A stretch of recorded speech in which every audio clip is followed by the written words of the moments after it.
But as far as the throat goes, it's fine. I've rested it a lot. In fact, I think my voice is stronger as a result of the operation.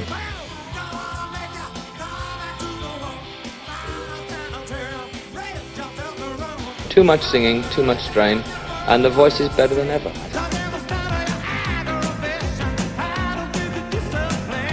Gala 316 says, I just birded that note.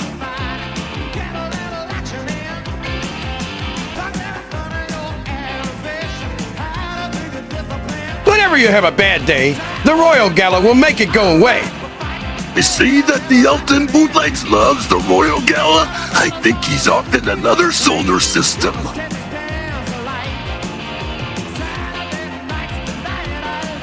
My God, it's the Royal Gala! What vocals!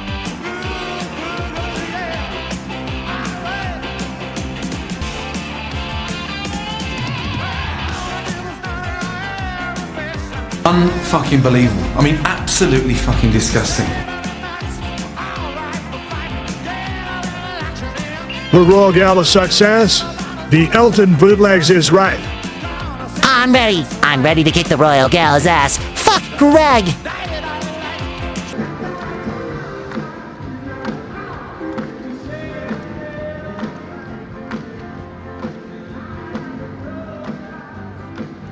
Hello everybody, and welcome to the 9th TierMaker episode here on the GregsynthWizard channel. I am GregsynthWizard, and we are finally doing a tour leg that we have been waiting to do for a very long time. Years and years. We're finally in a good place to do it. We have the time, we have the recordings, we have the dedication, we have the technology, we have the people, and we have the drive and the passion and the emotion and everything needed to do this TierMaker. So, we are finally doing the 1988 Reg Strikes Back Tour and all the related stuff all around those dates. Take it away, TSS Killer. All right, so let me before we begin, we're gonna get the big old book of Elton history and terminology, because we're gonna be using some of these new words just in case you are new to these TierMakers, and I have it right here, and in this book we're going to talk about a few different types of terminology. So we're going to first talk about the terms growling, which is basically the rough edge that you usually hear on Elton's voice, how he just accentuates he puts an edge on his voice. Then the next step up from that would be birding, which is the growling, but he's basically yelling, and birding is a canonical term, because Elton has actually used it in a few times, and one of them is actually on the second Dame Mary tribute in 1992, where he says he's going to squawk through all of the songs. So he's self-aware that he birds the notes by yelling. So we have that. Then we have grinding, which is basically birding, but with extremely bad tone, and it sounds like a piece of metal grinding. And there are examples of that. We're going to get to talking to that too. And then after that, we have the term soft tone. And the soft tone is when you are singing with dynamic range, like your where you have like volume changes and the gliding, basically the old style of singing that Elton used to do pre-surgery and before he got nodules and stuff like that. So that's basically, in a nutshell, the terminology we're going to be throwing around a lot. But yeah, so we're going to get into the Reg Strikes Back Tour proper soon, but we're going to talk about other things first, right, Greg? Oh, absolutely. And you know, we have 4 people in total on this TierMaker, and everybody is going to get their time in the sun to shine on here, because we all have a lot of things to say about this era. We have a lot of things to say about Elton, the music, the band, all of the shows, all of the one-off appearances, you name it, it's going to get covered on here. This era needs to be discussed. It needs TLC, and it needs to be discussed. And thankfully, due to the generosity of friends and collectors and contacts, we were able to go through all of the recordings and get the best available ones, clean out the MP3 garbage, fine-tune some of the recordings, retransfer tapes, new sources. Just the tour leg is very well documented now, with mostly listenable to excellent sources finally, which is fantastic. Out of all the shows on the actual tour, we're only missing 5 out of all of them. It's a very well documented tour leg, which is great for collectors and great for discussions because we have a lot of points of reference. And I'm going to start over with one of my English friends over here, the Elton Bootlegs, just so he can, have his time in the sun here talking about, the Reg Strikes Back Tour, what he thinks of it, and brief little synopsis. So, Elton Bootlegs, the floor is yours. Before I begin, I have 4 words that I think we can all agree with. God bless Jim Reinhardt, my hero. I love you. Not just for the recording that we got from this upcoming tour, but the fact that the kind man gave us 2 86 recordings, which means we've got to do the 86 TierMaker again. No, I'm joking. It might get mentioned again later on, depending on what happens during this TierMaker. Okay, so this era, I have, over the years of listening to Elton, I have changed my mind on various things. I go back with a different stance and listen to various things, and I might change my mind. There are also other elements of this era where I have had an opinion and have stood by it, and I will do the same tonight. God help Greg. Love you. But my overall My overall impression of this tour is a positive one. There are many fantastic performances throughout the entire tour, mixed in with performances that if I could dig a hole in the ground and bury them, I most definitely would. I'm going to keep this very short and sweet because I want to get into the meat and bones of it, and I can't wait to do it. Great. Ethan, your turn. Hello, it is Ethan. I've returned again. I'm probably going to be a little less chatty on this one because I'm actually suffering with some toothache. So, fucking faint. Apologies if I'm not as chatty on this one as I normally am. But I'm probably the newest. Well, I am the newest person out of all these 3 gentlemen that I'm with. So my view on the tour is probably going to be a little less. It's probably going to be a little weirder than these 3 because these 3 are older than me and they've heard bad copies of shows and I haven't. So I can't wait to discuss them. So let's go. I'm sure that can be arranged. I can send you the CDs. I'm sure I've got them somewhere. Then you'll get to hear a crap load of them still. Greg, why do you think? Well, that's what we should do. I'll dig mine out. You dig yours out. We'll go through. We'll throw the worst copies out there and send them to people. There you go. Here's a new, fresh copy of a new show. Yeah, it's like, man, look at this copy of the second Philadelphia show. You're gonna love this. So, but there is a backstory on that. There is. But there is. But I'm going to go next because myself and TSS Killer, we have a lot of things to say about this era, just in general. And I love hearing him talk, so I'll give him a lot of time.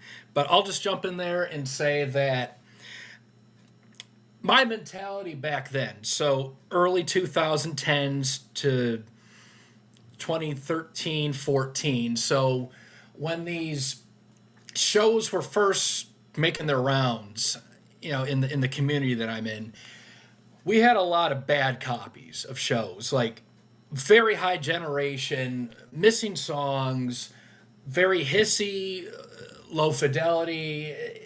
It wasn't the best representation of the tour leg, and my mentality back then was very different compared to now, where I didn't look at shows the same back then. And I look back at my very old descriptions of my work, and I cringe because it sucked back then. And I'm glad now that not only we have new copies of shows, but now I can go into these shows with a completely different mindset, a different way of doing things, and give the shows a fair listen with a much more balanced sort of outlook on them. So not just Elton's vocal deliveries, but like his overall shape, the band, the atmosphere, the musicians, like a lot of different factors. So I'm so glad we're doing this TierMaker, because this era needs a fair shake and needs to be discussed. And when I was going through all the shows, uploading them, I realized that I've been missing out on a lot of stuff. And there is a lot of stuff that I've warmed up to, over the last year and a half, when the better copies of shows started to circulate more and get sent to me. So I'm going through these shows with a fresh set of ears and fresh copies, and I'm like, I'm really enjoying this, or this isn't that bad, or, I'm really starting to like this. So it gave me a new appreciation for the era. Now, with that being said, I can't say the Reg Tour of '88 is my absolute favorite tour leg that Elton has done, but I will say I do generally like it for what it is. And I do enjoy the R&B based band. I think they did a great job on the material, even though they may not sound exactly like the classic era or the 85-86 band or any of the 90s bands. I think they did a pretty good job with their takes on the song, and they made it work.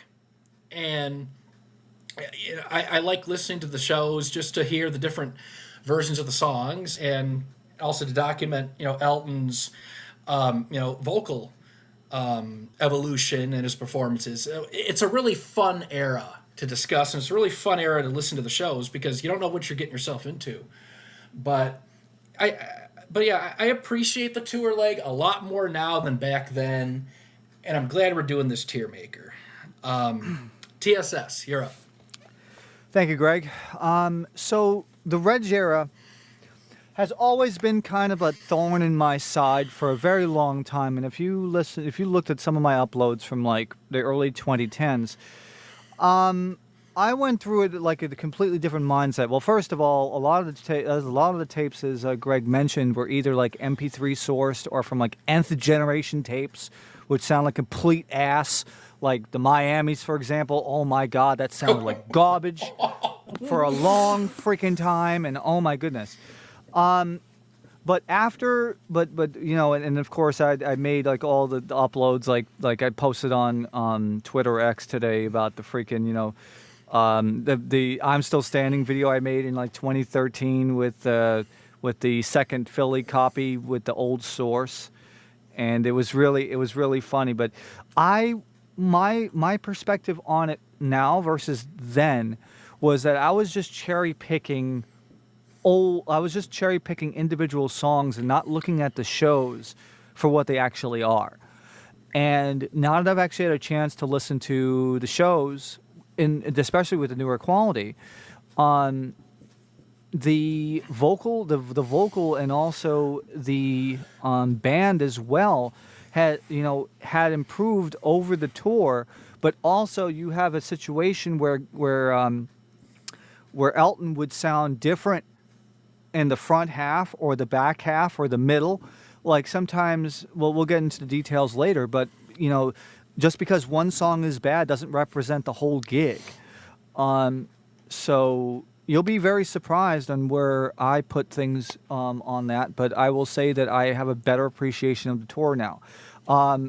Sugarfoot Moffat, I come to appreciate his drumming more, especially with the newer quality, and especially the chemistry that he has with his own with the band that Davey put together. And we're going to talk about Davey as well. I think it's a tour that, if I had to say, it was a great comeback. At least the U.S. leg. We're not going to talk about the other ones yet, because oh boy. But I will say that. I am too, because at least we don't have Elton sound like a taxi driver yet, so it's okay. It's all good. So at least from this point, at least right now, the tour on its own merits is very worthy of a comeback, and he needed that, considering that half the places that he visited on this tour, compared to the last one, he didn't have a fucking voice. So I'm really glad that he was able to like get his voice back to a functioning state, and I'm really glad that he was able to get stuff together, and he was very excited to be on stage. And like I said, I cannot wait to talk about it. Yeah, absolutely. And before we go into the to the meat and potatoes, where we start ranking all the shows, first we have to discuss the elephant in the room, which was the vocal cord surgery, which took place after the 86 tour. It took place the first week of January of 87. And when you talk comeback tours, this is the first tour leg, proper tour, with the post-surgery voice. And I have to say, comparing to late 86, what I hear on this tour leg, complete success. The surgery was a complete success, and it is so good to hear shows where Elton has a functioning voice, as what TSS said earlier, and to hear the song sung well again, without nodules or a heavily compromised voice that has a lot of restrictions on the range. And one of the things, even back when I was a lot more critical of the era and didn't really have the same mentality that I do now, I always defended Elton on the surgery aspect of things. Because if you heard what Elton's voice sounded like prior to the surgery in late 86, I am so glad he got his voice fixed. And it's a miracle that he was able to fully recover and sing again. And the surgery was a complete success. And just listening to this stuff, I appreciate the effort. Even if there's vocal gigs where Elton's not in the best voice, I can at least sit through those and not cringe thinking about, nodules and a terrible tone with multiple notes smacking each other, or really bad tone and real guttural sounding stuff and no range or a very limited range. So this is the first tour leg with the quote unquote new voice, because Elton did a lot of one-offs starting in April of 87, leading all the way through the rest of the year into the summer of 88, and we will talk about that. But I just want to bring up the fact that there's a lot of people out there who think they know Elton's voice and say stuff like the surgery destroyed his voice, or it changed it so much that it's unrecognizable from how he used to sound, or it completely, took away falsetto. But all I have to say about that is do your fucking research. And because it's not hard. It is not hard to go and sit through recordings to find these notes, because no, the surgery was a complete success. And yes, there were some changes. Obviously, if you get vocal cord surgery, there's scarring on the vocal cords. It always happens. And yes, there are some changes to the voice, but it gets completely overblown to the point where it's not even realistic. And if I read comments like, the surgery, ruined his voice, or it took away all of his falsetto, I'm like, suck my fucking dick. It's like, do your fucking research and pay attention to these shows. What you wish for. yeah, I mean, that's a fair point. But still, it's so irritating to read this misinformation and disinformation still being, put out there about the surgery. And there's an excellent a video out there called "The Truth About Elton John's Vocal Cord Surgery," courtesy of Brady Love, which is one of the best videos you can possibly watch on Elton's voice. And everything in that video, he said, is absolutely 100% true, backed by facts. Mm-hmm. And people still get shit wrong. That irritates the hell out of me. And even on official freaking uploads too of Elton's channel, like the one from the what was it, the Captain Fantastic 30th from 2005. I saw the same damn comments on there. I'm like, dude, do your homework. Yeah, talking of Brady Love as well, he's also done a recording of a Live in Australia album, and it's a great success as well. Yeah, great singer. Listen to it. Great singer, good man, and I hope his voice fully recovers after his procedures. Because also as well, just whilst we talk on this subject, there's a part of that video that we're going to discuss very shortly, which is a complete load of shit, basically. Stay tuned for that argument. But it's just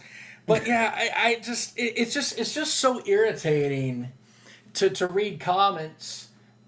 Because have you noticed that whenever you read comments like that, there's a correlation between misinformation and not listening to the recordings? Right. Yep. It's like, it's not that hard. I could sit there and talk about it. I can point out things on these shows. And at no point have I ever said that the surgery restored his falsetto back to, prime live or something. So it's not like, I'm saying these things and the words get taken out of context. When I say something, I make it very clear on how I say it. And I do. If I try, I can. But no, it's like, just because the voice is different in some aspects, doesn't mean you've completely lost an ability. It makes no sense, and it's ridiculous. So even if I'm critical of performances or gigs or something, I'll always defend Elton on the surgery was a success point. Because if anybody thinks he sounded better before the surgery with all that damage, you're a fucking idiot. So I thought you sounded wonderful. No. Wunderbar. But I'll leave it at that. Okay. Would anyone like to add to that, or? Well, also, I was gonna bring this up a little bit later, but I will bring it up now. People forget that we're gonna talk about some aspects of the tired tone on some of these gigs, where he's like very thin sounding and like very like he has like no power or whatever, and that same tone has actually gone back to fucking Live Aid. Like if you go to Can I Get a Witness, you have the same sort of like tired sounding tone. And it was also the same thing on like some parts of the 85-86 UK. The same thing.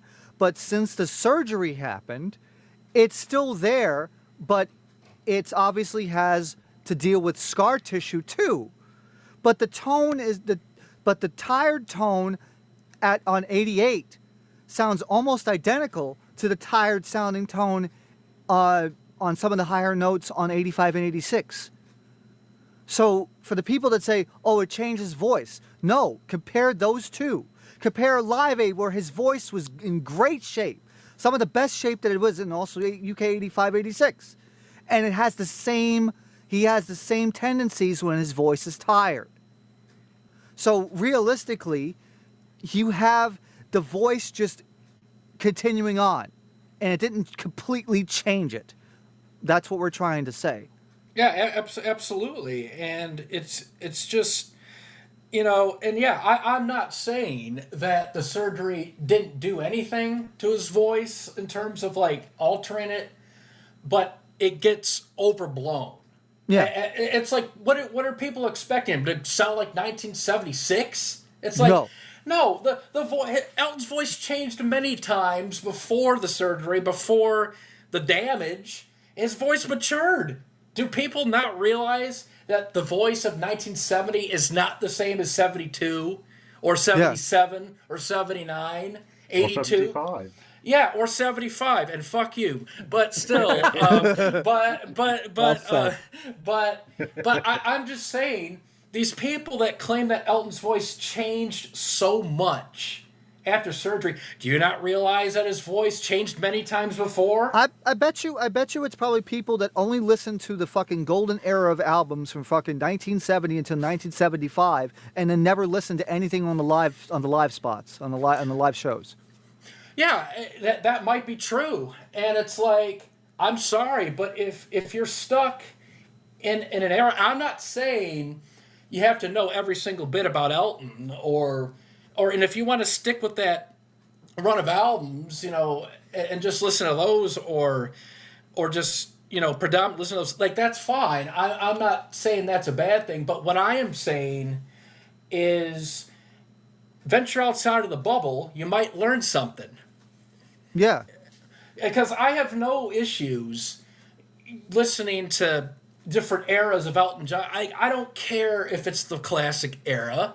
I don't care if it's the 80s or the 90s or the 2000s. I mean, there's albums I like more than others. There's some albums I don't like. But I'm not going to just dismiss them and not listen to the shit around it or the tours. Like I'll come out and say it. Like, I'm not the biggest fan of Reg Strikes Back as an album. I think there's some good songs, but I'm not the biggest fan of the album. But I listened to the fucking tour, and we're doing the discussion on it.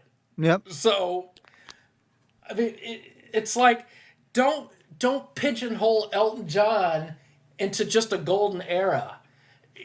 There's a lot more to the guy than just that run of classic albums. I'm not saying you have to like all that stuff. No, I'm not saying that at all. But I'm just saying there's people that will venture out of that range, and people will dedicate themselves to listening to material outside there and live shows. And just because you don't want to doesn't mean you can make up shit. So, I mean, I don't know how more clearly I could say it. No, you're exactly right. Because it should be. I would say for any artist, I always enjoy listening to their live material, because a lot of times, here's the thing. We talk about artists that lip sync their fucking music live, like fucking Madonna, right? And you think about it this way, it's like, no, you think about the singers and songwriters, Elton, freaking Queen, Billy Joel, Kiss. They don't replicate their stuff live. There's always differences and nuances about them that makes it unique, and that's what I think makes listening to live shows that much better. And you can learn something, and you can really feel the electricity of them performing better than you can when it's on an album. Yeah, and I appreciate Elton's live material in general, even the stuff I'm not a big fan of. It's like, I'll listen to it, I'll write about it, I'll invest time in it. I want to learn. I have to know this stuff. I want to be able to put info out there, and if someone has a question, I want to be able to help them out and answer it, or at least provide the material for people. I don't want to sit there and not upload something or learn about something, even if it's not my favorite era. That completely goes against my mindset of wanting to learn. So I don't care what era it is. It's just, Elton is not an artist where you can just listen to the hit singles or a handful of classic albums and just, call it good. There's way more to the guy. Like, I could never call myself a fan of his and just say I only like 5 albums and 20 hit singles. No, I want to listen to everything. Yeah, I want to listen to his live shows. So, that's where my head's at. So, okay, I want to learn. All right. As they say in The Simpsons, nerd. We're proud of it, God damn it.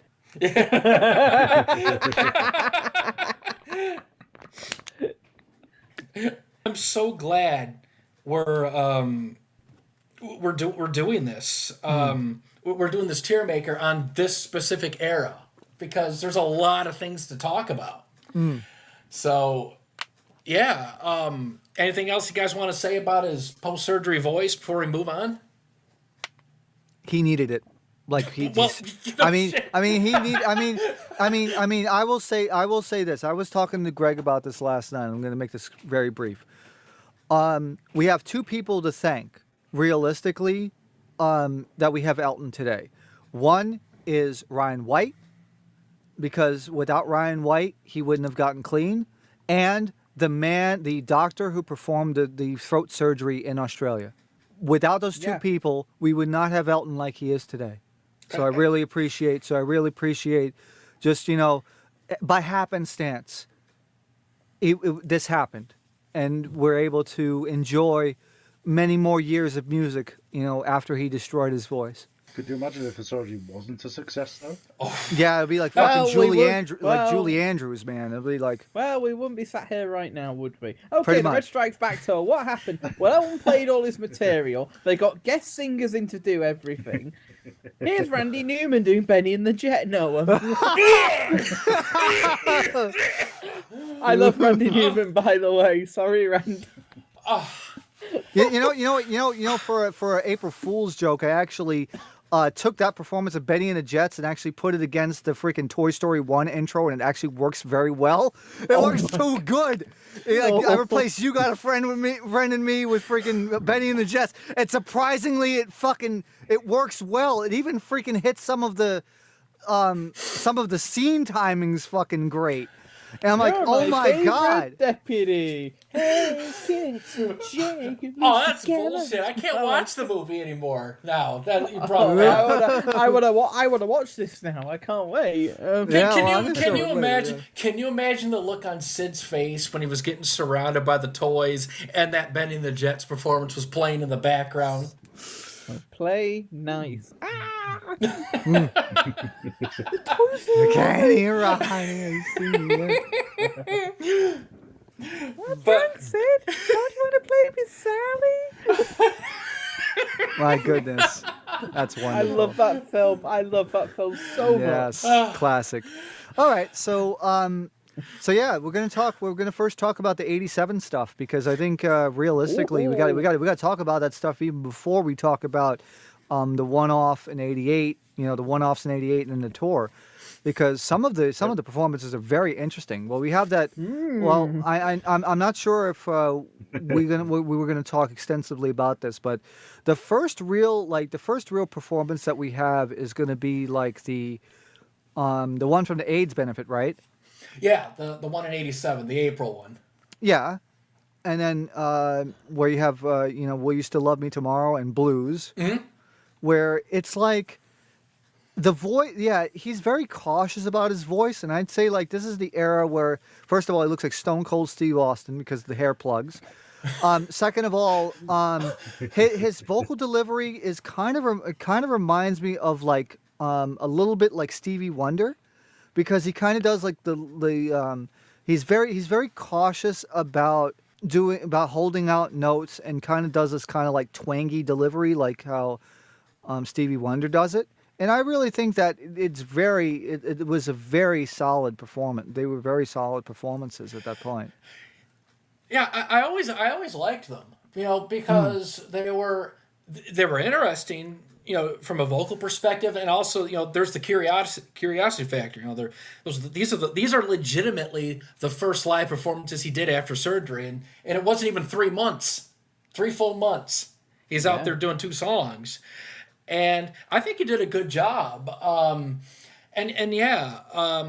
You're right. The delivery is cautious, not a lot of sustains, but for a guy that just went through major vocal surgery less than 3 months before, I think he did quite a good job, and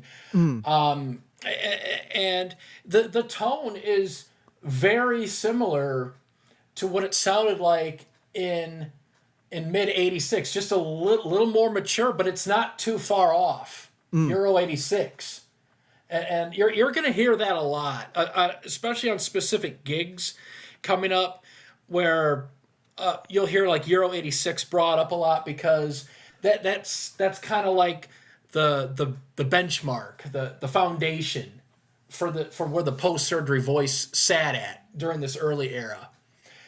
So yeah, I always liked those two one-off performances at that AIDS benefit show. They're not perfect, but I like them for what they were. So no real complaints about them, actually. Elton bootlegs. Imagine had they been perfect. We'd have all been stunned. No, they're very solid. It's nice to see that he's back. I'm not going to say on the road, but he's back doing live performances within such a short time frame. Now, we've got performances that come up over the months where I question whether they were sooner rather than later, but yeah, this is a good beginning. All Star. No, we're not ranking them. We're not ranking them. Damn it! Oh no, I know. It's a shame we're not ranking a certain performance coming up, but yeah, well, you got to save it, but right.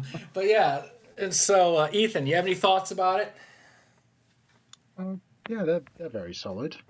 I suppose he's a bit coarse, but that's understandable. Hey, I got no real complaints. Yeah, I've always liked it. And then another thing he did in '87, shortly after that, would have been the Princess Trust. You have two performances. You have your song and Saturday Night's All Right for Fighting. To be honest, not the biggest fan of those, just because I really think, I think he had just like a bad vocal day. I'm not saying it's really surgery related, because he sounded okay at the AIDS benefit stuff 2 months earlier, but he's just really rough and gravelly, especially on Saturday Night's All Right for Fighting. Those choruses are little ragged. When you invite Bryan Adams to come and sing along with you, you're gonna get a rough and gruff sound, aren't you? Well, yeah, I'm the voice of an angel, but also, I also love the music though, to kind of make up for that it was a good music. I like the CP80 electric grand. Yeah. And yeah, and the Earth song, it had its moments, but like it's not terrible, but it's just. I think later on, once he had more time to get used to his post-surgery voice, it would have been better. But I honestly think I just had a bad night. I'm sorry. Sorry. He also lends his vocals to Ringo Starr's end song. What's it called again? I get by with a little help from my friend. He does some backing vocals in that. You can't hear him, thankfully. I would say maybe he didn't warm up his voice properly. I think that's probably what we could chalk it up to, because there's a lot of times where he has this kind of, because this is the first time we really hear like the razor blade voice, and we'll talk about it later where it comes to haunt him. But this is like when he doesn't properly warm up his voice, or he's just in the bad vocal shape, temporarily. So I think it's just that he didn't. Yeah, go ahead. I also wonder if he might have been partying a bit backstage as well. Yeah. Considering some of the stuff that we're going to hear on the upcoming tour. Yeah. Yeah. Oh, God. Yeah. Ethan, you have any thoughts about that? I mean, not really. I mean, you guys have pretty much said all I wanted to say. There's razor blades and stuff like that, but... Oh, you love razor blades. He should have performed Razorface on the tour. That would have been fun. That'd be a huge selling point. Reg Strikes Back. But yeah. So TSS. Yay. The Euro song from that British TV show. Good morning. Yeah. I'll let you have the floor. Yeah, sure. The interesting thing about the performance is they actually took the intro from 11/17/70, which I found very interesting. And once again, he's kind of like very conservative about his vocal deliveries with the sustains, and also, like I said, he still kind of has the kind of Stevie Wonder twang about it, but I still think that he still made a very valiant effort and sang the song really well, and his voice was like really clean. I've always liked that version because when you compare that to like the earlier one-offs, he sounds more confident. The vocals more full, so Right. you can tell. So and he's still playing around with things about his voice. So you do hear a little bit of the forward in the mask, twangy voice at points, but also a little bit more of a fuller sound, a little more confident. And I really liked the phrasing. I think he did a very good job on that performance. And Absolutely. And I believe I wrote it in the description. I would put that version, ranking among some of the best ones that would compare with some of the versions from the upcoming tour. I really think he did that good of a job on it. It's a version that I will go back to and listen to. I love how rich his voice sounds as well. It's got that mature sound that it didn't necessarily have before the surgery, and it's a really, really good vocal for me. No complaints from my score. It's a version that even throughout the years, if you wanted to give people go-to versions, I'd happily put that on a list. No problem. I can recall even way back in the day, even before I started the YouTube channel, I came across the video of that, and I'm like, that's a really good version of the song. So even way back then, 15 years ago, I had positive things to say about that performance. Well done, Greg. There you go. We'll get to hear about the ways that you were wrong soon enough. So hey, I think you can say that for everybody. So all right.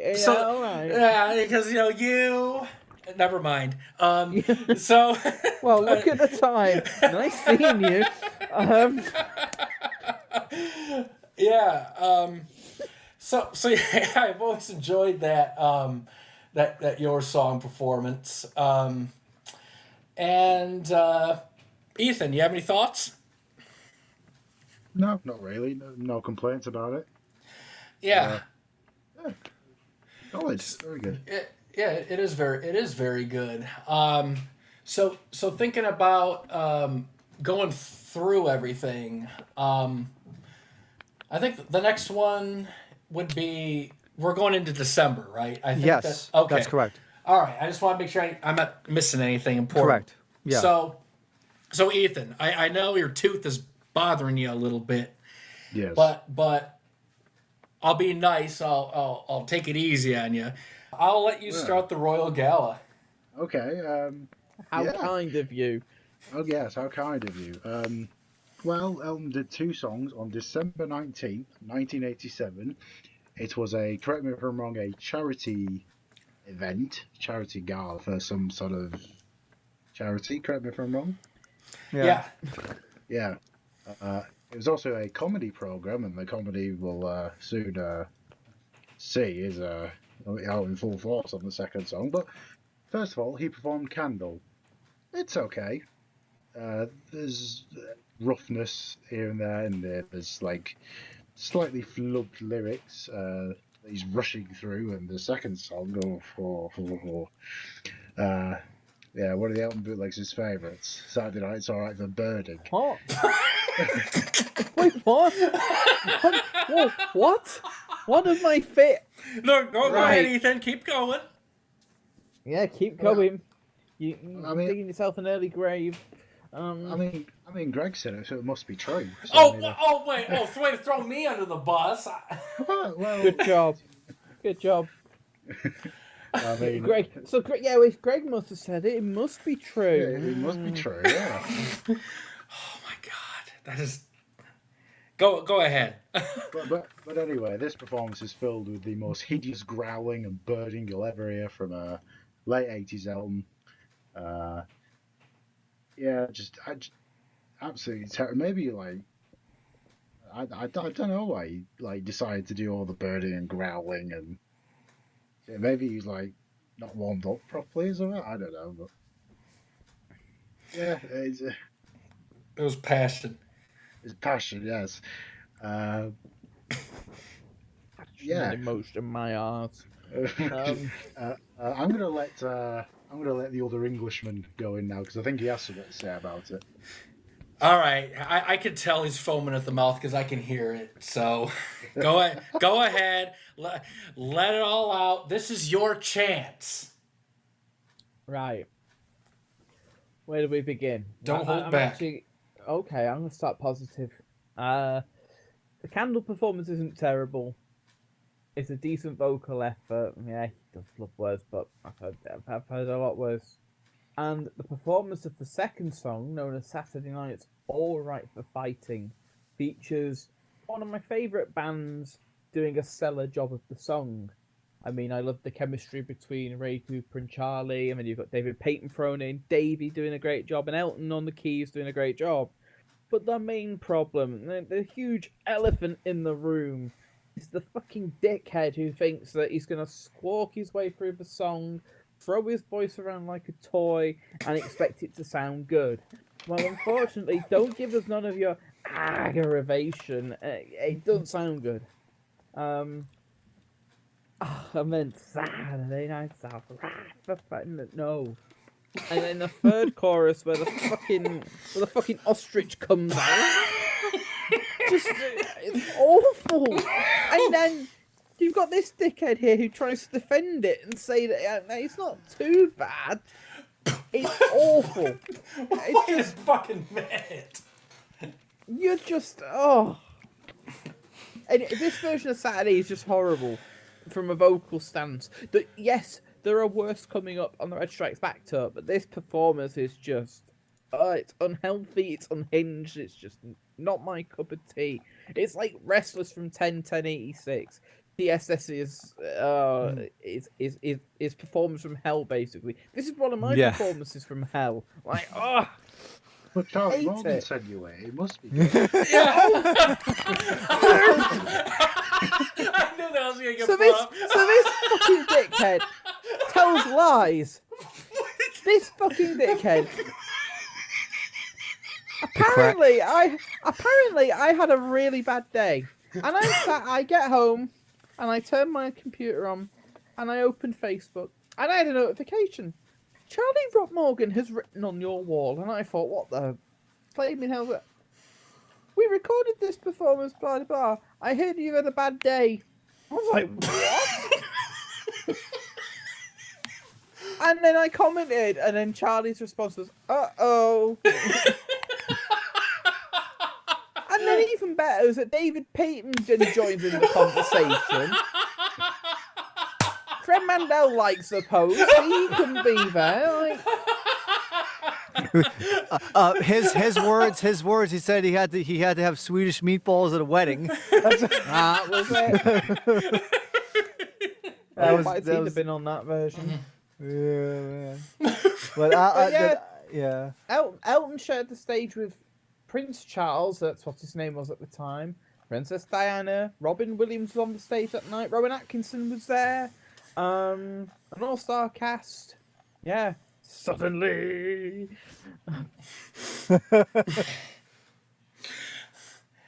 Today. I didn't realize he didn't like it that much, but what? But I seem to recall a few years ago you wrote a comment on a video. I replied, and ever since then you've just found any excuse that you can to get up my nose about it. It's my Achilles heel. No, it's because you're not telling the full story for the others to listen to, and for the people to listen to the TierMaker. What do you mean the full story for everyone? The full story is that you tell fucking porky pies. Wait, so you're leaving out a lot of important stuff. I'm not saying what you're saying is wrong. It's just let's tell the full story. Okay. Let's tell the full story. You're going to tell the full story, and I'll clarify whether this information is true or not. Yes, in fact, I think TSS can also. Yes, everyone can clarify that too. So I have to explain. Ethan can't because he wasn't there at the time, so he unfortunately doesn't get the right to. Well, he gets the right to agree with what we're saying, not you, but us. I mean, so this is what happened. So back in the early 2010s, an older Elton channel. I don't know if the channel's still on YouTube, but the name was like JD something with like numbers in it. And this user uploaded Saturday Night's All Right for Fighting for the Royal Gala. And, you know, I didn't really pay much attention to it, but it was just there. But then I think it was that video or it was another source. So that's when I first heard it. And then later on, a user who goes by the name of Elton Stuff posts another version of Saturday Night's All Right for Fighting and Candle to Win, you know, better copy of it. And in the description, it was said, you know, the vocals, you know, this is a not so great vocal performance of the song. It was saying it wasn't a great vocal, which, just to clarify, I have never said in the 13 or 14 years since I first heard that, I have never said it was a great vocal performance at all. All I said on the video was, I think the vocal, I may have been a little too generous thinking about it, but I never said it was great. But I said I didn't think the vocals were as bad as other versions. And at that time, there was like, you know, you had like some of the late 86 stuff. You had, you know, I think like Second Chicago. There was like some other really bad vocal performances of the song and that I had heard prior to that. So then I said, well, I didn't think it was that bad and it was all right in spots. And but then I said, it's not the best vocal performance, but not the worst. And I left it at that. And I didn't comment. Kind of in that. And then, well, that's what I said. And then you swoop in like a hawk and reply to my comment and said, you actually think the vocals are all right? I like this, I like that. And you start time-stamping the shit out of the performance. And it took me doing that for you to realise. So I knew what the performance sounded like. I was defending it from being one of the worst vocals. I didn't say it was great. You were defending it. Oh my! You can defend something that's not good. Well, yeah, you can.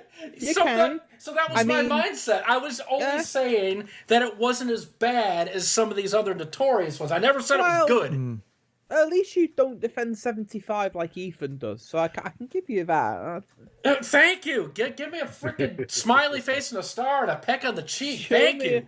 But no, it's laser. But ever since that day, it's like we've been going at it over the Royal Gala, and it's come to mind that you need to explain why Charlie Morgan ended up posting that video on my wall. Well, because as what you said, we were on Skype, and you were having a bad fucking day because I went to talk to you because you were offline. You were hidden on Skype where it said you were offline. Busy. You were busy, and I tried calling, and you hung up within 2 seconds, and you said, "Not now, having a bad day," and I said, "Okay," and I left it at that.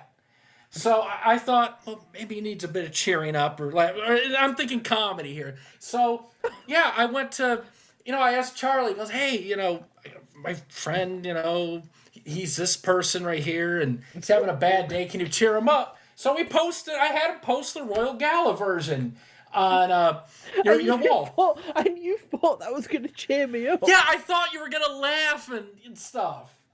I was horrified. What do you mean? Charlie Morgan's an amazing drummer and an amazing person, and you're horrified.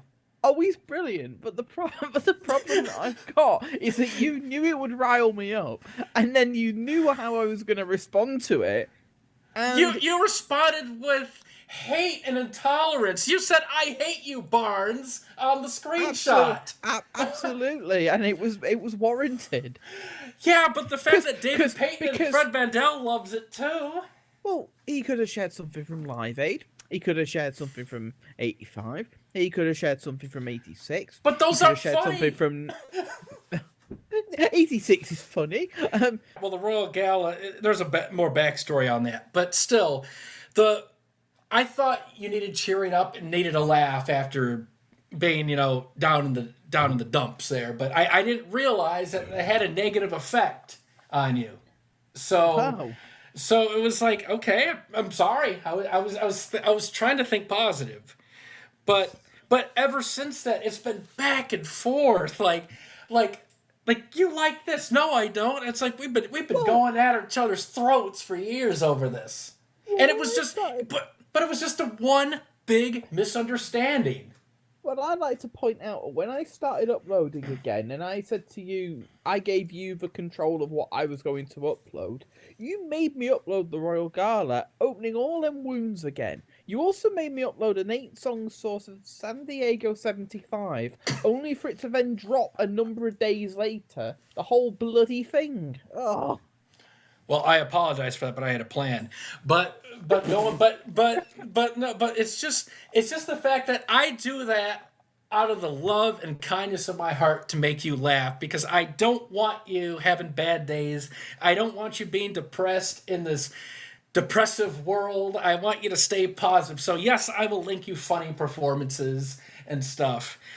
But also, I do appreciate the fact that,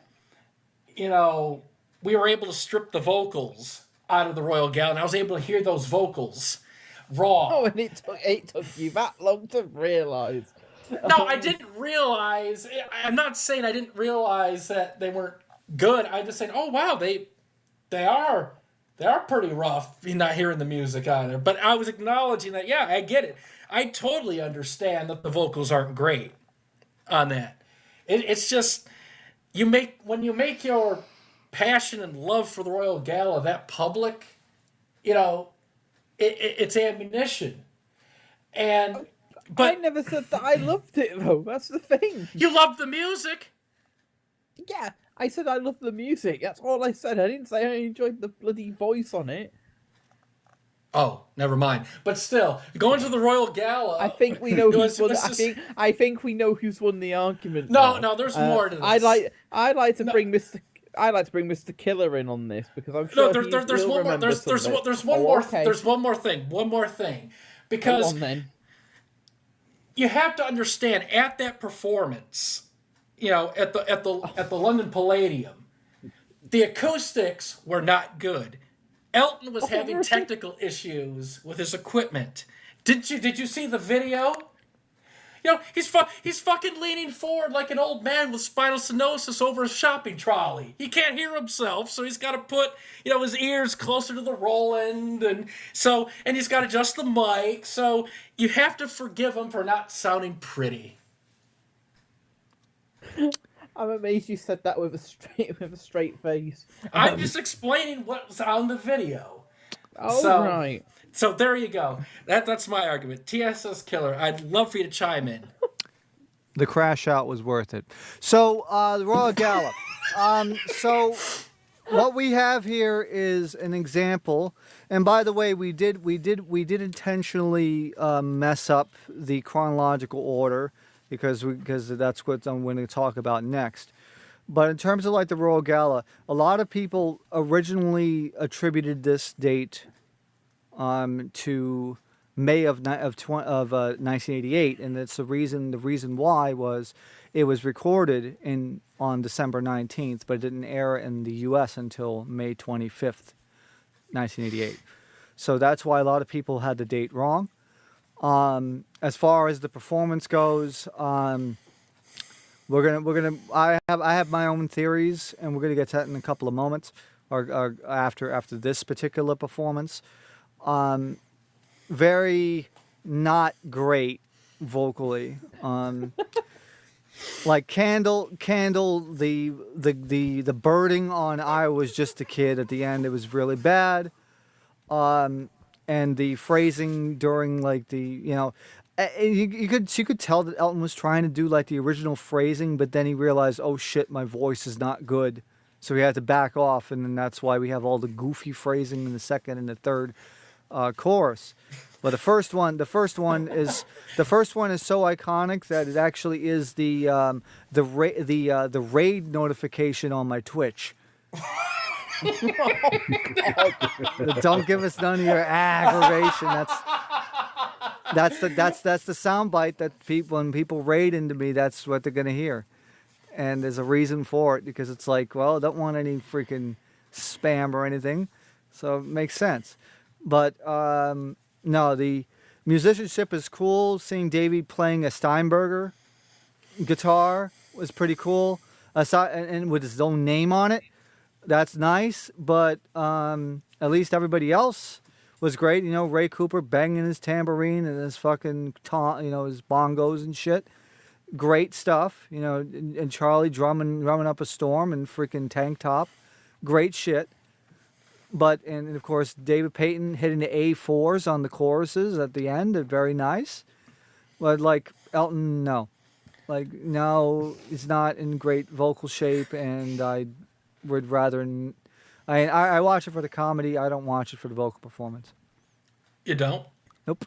Okay. Pretty much. Well, it's 2 against 1. Ethan. Hello. You know, I explained my reasoning behind it. But you have anything else to add to that? It's shit. It's shit, of course. Yeah. Look at the time. Let's move on to but hey, here's the thing. I have never said the Royal Gala had great vocals. I'll leave it at that. And I agree with everything what the Elton bootleg said, and the TSS said. Oh, and is this finally the moment where you're never ever gonna pester me with it again? As I'm sitting here right now on November 8th of 2025 at almost 4:30 in the afternoon Eastern time, I will not directly bother you with the Royal Gala ever again by sending you links and stuff. Yes. And you have my word on that one. I will not bother you with the Royal Gala, by sending you links and stuff. And if I do, I have to upload 30 gigs of, questionable quality from you. From me? Oh, not just... Oh, to be fair, though, there is an agreement in your Discord server that people in there can pick. I'll also send that to TSS as well. He can pick it as well. Okay. Yep. So I'll be fair with it. So if Greg fucks up, which is very likely to happen... I will not. Brace yourself.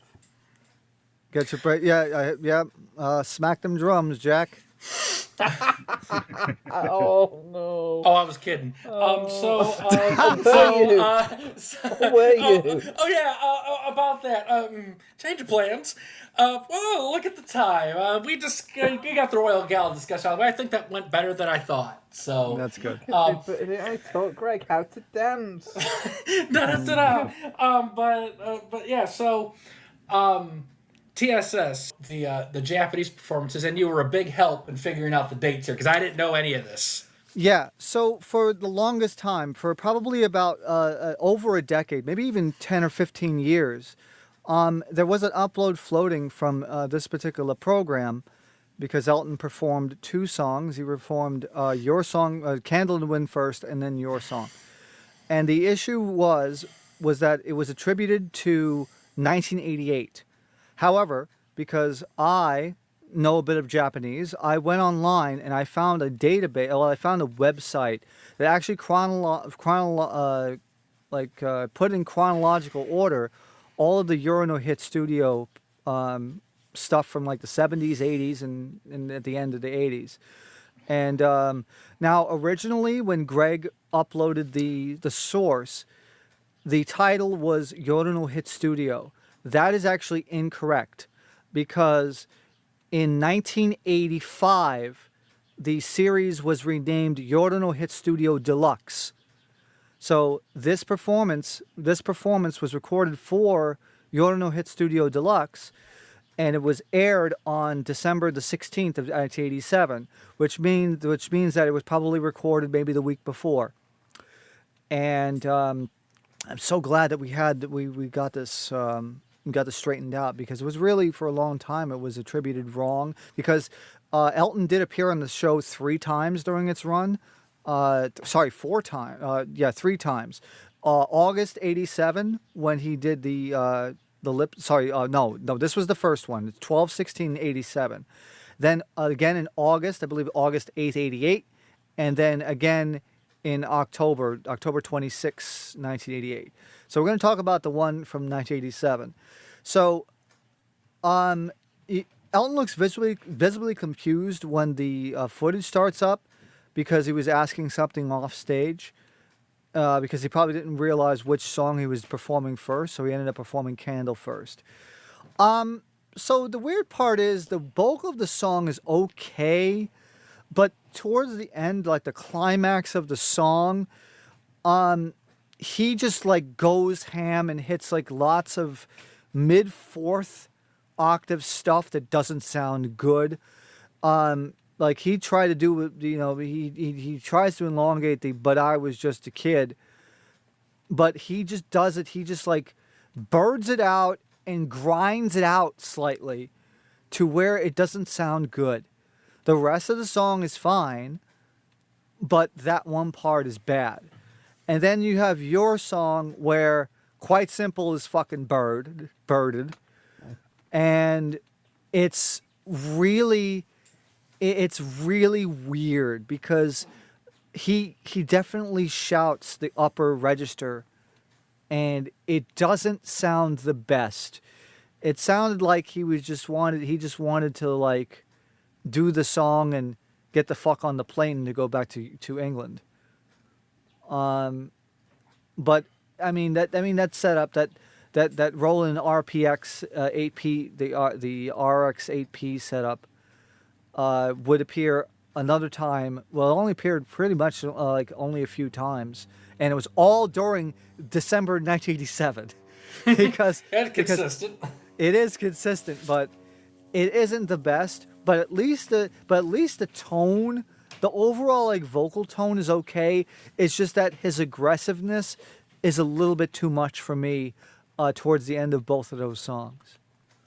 But the music was fine. But the music was fine, yeah. Yeah, I always thought when he was singing naturally, it was good. I just thought he was trying to cram too many different phrasings and trying to do too much on the song. Yeah. And like if he sang it more straight and like natural, I think it would have been really, really good. And because his voice was sounding very good on those performances. It's just like some of the choices with phrasing when he's trying to be over aggressive and cram all these different ideas, and it kind of missed the mark. But I mean, they're okay. I mean, they're not like offensively bad performances or anything. So Elton bootlegs. What'd you think of those performances? I prefer the Your Song to Candle. They're solid enough, but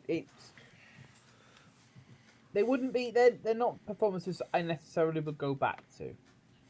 There's better ones around this period and beyond as well. Yeah, Ethan. Yeah, they're all right. Your Song's funny early on because Owen wants some echo, but yeah, they're okay, I suppose. Does the Candle beat the Royal Gala's version? Ooh. I think the sneeze tells you. He's already allergic to it. I told you.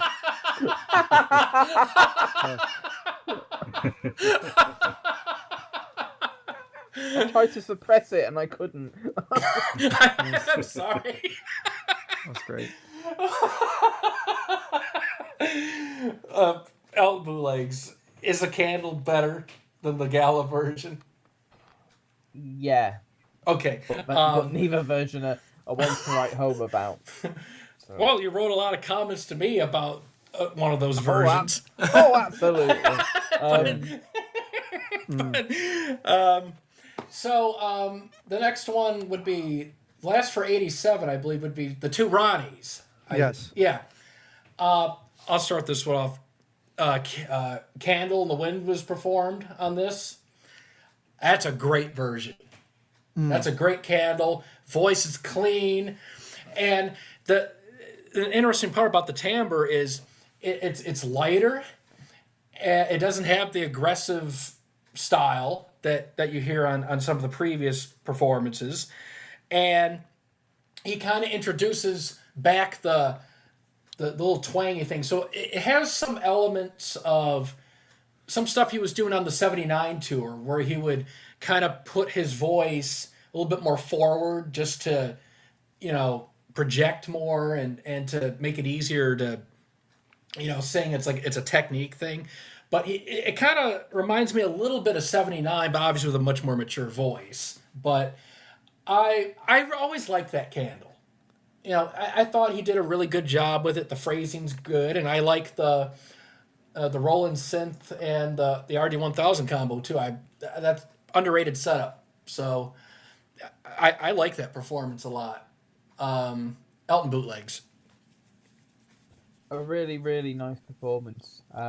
This is more one from the era that I would go back to and listen to often. Good old Two Ronnies, what a show that was. Getting Elton on it is an added bonus. So, Ethan. Yeah, it's really good. I enjoy it. TSS. Pretty much, you've said all my sentiments. I love that version. It is crazy to think that this was done like a week after the Royal Gala and the Urinal Hit Studio one. He learned. Yeah, but I think it's more like he was more relaxed. I think he was probably maybe tense after coming back from Japan, but I would say that then now he was singing like more naturally, so the tone is obviously better, the deliveries are better, and just like his overall like, I guess presence, like you could tell that he was actually in the performance. He wanted to be there. Yeah, really, really good rendition. So, with that being said, we'll jump to 88. So, TSS, would you like to start with the one-offs for 88? Yes. So, we're going to start with, I believe it's Princess Trust. Yes. May 1988. Definitely was partying. Oh my goodness. So like I don't want to like, it was the debut of the song, right? And it introduced and funnily enough, it has some interesting things about it. I mean, okay, him completely botching the lyrics in the first verse is one. I mean, that's it's like scat singing that shit. But also, if you think about it, the arrangement was really loose. He hits the F4 on Feeding Me Lines, which he wouldn't do for another fucking 6 years, like 5 years actually. I think I actually made a point in like the '93 one. Yeah, it's like he didn't do that same embellishment again until freaking '93. So it tells you how crazy it was that he just decided to just do that. But also it's like, but also the kind of, he kind of tries to hit an A4 at the end after during like the end solo part, and it's like, he's like grinding his fucking voice, and it doesn't sound good. I mean, the bulk of the song was fine because it, he still has a good tone to it, but if he tries to like go aggressive, it sounds really rough. He's really hitting the scar tissue on his chords, and it's not sounding great. It's not one of my favorite songs, but I will say that at least the loose band is kind of fun to watch and listen to as well. You see, I love the music. I think those musicians are awesome. And the guy with the freaking Amiga 3000 in the back, great shit. Yeah, I always like Amiga that. 4000, sorry. Yeah, Amiga 3000. Yeah, I always like that version for the music, and it has a good feel to it. And that's an all-star lineup. You got Mark Knopfler on there, Clapton's there. Yep. Phil Collins was there too. Ray Cooper. I'm trying to remember everyone who was there, but there was King. Mark King. Mark King, yeah. So you had this all-star lineup of great, talented musicians. playing the song, and it's very interesting to hear say Elton's band performing the song, and then you go and listen to an all-star lineup do the same thing, and you get all these different variations and takes on solos, and I like the arrangement of the Princess Trust version. I like how it's it's more focused on the guitars, and it's different because it wasn't performed like that on the actual tour.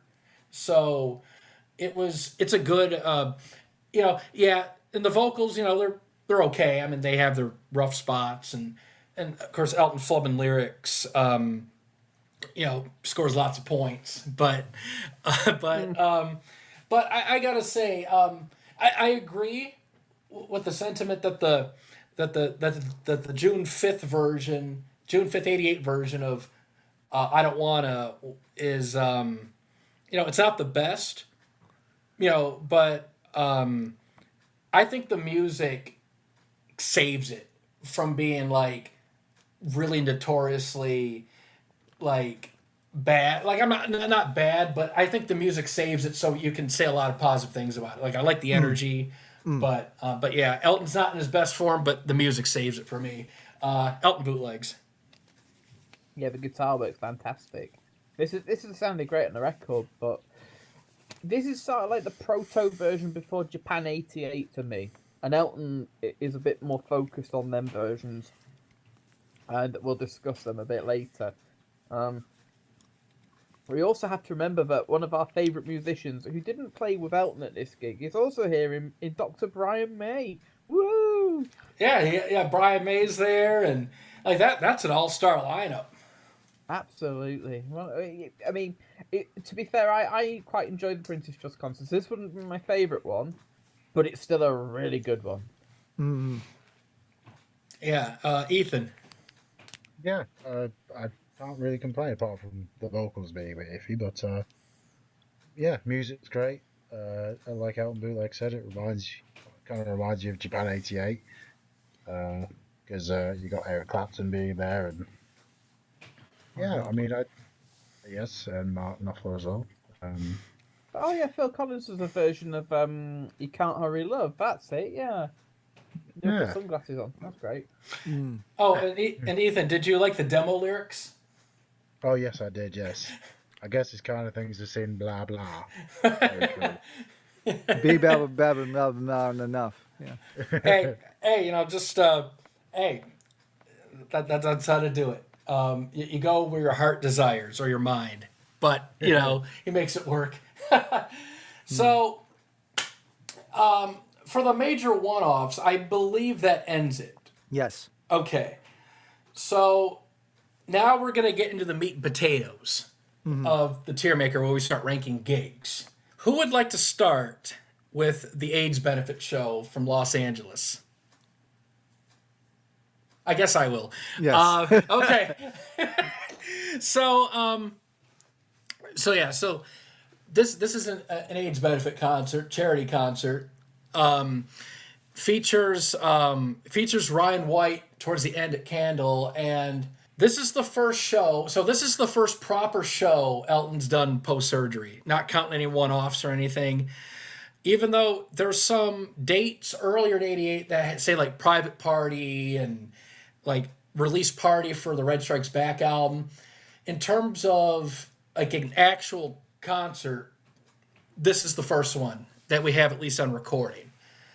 And it's the debut of the new band, which we're definitely going to talk about as we get on with the TierMaker and talk about the gigs. This show I've always liked a lot. I'll tell you, it's a relief to hear some of these songs sung with a functioning voice without nodules on it. One of the key ones I point to would be Philadelphia Freedom. Because this is the first time since September 13th, 1986, where he successfully nails the classic Shine the Light falsetto notes. And the falsetto sounds amazing at this show. It legitimately sounds as good as pre-surgery. The falsetto's on point. It's strong. It's resonant. I've always loved the Philadelphia Freedom performance because it's so energetic. And a lot of these performances you can compare to the Aussie 86 tour, and we're a world of difference. So 60 years on, there's no nodules. It's so much better than like listening to something like Melbourne or Sydney. And then you get to hear Town of Plenty. This is the only true recorded live version of the song live, because there's a version he did in early '89 on a French TV show that he sings live, but the music is off the album. So, but in terms of like a proper band, this is the only time that we hear the song live on available recordings. And yeah, it's a bit more gritty compared with the records, a little bit more rocking, but it's a good version. I've always enjoyed that. Sad Songs is straightforward and to the point, and we'll talk about that when we get into the tour.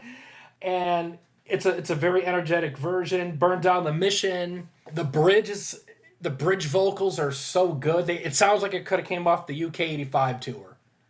They're great. I agree with that. Yeah. And you get to hear, and to this date it's still unreleased, Love is Worth Waiting For. And it was never played live after this date, as far as I know. It was never recorded either. Yeah, it was never properly recorded, and I wish it was, and could have raised money for AIDS charities, but at least we got this live version. One of my favorite performances from the show has to be the Sorry Seams. Almost all the prime falsetto is there. The only one that's not gone for is the second Sad Situation. But all the other ones are there. And it sounds as good as it did in '84, early '86.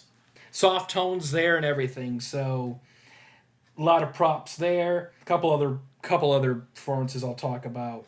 I Don't Want a Straightforward. Very good version. I'm Still Standing's very gutsy, and it's the only version, where we got the instrumental breakdown after the chorus is like he used to do it, because the arrangement would get changed for the tour. I'll let the others kind of talk more about the gig, but as a whole, I really like it.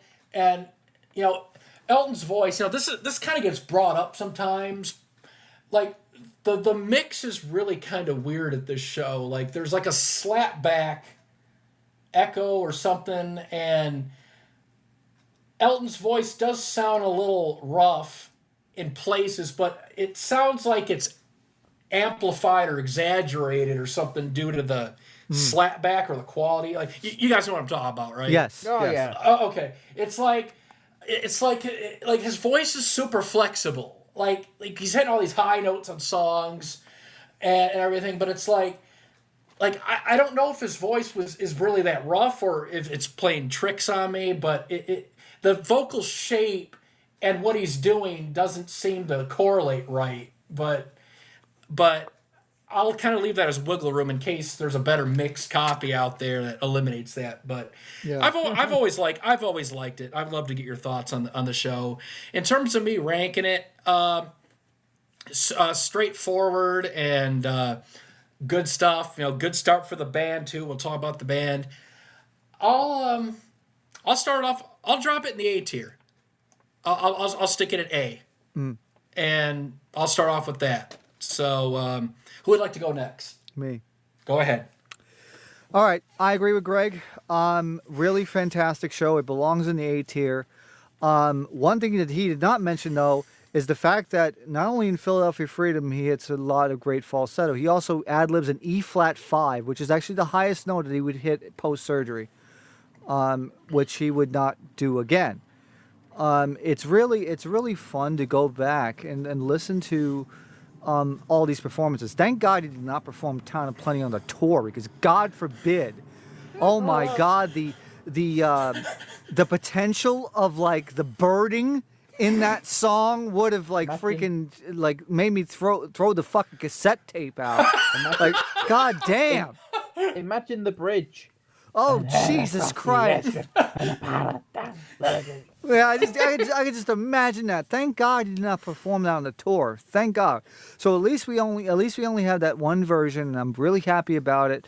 Love is worth waiting for. He comments about having some of the like a wrong lyric sent in a telegram, and but like I said, that song is very, it's basic in terms of Elton standards, but it's a really good song. I would also say that God, you think about some of the last times that he performed some of these songs, like God, like we don't even want to know, like Jesus Christ, burn down the mission. You compare the last version that we have, and you compare it with that, and I'm like, holy fuck, it's a completely different. Like, thank God we have some of these performances now. That a lot of the songs that he did not perform since Australia, and it's just a breath of fresh air just to hear like a clean tone again.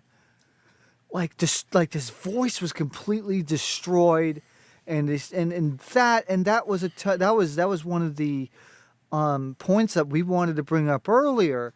It's like, listen to this voice and compare it to what it was a year and a half prior, and you will see like it's not even close. It is just a fantastic thing, and the crazy thing about it was, Davey got this band together in like 3 days, and just to see the chemistry working out. I mean, of course they're not a tight band yet, but the nucleus, and just to see the chemistry between the band members just gelling at this point with very little experience, as a band, is incredible. So I will say that I still enjoy listening to the show, and Greg is right about the slapback. I hopefully with technology, or we find maybe a better copy that didn't sound like it got dubbed over. It would be really amazing to see it. Of course, just to see Ryan White, there as a kind of a face of the whole thing, and probably inspiring Elton to come out and do this show. It's amazing. I will say that, yes, it definitely is worth being in the A tier, and that is my rating. Yeah, and also before I move on, I think because of the nature of this show and just listening to it, I really think Elton was clear-headed or not even indulging much, because he sounds totally with it. He's focused, and like he sounds clear-headed at this show. Yeah. Like I don't believe for 1 minute he would be so screwed up to show up to an event like this in a state not fit to perform. I think he was honestly, I don't know if totally clean, but he was clear enough to where it didn't affect his performances in a negative way. Ethan. Yeah, I actually agree with you, Greg and TierMaker. I put this in the A tier. Really good show. Again, maybe the slapback is causing some weirdness to happen, but yeah, very good. No complaints. Elton bootlegs. I really love the show, just like you guys, and we're all in agreement, so we all win so far. This is a rock solid A show, and it is just a breath of fresh air, as you guys said, to hear Elton singing these songs with a healthy voice again. I think blues is an interesting performance because you actually get album phrasing, which is very rare and very nice. Pound of Plenty is fantastic. Sad songs, I love the first line here. Not the only first line that I enjoy, but it sounds very passionate, and the emotion really gets to me. It's just, yeah, brilliant. I don't want to... a really fun version. It's just to the point, and a version that I very much enjoyed listening to. Sorry Seems is fantastic. I'm Still Standing. I missed the breakdown, and it's a shame that this band didn't get a chance to build on that, because I think this would be a great way to end the show. But I said he finishes it. Candles Fine. And Saturday. I love Saturdays in this show, even if Sugarfoot gets very trigger happy when he goes off on his own tangent. But yeah, a rock solid A show, and a good starting point for a band that is beginning to find its feet. I also want to interject and say that this is also the very first time that we have the full version of, I guess that's why they call it the blues, because before it was in the medley. So now we actually have a full version. Yeah. Yes. Yeah, and I thought it was great. It's great to, because I love the medley versions. Don't get me wrong, but to have the full song performed, I think it was a plus. Agreed. Elton bootlegs. The tour starts with First Miami on September 9th, and I will let you start. Fantastic. Okay, so this show I remember we got years and years and years ago, and it fooled us a few times, it did. Firstly, the quality was absolutely terrible. It was as if the taper had taken the microphone, shoved it up his backside, and just pressed record. You couldn't hear anything. It was awful. But luckily, over the years, we've got better copies of this. And for a first night of the tour, I think this is more a gig where I focus on Elton rather than the band. Because while we start off and the band are good, I just know that the performances are going to be much better further on in the tour, because A, they're finding their feet. Secondly, the arrangements aren't going to be as tight. And thirdly, as well, nerves as well. It's the first big tour he's done since December of 1986. He's going to be nervous about things. And you can tell in the first bit of the gig, in fact throughout the gig, you can tell that there's nerves definitely there. But overall, it's a very promising start. I'll also talk about the set list as well, because I tend to not talk about too much of these gigs until you get into them. I love the set list for 88 shows, because I can easily just go and split this into 3 parts. Firstly, Live in Australia. An album that obviously he didn't tour for, but obviously because doing the Reg Strikes Back, you can throw 2 into 1. The first load of songs came from that album. Then you have basically like a greatest hits section with a few gems thrown in. So Funeral for a Friend, Love Lies Bleeding starts out, and I think that's a perfect point for that in the set. And then you have stuff like Danny Bailey, which is fantastic. Then you get the new songs, and then you get a few hits, obviously for the encores to close the show. Elton's voice. Now, there are signs here that all isn't going to be 100%, but in terms of the first night, I think it's a success.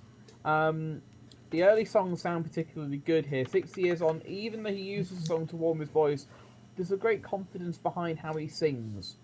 And especially compared to some versions later on in the tour, this is a very welcome start. The King Must Die is fantastic from this gig, one of the best on the tour. You're not having to worry too much. Burn Down the Mission again has Elton delivering it really well. The bridge sounds excellent here. Sorry Seems is the last time where we have the majority of the high notes there. I wish he did it more on this tour, but he doesn't. Have mercy, oh Lord. I mean, even though this isn't as notorious, there's still signs that, yeah, it's not my favourite song on this tour, but there are some good ones out there. Funeral for a Friend, Love Lies Bleeding is fantastic, and it's also begins that nucleus of this band, and this is one of the songs where I feel like that they really gel together on and do really well. There's a really good vocal delivery, even if Sorry Honey is a bit rough. As I said, it's great that we've got Danny Bailey. I think this is a good start for the song. Blues, oh yeah, that's another first signs where you can hear the... It's a strange song for me that Blues has so many rough versions from this era, because it's a ballad. You think that it'd be kinder on the voice, but clearly not. Philadelphia Freedom's a nice start, but there's better to come. I'll leave sad songs to Greg to discuss because it's a great first version. I feel as though he needs the limelight on that. A Word in Spanish is glorious. Mona Lisa's of Mad Hatters, oh my god, both parts. Mwah. In terms of vocals, they are sublime. Part 2 especially, the way that Elton will sing it, just like the record, it is perfection in my eyes. You won't get many versions that will beat this, I'd say. Other songs, I Don't Want As Nice. Candle's fantastic, one of the best versions you'll get. Saturday's alright. I appreciate the vocals on this. They're cleaner than they will be on other versions. And I'm Still Standing, It Begins. There are so many versions in the early part of this tour where he either flubs lyrics or something goes wrong, and this one's no exception. I am going to give this... I'm going to stick this at the high end of A, and I'm going to put it above the AIDS benefit show. Interesting. Let's see. I'll go next because there's a certain song that's asking for my input on. So for Miami, first Miami, I agree. It's a good start to the tour. Considering it's the first night of the tour, while the band aren't the juggernaut that they would become later on, and yes, there are first show nerves, from Elton and the band occasionally, it's still a pretty successful band gig for a first show. Like, there's not a lot of sloppiness, and it's just, things are still clicking, but they're at a pretty good level. So it's not like we're starting off with, rough as hell and no one knows what they're doing or anything. So I think it's a pretty good first show for the band. For Elton, his vocals are in good shape throughout this first night. Predominantly clean voice. I always like The King Must Die because it's predominantly clean. Love the Sorry Seams performance because of the falsetto and the soft tone being used. It reminds me a lot of 84, a more mature 84 voice.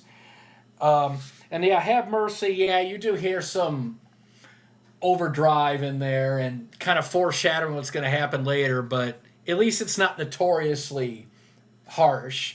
And the C5 ad-lib was surprising, so, there's that.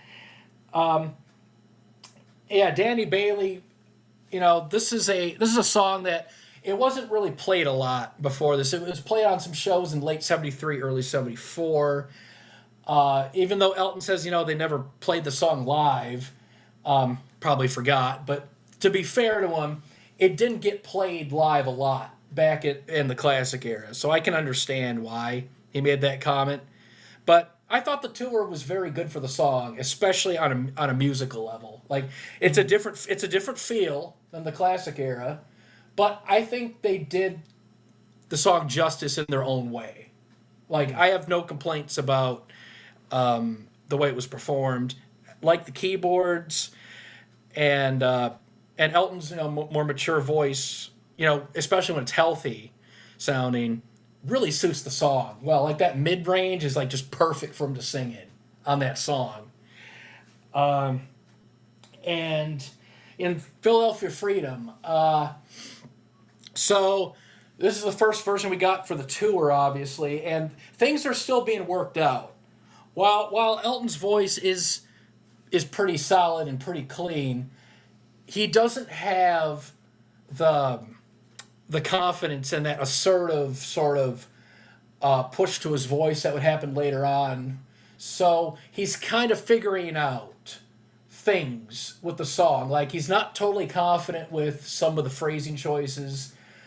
Like on the outro, you won't hear constant B flat fours or anything like that. He's doing the more conservative phrasing you'd hear in 86, later 86, when he stopped hitting the outro high notes.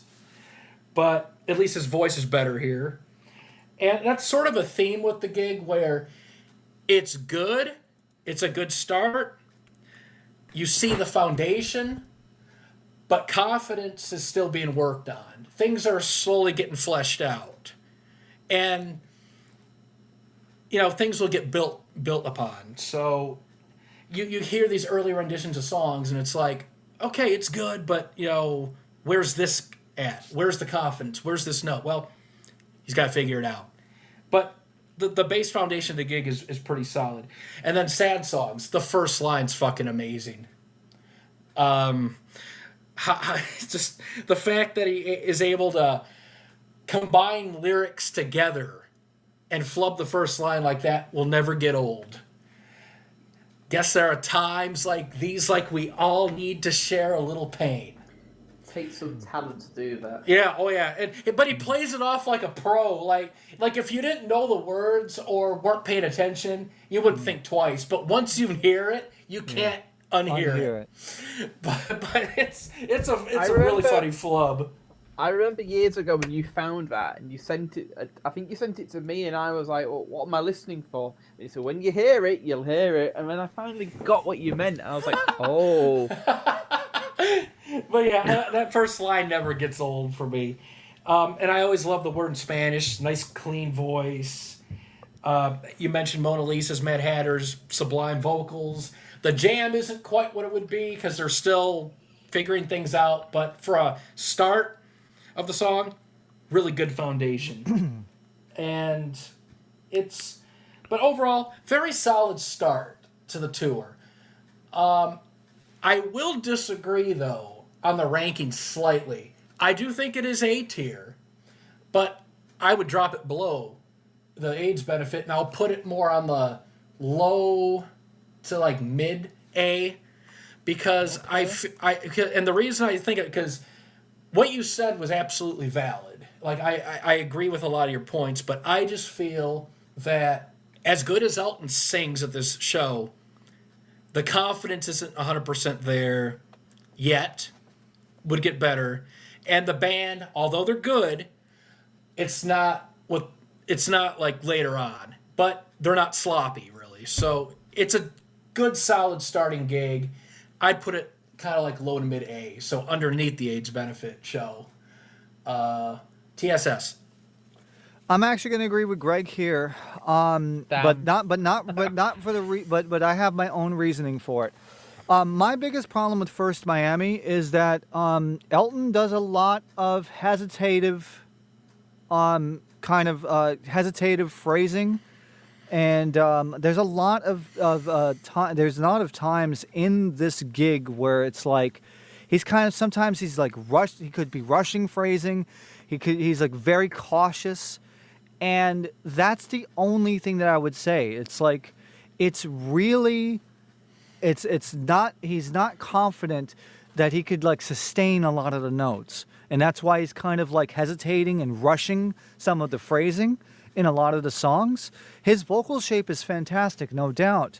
But there's the problem of the vocal, the timing of his delivery. The band is fine. Like I said, the band is okay, but I would still take the vocal confidence was better at the AIDS benefit, and that's one of the only reasons why this goes lower for me than the AIDS benefit. But I still rank it in the high A category anyway. And everything else that was said, that's what's being said. But like I said, my issue is just the hesitative and rushed phrasing in the vast majority of the songs. God damn it, me and Greg win and me and Greg lose. Oh, great. It's okay. I'm going into this without feeling salty, and the Royal Gala, I put that behind me. So everything's good. Good. So Ethan. Now don't mention it to me again. Okay. First Miami. Okay, First Miami. Really enjoy the show. Voice is clean, like TSS said. There is some hesitance here, but it's completely understandable. First, like big massive show with his new, in quotation marks, voice. So it's completely understandable that there's some weirdness going on with confidence. But this show does have some good shit in it. Like there's like album lyrics in Tiny Dancer. It's still probably the best part 2 of Mona Lisa's he's ever delivered with album phrasing. Yeah, I've got it about the level of the AIDS benefit, so round about sort of A-ish.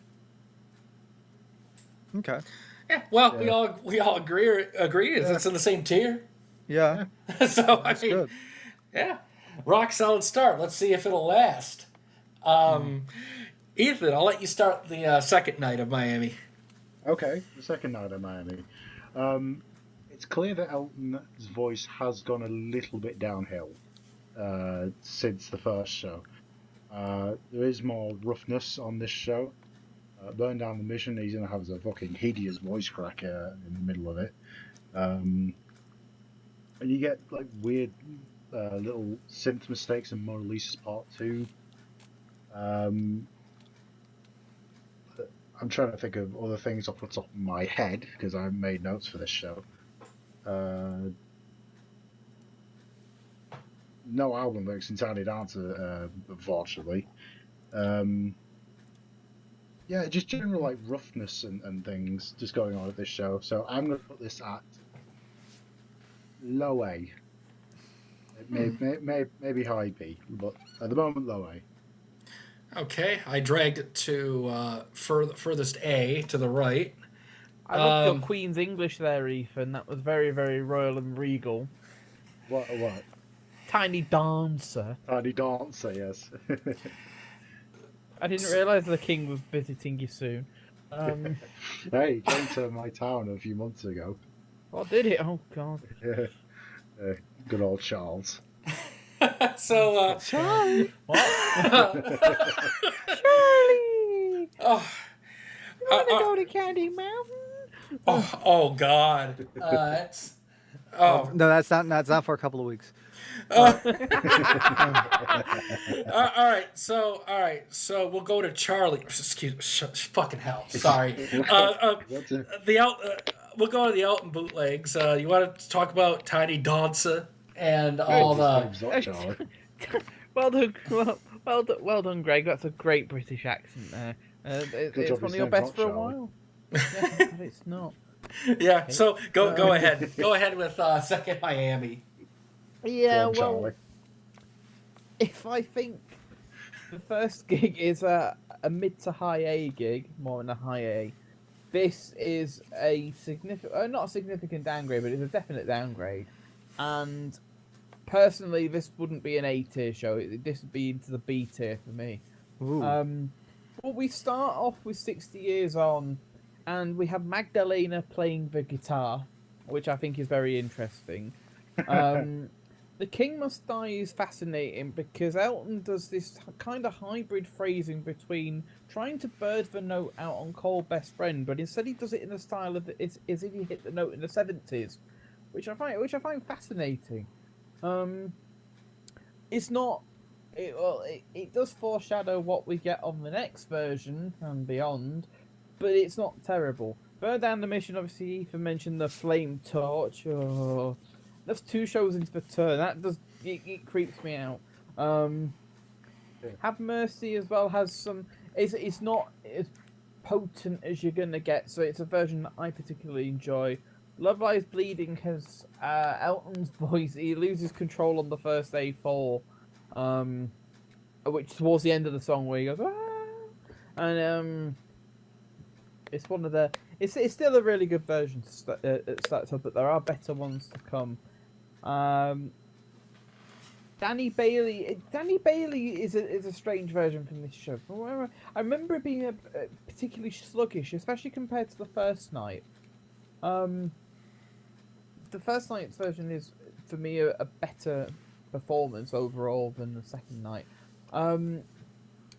Sad Songs is nice. I like the intro to that. That's an interesting performance. A Word in Spanish is Elton doing an embellishment and the thing, which I'm glad he didn't do again. But I'm to be fair, it goes to show that he's a bit more confident than he was on the first night. That he's trying to throw falsetto embellishments into songs that don't even have them.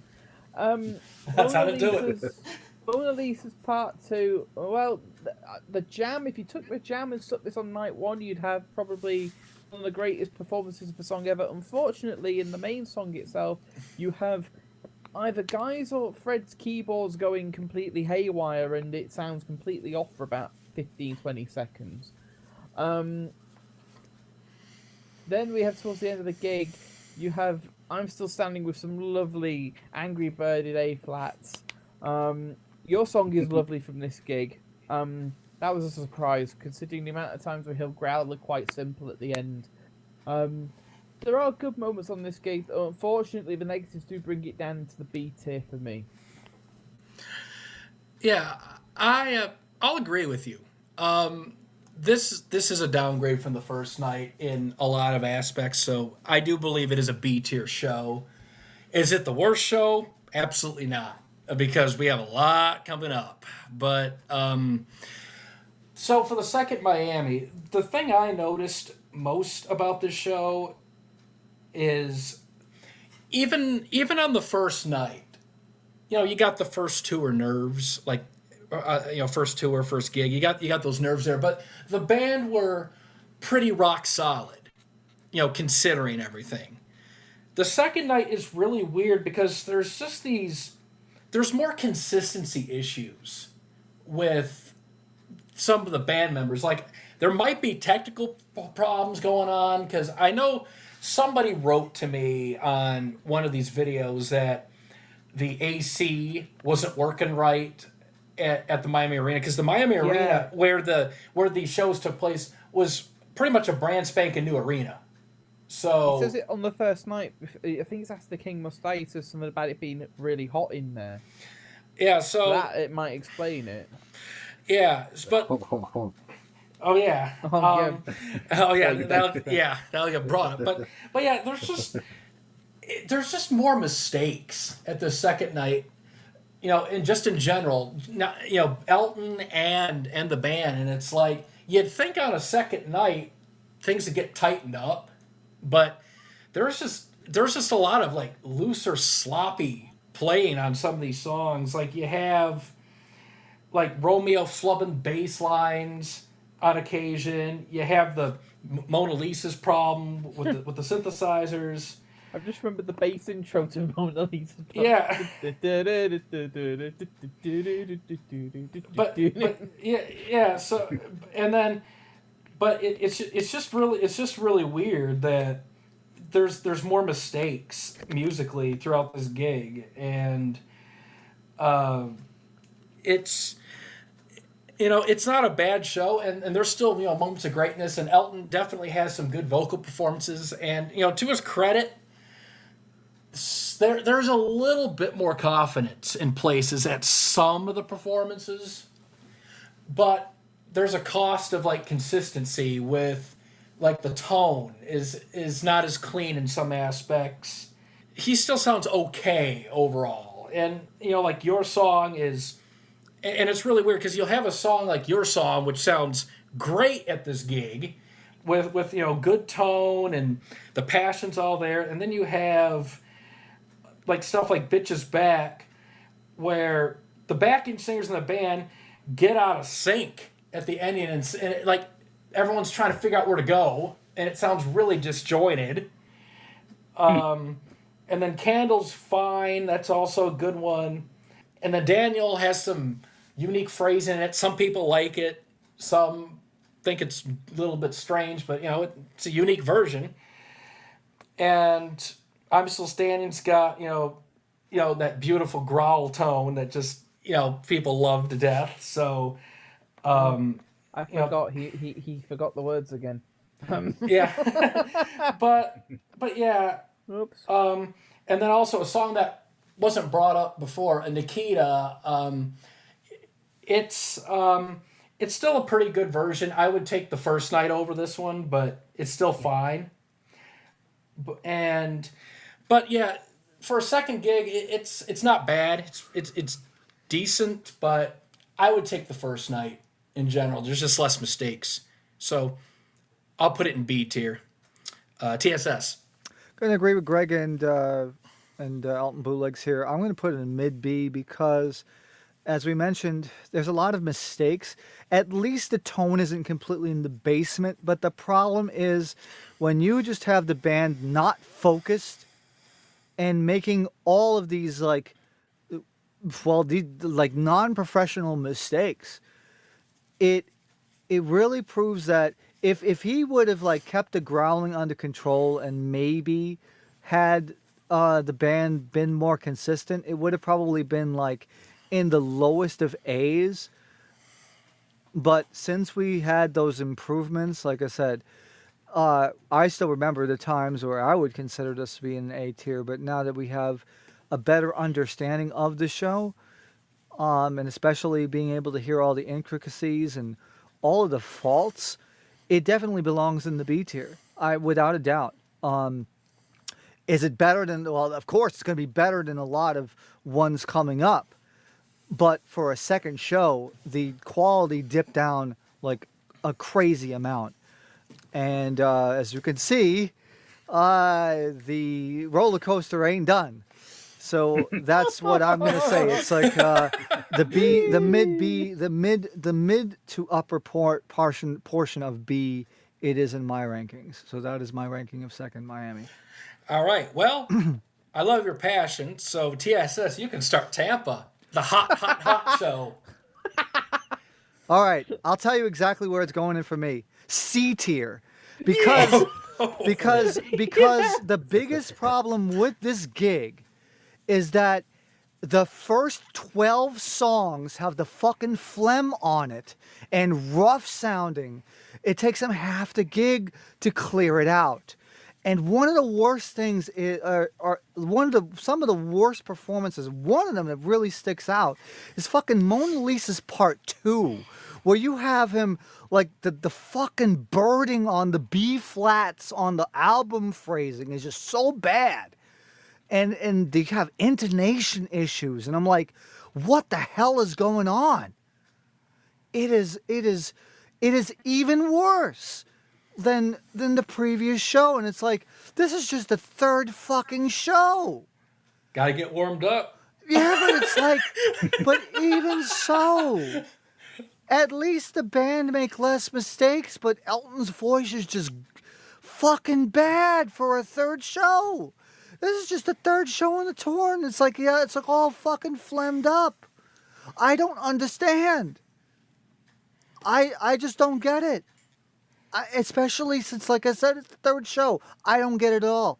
It's just a satisfactory show at best. This band, like I said, is not making the mistakes, but what the man in front is not at his best. And that is what really, like, oh God, the gurgle. You start hearing the gurgling. You start hearing like the gurgling on the show, which was going to get worse as the weeks progress in some cases. And that's the reason why I don't like the show at all. At the old source, it kind of masked all this. But when you actually had a better copy and you notice, oh my God, his voice, his tone is bad. And I can't, right? And judging it from all the other shows, this is a real downgrade from the two Miamis. So this is a C tier. Oh, yeah, it's really weird. I'll jump in there. Yeah, at best, it's C. And the reason I would put it in C is very inconsistent. Very, very inconsistent. And yeah, third show of the tour, the third in Florida. And I thought, so when I first transferred this show a long, long time ago, like 2013, ish, I thought, well, it's early Reg, so it's got to be good. So I admit I completely fumbled it there. I was totally wrong with that view. But so I thought, oh, it's early Reg, it must be good, because I was going off the Miamis. So I pop in the tape and I'm listening to the stuff. Now this was the worst transfer of the tape. So I hear 60 Years On, and I'm like, okay, it's coarse, but okay, he needs to warm his voice up. I needed to turn to, it's like, okay, still coarse. Whatever. King Must Die. We get to that, and I'm like, okay, it starts off okay, things are good. We get to Call Best Friends. And I'm like, what is this? This isn't right. And I knew from that point, I don't think this is going to be as good as I hope to be. So... Sing it, Reg. Sing it. Well, Reg did, and look what happened. But it's really weird because the first half of the show is just, it's up and down, inconsistent, like good moments mixed in with bad moments, rough tone, good, like Burn Down the Mission. Yeah, the tone's settling down a little bit, but it's still not the greatest. And then you have Mercy, where you really start to hear the harsher voice start to poke its ugly head out, and I hate that voice. And then Love Lies Bleeding. So yeah, the main issue with that version is there's musical slop through it. It's just like the band are still fucking up at this show. Like, I don't know if it's road fatigue from being on the road for a grand total of 3 days. I don't know if it's road fatigue. I don't know if they're partying with Elton and like, here, try this. Oh, this doesn't work. I don't know what's going on. But it's just like there's still mistakes galore. Now, some of the stuff is better, and when the band's not fucking up, they sound good. But there's still fuck ups musically. Elton's in his own world of inconsistency, and starts to get reckless with some songs. Philadelphia Freedom, wow. So, yeah, I appreciate the effort to try embellishments, but if they're not in tune, it doesn't sound good. Trying to hit, he tries the first Shine the Light falsetto, and it's out of tune as well. So I'm like, okay, I appreciate the effort, but not the greatest. And then the Bitches Back, the intro's botched, and that's not the first time it happens. Nikita, things finally start to settle down. So the vocals are fine, and the music, it's like everybody seems to think, okay, we're at Nikita, now we gotta actually start the gig properly. Let's begin the gig at this song, Nikita. So Nikita's fine. Sad Songs, I do like the music on it, and Elton starts to expand the intro a bit more, and I like the piano solo. And then Daniel's really good at Tampa, and then I Don't Wanna. So the vocals are more gritty and they're rougher compared to the previous two nights, and so. Yeah, that song's going to get brought up a lot as we get more into the tour. But yeah, the show at best, it's C, because it's so inconsistent. And just because things turn around in the back half doesn't make it a very good show overall. It means it's a really inconsistent one. So at best, it's C. So I completely agree with TSS. Ethan. Whoa, this is a hot show, right? Oh yeah, it's summer in Florida, hot. That's why Buster Poindexter avoided it. Go ahead. But yeah, like these two guys have said, this is a very strange show to listen to. Not only is the first half of the show not brilliant, the King Must Die has some hideous stuff on it. Have Mercy is you're starting to get the grinding voice on it. Tiny Dancer is not brilliant. Danny Bailey's meh, I guess. Philadelphia Freedom, like Greg said, had the weird out of key Shine a Light falsetto, and I believe this is when audiences start cheering when Elton does that. Which, by the way, we debunked. It's not because Elton's doing falsetto. It's because lights go right. So there's a fun backstory about that. So what had happened was I did it too. I always attribute it, So Elton reintroduced the falsetto back onto Philadelphia Freedom for this era. And coincidentally, when you hear these shows from '88, the audience cheers after he sings the falsetto on Shine the Light. So I'm thinking, are they cheering the falsetto? I'm like, it kind of sounded strange, but it, like, made sense. It's in a weird way. So I'm like, okay, I'm looking forward to the audience cheering. So I had that viewpoint for God knows how long.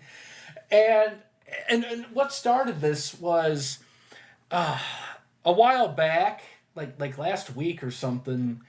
One of the one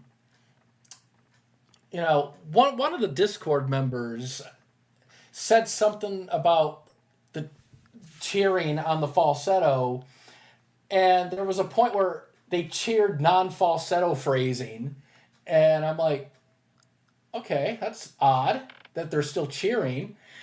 And so I'm thinking, okay, so I immediately deduced that maybe something's visually happening at the gig. So I go, and obviously we don't have video from this tour leg, with the exception of like the pro shot from the first Hollywood Bowl show. But but the closest I could find was, well, let's check Verona. So I went to Verona and I go to those parts where he does shine the light. Well, as he sings that, the lights in the back start shining and changing as he sings it. So I'm like, okay, I bet it's the stage lighting doing something, and the audience is reacting to the lights. And obviously, American audiences love to react to visuals and lights. So as I'm trying to figure this out, Brady went on a random Elton group and asked, "Hey, can you tell me about what was going on here?" And he said, "Hey, are they cheering at the falsetto, or was there something visual?" And a bunch of comments came in and said, "Yeah, they put lighting effects and shine the lights, and you had like 6 people say the same thing." All right. So the cheering, as much as I would love to say, yeah, they're cheering the falsetto, it was a coincidence. Like a lighting effect. Yes, it coincidentally was right when he sang it. So, so dear to my heart, which was slightly broken, I said, well, okay, well, it's visual, but still, it's a nice audio effect. If you take the lighting out of context, nails the falsetto, they cheer. But yeah, go ahead, Ethan. Sorry. But yeah, in contrast to what I think about part 2, which is not very good, part 1 is actually one of my favorites of the tour. It's really good, weirdly. Maybe doing like 3 days in a row kind of fucked him over a little bit that early on into the tour. But I don't know.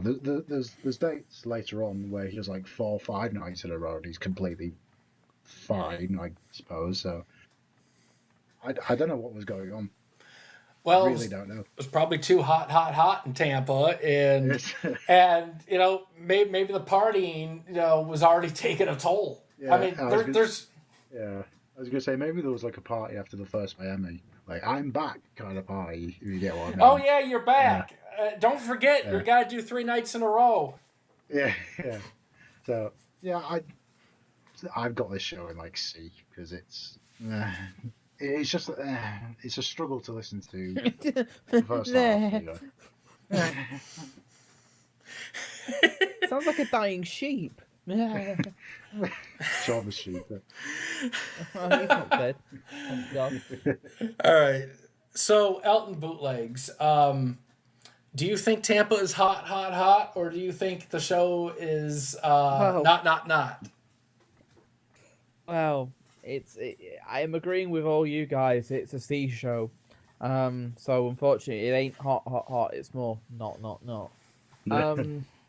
Yeah. So you get to the King Must Die, and you think, well, this started off a little bit rough. Surely the voice is going to improve. And then you get to Cold Best Friends, and you're just like, oh God, I don't want to call my best friends if I'm going to sound like that. I'd be concerned.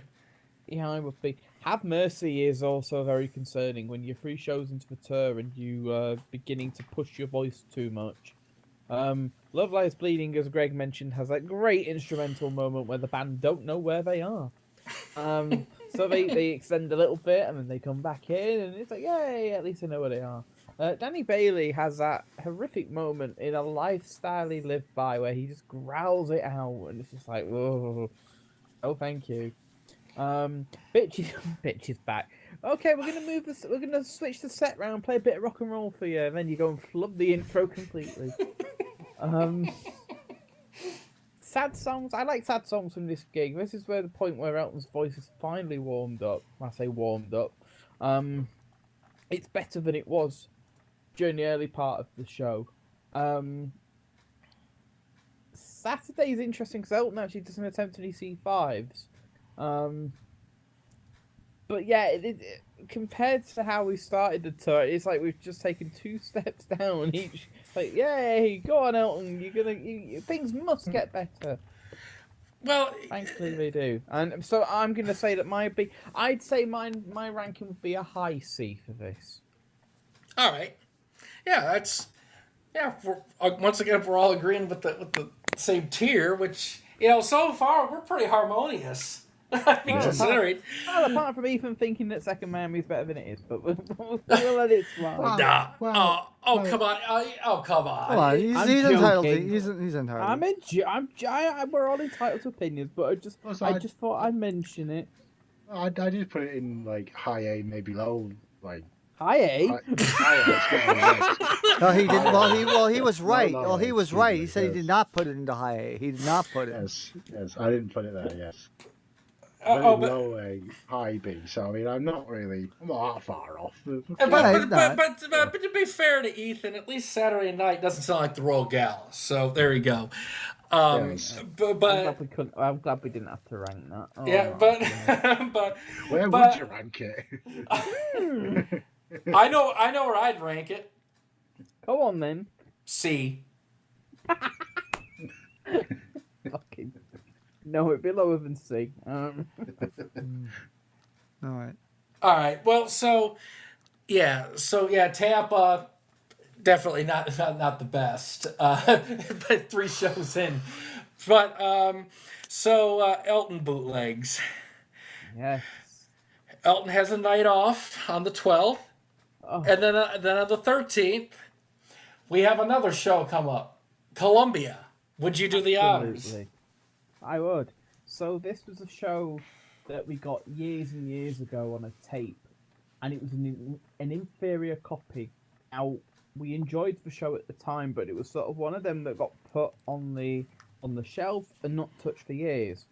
This was until about just over 18 months ago, where a fresh copy of Columbia came out, which has about 98% of the show. There's a little bit missing and Burn Down the Mission, and there's little cuts and snippets throughout which you can fill in with the other source. This is a night and day difference between Tampa and here, because not only do the band sound revitalised, they sound fresh and more focused, you've got Elton in the best shape he's been in on the tour so far in terms of vocals. There are once he warms his voice up, it does take, I would say, up until Love Lies Bleeding for him to fully settle down, but once he does, he's fantastic, and that particular version of the song, deserves a chef's kiss. Not just that part, but Funeral for a Friend as well. They just sound really focused in the groove of the song. Elton's delivery is just exceptional in my eyes. Danny Bailey's fantastic as well. I love the vocals there. Blues, he swaps the lyrics around and has a bit of fun, but the vocals are pretty good compared to what you're going to get coming up. Philadelphia Freedom sung with more confidence than the first few versions. Bitch is back. Yay, they finally know how to do the intro. The outro's a bit different here, but Nikita's very good. Sad songs, I love the intro, and I actually love the performance of the song as well. Mona Lisa's and Mad Hatters Parts 1 and 2 are brilliant at this show. I wish that Elton did the album phrasing, because I think if he did in Part 2, I think this would probably beat First Miami. He just sounds more confident, and the jam's great as well. Daniel is brilliant as well. He gets a bit more tired after that. Like, I don't want as like the first signs of it. But in saying that, this is probably one of the best early versions you're gonna get. Saturday Night's Right for Fighting is a version I adore as well. I love how Fred Mandel's rhythm guitar creeps in, and he gets his solo point, which is fantastic. Yeah, the vocals are slightly tired, but I'll take these over a lot of versions you're going to get from the era. Here's a good C5 as well. I'm Still Standing. Finally, we have a version of I'm Still Standing where he remembers the words and he remembers the arrangement, but there are some lovely A flats in there that are Angry Birding out beyond extinction. But other than that, the positives there, as I've said about the negatives, it's some of the earlier songs where the voice isn't 100%. Like Have Mercy's not. Well, it's not an awful version by any stretch of the imagination, but you still have him growling out lines. The King Must Die also sounds really good at this gig. And the Mission has various moments. And sorry scenes where Greg was wondering, well, one of the things that people have probably noticed is that there are uploads of cats. And Greg was wondering where Tallulah and Friends might be able to appear at this gig. And I went, but there is a moment at Columbia where Elton decides that Sorry Seems needs growling, so that thanks to that, it could get added to this gig. Well, we do need to talk about Tallulah and Friends, but we'll say that a bit later. I am going to throw this gig. This gig deserves to be talked about, deserves its praise. It does have its backdraws, but it's the positives that shine through more. I think this goes into a very solid to upper S for me. All right. I hope you enjoy the show as much as I do. Yeah, DSS Killer. I'm going to one-up you. And I'm going to say this goes into All-Star. And let me tell you why. Let me tell you why. So this is the first show where we have Elton consistently using the soft tone. And it happens to be on the entire show. Now, I have listened to this ad nauseum.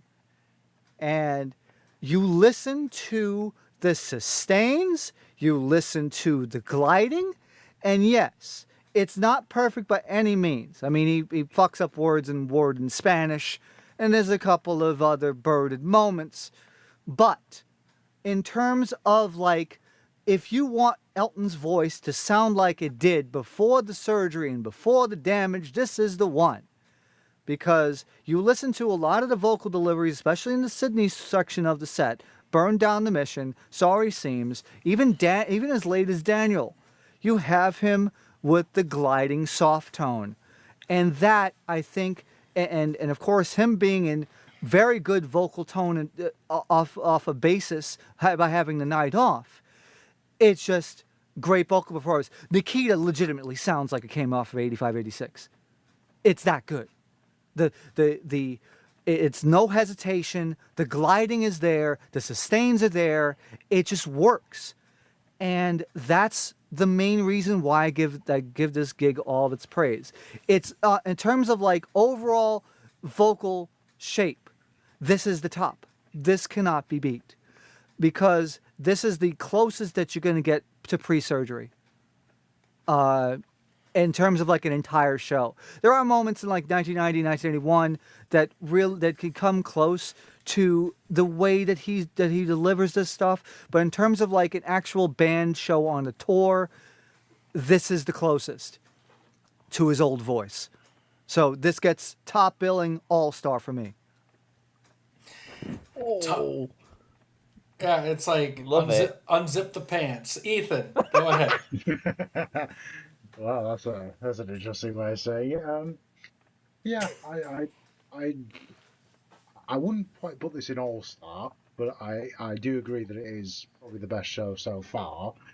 I'd definitely put it in S at least. And yes, he does tire out towards the end a little bit, but in terms of like how his like vocal tone and like the condition he's in, it's very good. They're extremely good, in fact. Word in Spanish is actually some cleaner than the album, minus lyric flubs. Yes. Yeah, I can't really fault it. Maybe some lyric flubs, and towards the end he does tire out a little bit. So I'm going to put it in mid to high S. All right. Interesting. So, in Colombia, first of all, what I'll say is, I have to make an apology because when I was talking about Tampa 88 and when I was uploading it a while back, I was under the impression that a very good subscriber and Discord friend really loved the show, that Daniel.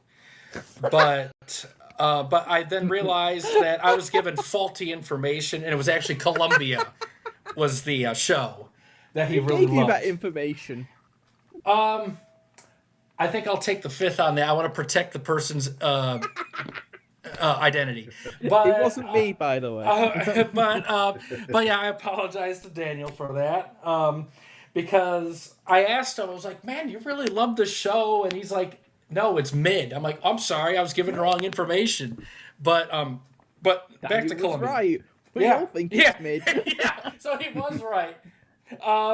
But back to Columbia. Elton was talked about a lot. But I want to talk about the band a little bit more on this. So the night off between Tampa and the show did wonders. I think everybody went to sleep on the night off and didn't wake up until the show because the band sounds so much better compared to the second night of Miami and Tampa. That sloppy stuff is gone.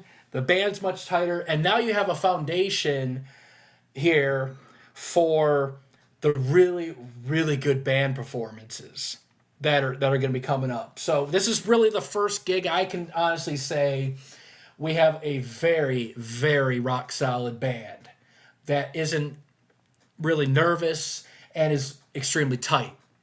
So musically, it's much better. And when we get to the vocal aspect, yes, the vocals are very strong through the whole show. Much better than the previous two shows we have. So the consistency's better, not as rough. And the vocal shape is closer to the first Miami, but the advantage it has over the first Miami is the confidence is better. So Elton delivers the material with a little bit more punch. Does sound very close to Euro 86, specifically late April. So the April voice. So the voice that's heard on Vienna and Rotterdam. So those are like the two gigs that gets brought up a lot when they compare the vocals. Nikita being one of the songs that legitimately does sound like it could come off of mid 86. Excellent post-surgery version. One of the best ones, if not the best one. But yeah, some of these other performances that I'll go through. Sorry Seems, yeah. There's the moment that the Elton bootlegs brought up.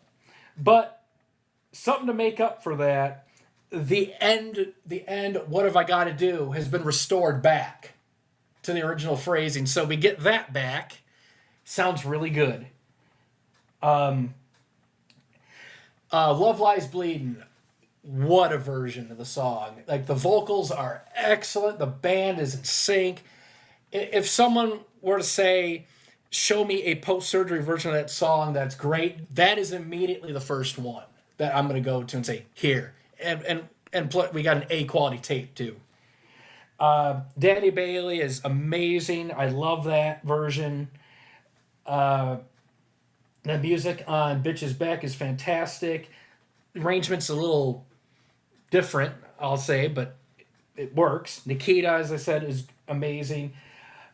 I love the sad songs from the show. There's something about the sad songs, like the way Elton delivers it. It might be the mid '86 sort of style he does, but the way he sings with the band, everything works. Like, everybody's in sync, and Mona Lisa's parts 1 and 2 are both great. Confidence is there, and the vocals are great. The I Don't Wanna is good too. It's bare bones, but I love the groove there, like between Sugarfoot and Romeo. Like, everything clicks. It's a very good early version, and it's overall it's a show that is just so much better than everything before it. Like, it's not like it just beats Miami or something. This is like head and shoulders above everything. As far as ranking it, I'm not quite sure, because at the very least, it's going to go in the upper echelon of the S tier. Could there be an argument for pushing it into All-Star? Potentially, absolutely. The tightness of the band, helps, and having Elton's vocals sounding consistently good through it, and even the tired bits where things aren't at full strength, they still aren't like hideous sounding. It's not like his voice goes to shit, because there's some gigs on here where you get false hopes and like things sound good and then it takes a big downturn. Here, yes, you can make the argument that the voice tires out a bit, but it's not like he goes from sounding amazing to all of a sudden what happened. It's just it's a little weaker, but he's still fine. It's not like he's missing notes left and right or anything. So I'm literally right in between the rankings. Like strong S, like upper echelon S, bordering the All-Star ranking here. Like I'm really not sure where I would rank it. So... Well, if you've got a ballsy opinion, you best show it now, Greg. Okay, unzip. So my question is, so my question is, because I know Ethan and Elton Bootlegs both ranked him in S. I'm kind of teetering. So TSS, since you're the All-Star ranking, try to convince me to put that in All-Star, because I'm right on the border.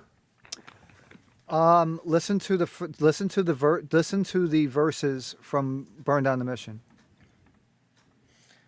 Tell me there's an angel. Okay, but yeah, they sound great. But if you listen to the first 1 minute and 30 seconds, it sounds identical to like 86. Mm-hmm. Including the sustains, the vocal shifting, it sounds virtually identical. Yeah, it does sound. Mona Lisa's Part 1 has one of the fucking best like deliveries of that fucking song. Yeah, it is amazing. And I did say on Burn Down the Mission, it sounds like late Euro 86. So I mean, obviously we're both hearing the same thing. Yeah, I forgot to say as well, you can also hear between songs here on the A tape. You hear audience members talking between one another, and some of the things they're saying are hilarious. After Danny Bailey, this guy goes, "I don't believe it. It's as if I walked into a time machine." It's like, well, you haven't walked into a time machine. No, he's still performing it. Someone said somewhere during the show, it's like, He's 41, but he's playing like he's in his mid-20s. Like, oh, must be a good show. Yeah. Hot. Yeah, this is the hot show. There's actually a moment as well. It's the start of Nikita where there's a woman on the tape, and I've actually said that she sounds like MSG Lady. It's a sit-down song. I mean, before Sad Songs, as the intro starts, he hasn't played anything off the new album. And then you hear somebody who reminds me of Greg. Give him time. Well, I guess I show up. I seem to show up at some of these random shows that I can't remember. But what is it? I know it doesn't. It's not that he sounds like you, but I could just imagine you delivering the line like he does. Well, Maybe it is you in disguise. I don't know. Yeah, well, I showed up at Costa Mesa '86. I remember that gig. Right, go tell Greg. It's good. No, but it's like, for Columbia's ranking, it could go either way. I mean, But so then my question would be to put this show into All Star. Even though the eras are different, does this show stack up to the great 85, 86 UK shows and the big picture dates that are all in All Star? Even though it's a completely different era. That's a good way of putting it, actually. Some of these performances, yeah. Yes. Because the vast majority of it, yes, because it's consistent. And consistency is key. I mean, the jams and the band. You start to hear the band actually come together, and I think that's the best part about it. And I would recommend this show to anybody. Well, even if it's S or All Star, I'd still would recommend the show. I mean, it's like it's either gonna be top S, like strong S, or it inches into All Star. So it's right at that point. So right, because if I agree and say All Star, then we have a split vote on the TierMaker. Okay. If you two said All Star, I wouldn't disagree with it. I'd accept the loss, to be quite honest, because it is that good of a show. But would TSS accept if it goes to high S? Yeah, because that's just our stuff. I can keep it in mind. Yeah, like if we were to compromise on a TierMaker, like it comes down to, would you be more willing to put it in strong S, or would we be willing to bump it to low All Star? Because for me, it's right in between the rankings. Like it could go either way. Right. But I only put it on All Star because of the vocals alone.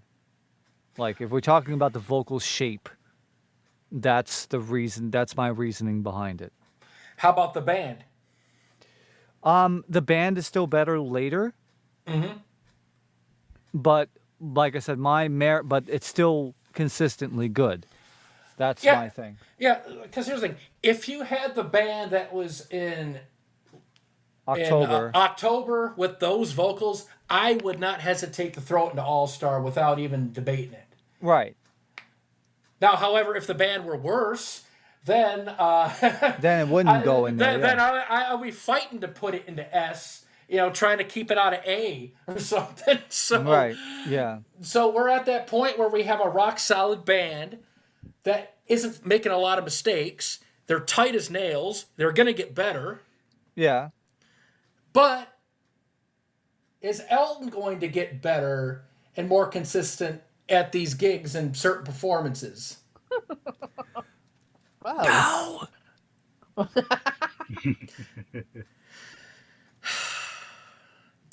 Fuck it, All Star. Okay. Okay. Yeah. Okay. Go on then. I'll inch it into All Star, but just barely. Before you do, I think we need to have a chit chat for a couple of minutes. Drag it down into F. So if people are sort of scanning along on the YouTube bar and see that you've dragged it to F, you want to see the uproar. I'm like, oh my god, what are they doing? Oh wait, they put it in All Star. Phew. That hurt, but I did it. Okay. All right. So you convinced me. Okay, so I'll start Cuyahoga Falls. Sure, go ahead. All right. Now, wonderful. So this one, I have to admit that I'm misjudged the gig a bit in my younger days and didn't give it the right respect and proper listening because of the tape. And I also admit that certain performances sort of influenced viewpoints. But later on, when the new tape was sent over and I listened to that, and then I got to hear everyone else's viewpoints on the show where it was getting talked about. And I'm like, hang on, hey, I got to listen to this. And so I re-listened to it with the new set of ears, and the new mentality. It's like, I seriously misjudged the show. Like, what was I fucking thinking back then? Like, oh, that is one of the biggest bluffs and the biggest misjudgings of shows I've ever done, where I let 2 or 3 off performances dictate the overall ranking of a show instead of looking at the performances individually. And I'm like, yeah, I really missed it back then. So when I listen to it now, I'm like, this show is way, way better than I originally thought. So for Cuyahoga Falls, I love this show. It's one of my favorites on the whole tour leg. And what I love about it the most is the energy and the spirited nature of everything. So the band are just into this show. Like, if you thought Columbia was great musically, they build off that foundation and they expand upon it here. And man, the songs are played with like a lot of passion, a lot of energy, more focus. Like, musically, this is a better show than Columbia. And I love it for the music. And the one thing is, for Elton, the voice is strange at this show, but once things settle down, there's a lot to like. So at the beginning of the show, his voice is in its usual not warm up on stage, shape. So 6 years on, and I need to turn to our use to, get warmed up.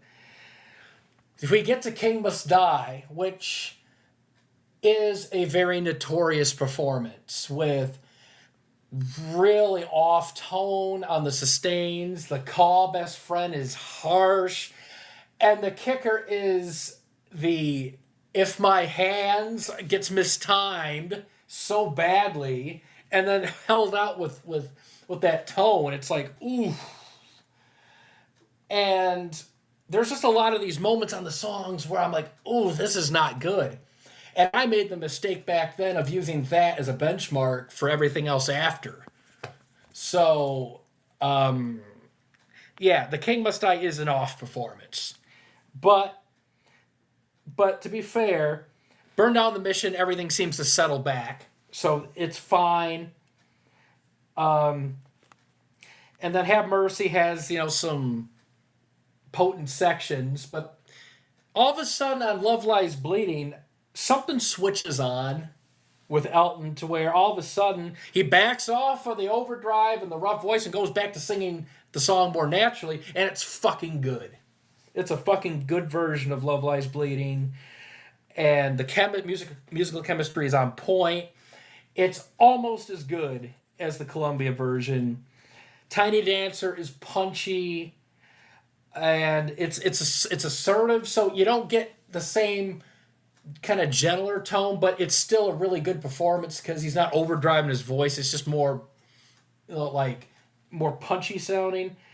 Danny Bailey is awesome at this show. I consider this the sister version of Columbia because Columbia has a little bit more clarity to the vocals and a more natural style. This version is a little bit more aggressive, but it's not like burdened and it's not like hideous. It's probably the best version of the song with the more aggressive approach, but still having a good tone to the voice. Blues has more album phrasing, and the delivery is a little bit more normal, like not as many embellishments, which interesting. Philadelphia Freedom, he starts to be more gutsy on the outro. So he starts to attempt more B flats. They're not quite there yet, but the confidence is getting there. Bitches Back is amazing. This is Sugarfoot's awesome. The guitars are awesome, and Elton aggressively sings it. It kind of reminds me of some parts of '84 and Euro '86. The sad songs is really, really fun to listen to. Very energetic. Not all the singing is clean, but it's fine. The Mona Lisa's performances are awesome too. Daniel sounds like it could have came from the '84 tour with some of the lines, because the phrasing's pretty much the same, which is great. Saturday Night's All Right for Fighting. Oh, the guitar work's amazing. They're high in the mix. Davey and Fred are tearing it up. And your song is great, and I'm Still Standing. We only have a very, very short section of the song because the tape runs out, but we got him having fun with the words. But he's having so much fun at the show, he almost forgets to introduce the band, because normally he's supposed to do that at the halfway point, but he sneaks it in before I'm Still Standing. But yeah, this show I misjudged. It's not perfect, and there's some off moments early on, but once you get out of the stormy waters and into calm seas, it's an awesome gig, especially musically. Because Columbia is an all-star now, because it's at the lower end all-star. I would stick Cuyahoga in an S, with the music being a real driving point at this show. It's awesome, and the energy is just amazing. So I love the show for the energy. I wish the tape was better though. TSS. Totally agree with Greg here, 100%. Yeah. So interestingly enough, so when Elton warms up his voice, it gets to almost the same level as Columbia. As a matter of fact, I would say Daniel from this gig is better than Columbia, because there's more soft tone and there's more prime live phrasing. Because one of the only things I had about Columbia was that Daniel's phrasing was a little bit rushed. Here, it's more it's more contained, and there is just as much soft tone on this gig than on Columbia. And like I said, we were sleeping on this for the longest amount of time, and this was just a goddamn amazing show. And like Greg said, I wish the tape was better quality, because if we had Columbia's quality on this, it would have been the sister show would have been amazing. So yeah, so once again, the band, the band, you could tell that they are progressing in their prowess. And once Elton warms up his voice, that's it. It's pretty much virtually the same as Columbia. So realistically, top S for me, 100%. Yeah, and his voice also stays consistently strong. Yeah, and he doesn't. Yeah, and he doesn't. And unlike Columbia, he does not tire. That's the most important thing. His voice does not tire out. So in that respect, the last 5 songs are better than the ones at Columbia. But again, the slight inconsistencies of the voice drive it down a little bit under what Columbia is. But I would definitely hold it in the same praise as the other show. Yeah, like if the first 5-6 songs, so everything before Funeral, if those were at the same level as Columbia or better, I would have thrown Cuyahoga Falls in this as an all-star. Yes. But yeah, so yeah, musically, this gig is just awesome. It's among the best musical shows from this part of the tour, and you just look at these dates, and you just look at Second Miami and Tampa, which took place 3 and 4 days before the show, and I can't believe the differences. In the band here, like they completely sorted out everything at this point. So awesome stuff. Ethan. Well, Greg said that he considers Danny Bailey to be a sister version to Columbia. I consider this a sister show to Columbia. Pretty much starts off where Columbia ended, him sounding a bit worn out and a bit ragged, but it soon starts off being really really, really good again. I have no doubt that if something like Columbia happened to this show where we got like an A copy of it, it would have the similar effect, where more of the general public would realise that this is an amazing show. And it is, I think, this is probably the last show where he delivers songs anywhere near like his old self. Yeah, can't really say any more than that. S for me. Elton bootlegs. Is it an S tier, or you have a different view? If we didn't have The King Must Die and Have Mercy, I think this would be an all-star show. But unfortunately, we have them, so therefore it's an S show. That moment in The King Must Die, oh my god. No, it's not just one moment, though, that's the thing. If it was one moment, maybe you could get away with it. But no. Then on Have Mercy, he turns it up again, and it's just like, no. Turn it down, and you'll be fine. The other thing as well is that you have at this gig, you also have some technical issues that I think you can hear on this tape as well. There's quite a bit of feedback. Yeah, there is some feedback on. Now it is a terrible tape that we have, but you do hear it during beginning of Funeral for a Friend as well, which I find interesting. They then get the levels back to normal, and then after Blues, Elton then decides enough's enough, and we're going to investigate the issue. After that, there doesn't seem to be any problems. In terms of performances, Love Lies Bleeding again is fantastic. It's not as good as Columbia for me, but it's not far off. Danny Bailey's fantastic. Philadelphia Freedom's getting more gutsy.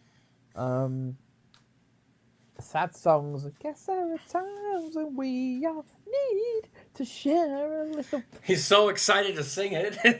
I know, and he does that instead. Mona Lisa's is fantastic. I love part 2 from this gig. It's for me one of the last versions where he sings with the kid in me notes really well. As the rest of the tour goes on, the quality of them notes, well, some of them aren't great and some of them are terrible. But this is really good.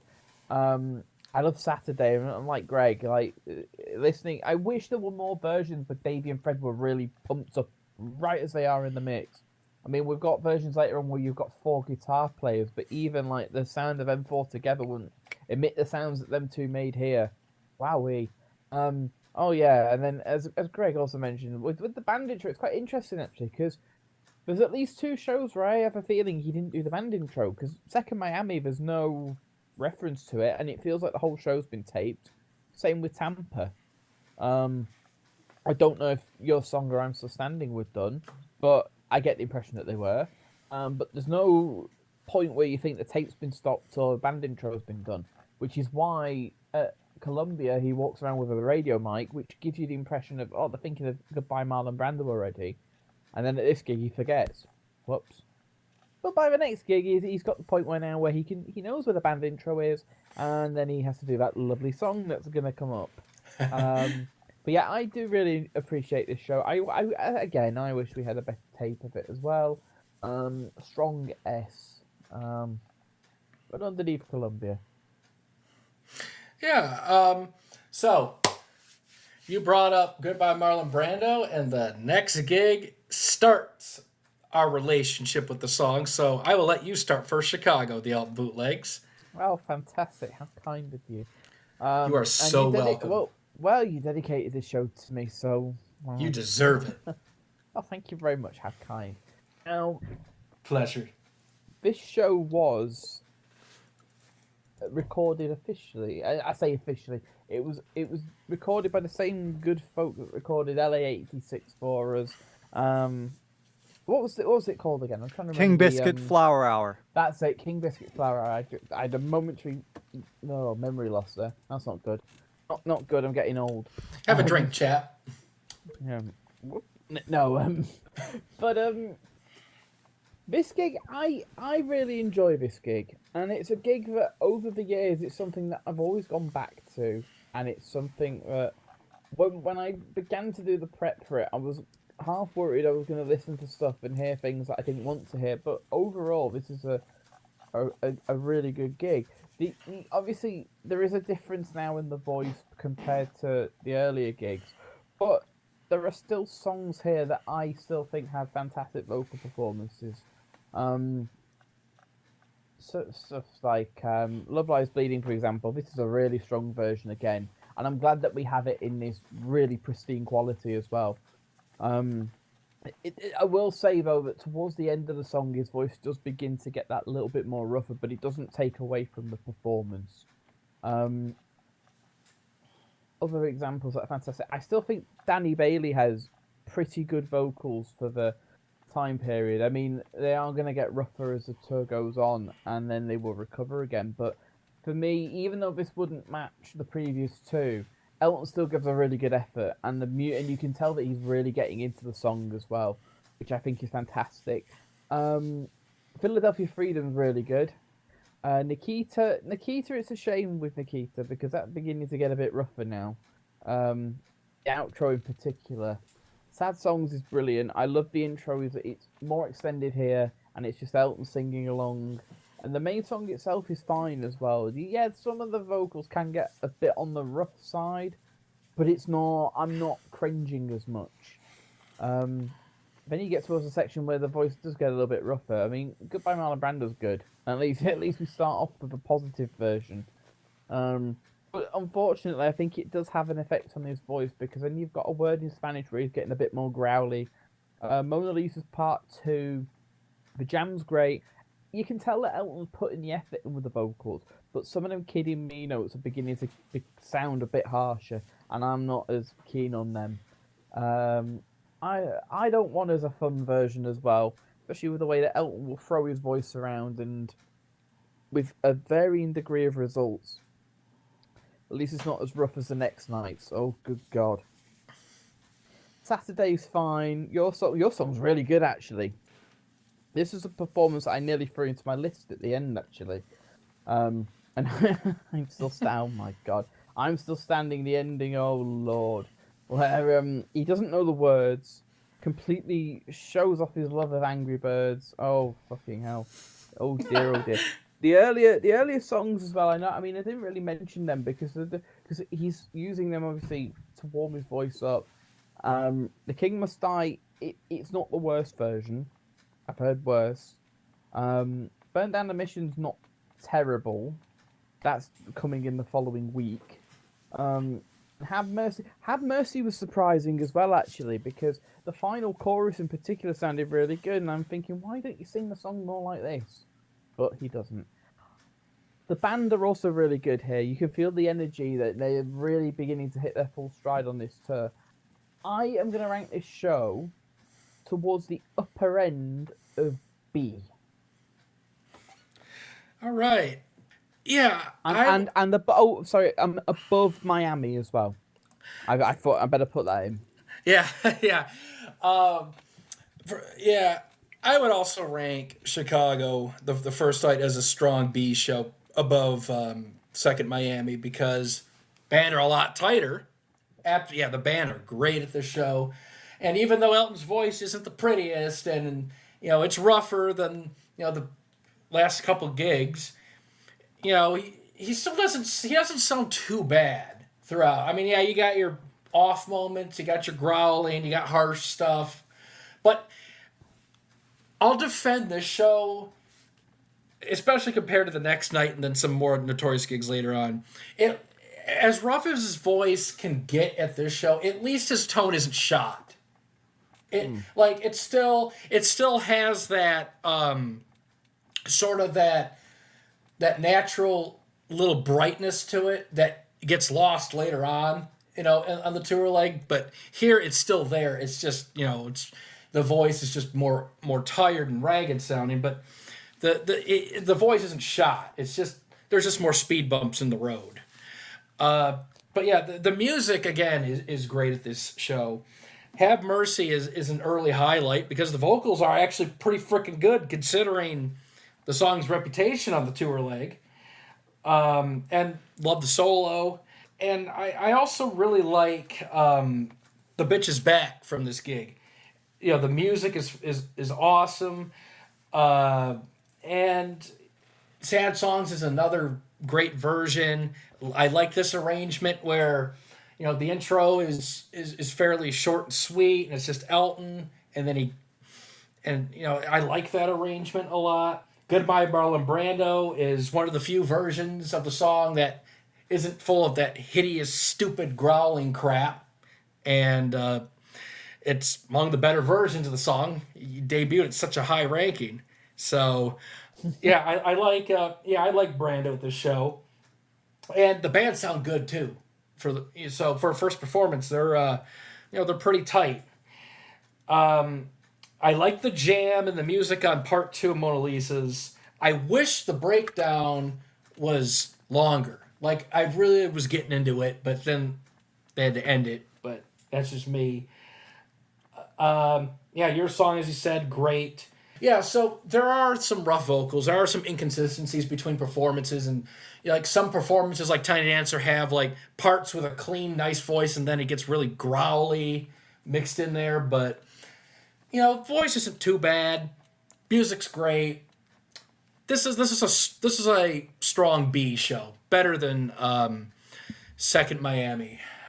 Ethan. Hello, I've just killed a really big spider, so yeah. Oh. What we hang on, we need to have a funeral for this spider. What are we naming him? Or her? Or it? Charlotte. Isn't he playing on this tour? I haven't read that book for years. Oh my god. I remember reading that in school. Oh god. I read the book and watched the movie. So I've read the Bible. Now we've had the funeral. We now need. Oh god. And now we've had the funeral, and it's time for the court case. Is Ethan guilty of killing the spider? Yes. No, just get a drummer that over drums, and it'll be fine. Oh, what do you think? What do you think of Charlotte? Oh, sorry, Chicago. It's Chi-Town. Whatever. Yeah, it's a fun show. The King Biscuit Flower Hour stuff certainly highlights some stuff. So we got the first version, Goodbye Marlon Brando. It's actually really good. The word in Spanish has harsher vocals, but they're generally okay. Yeah, I mean, I can't really. Danny Bailey highlights. I prefer Danny Bailey on piano instead of the Roland, but that's just me. Yeah, a very strong B, but it's better than Second Miami for me. All right, TSS. Once again, we're in unanimous agreement. B show for me, high B for me. One other performance I want to mention really quickly is that, man, the verse after the solo in Sorry Seems, and it's getting more and more absurd. That's like one of the worst ones. I mean, that could go toe to toe with fucking Luzon '89. How bad that is. Oh, you don't like the fragile tone? No, not at all. Oh, but, I'm sorry. But other than that, musicianship was awesome.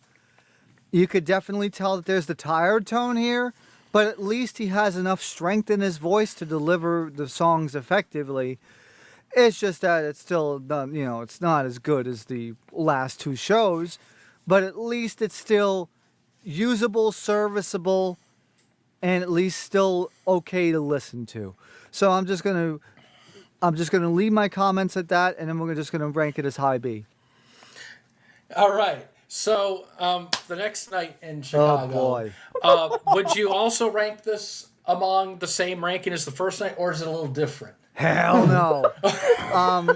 No. Hell no. This shit's going down to D. Yeah, this shit's going down to D. It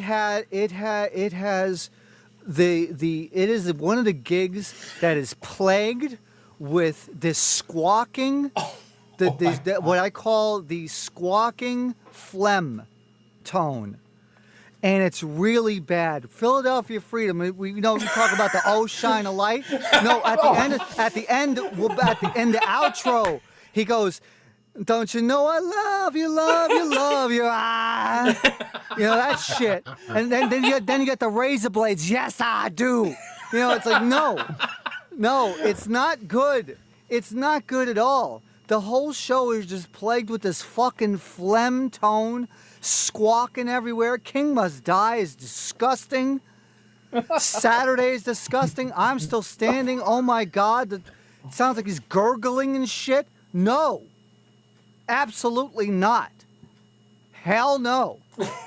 Nope. We ain't doing this. No, I'm fucking checked out. The only real thing is there's some fucking prime line phrasing in Tiny Dancer, and I understand his fucking voice is shot as fuck, and he still hits the auditorium. Like, I don't understand that shit. Your voice is just gone, fucking ravaged, phlegm to death, and you still fucking do that. I just don't understand it. No. Like this is one of the worst shows on the tour. 100%. Like, I don't care about the band fuck-ups on the other ones. At least the voice is better. This one is just bleh. And of course, it's not the worst show on the tour, but this is one of the worst ones. And one of the first ones to get in the D tier for me. And that's it.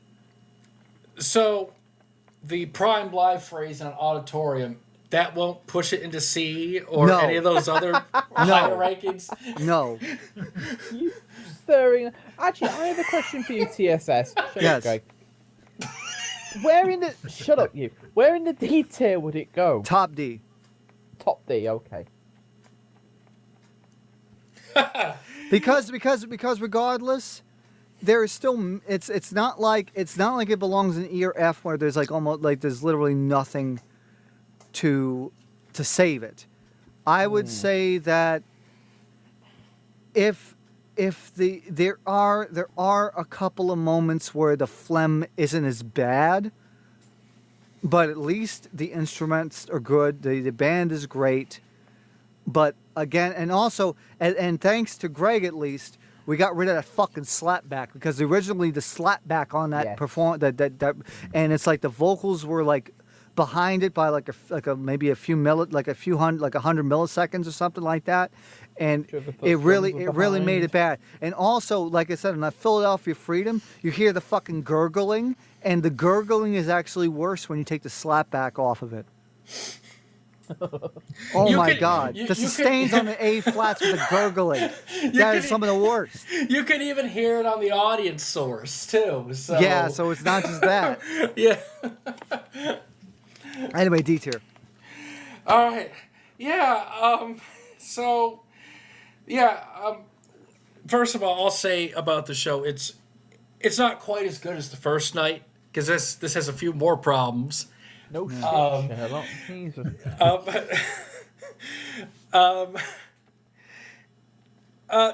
To give the show credit, and to give Elton some credit, he does do the auditorium prime live phrasing, which helps to keep it out of the F and E tier.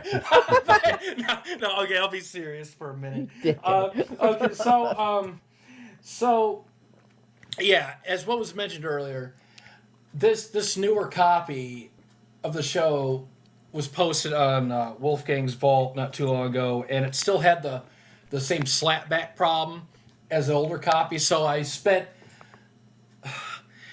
a lot of time trying to fix the issue and trying to use the audience tape as a guide.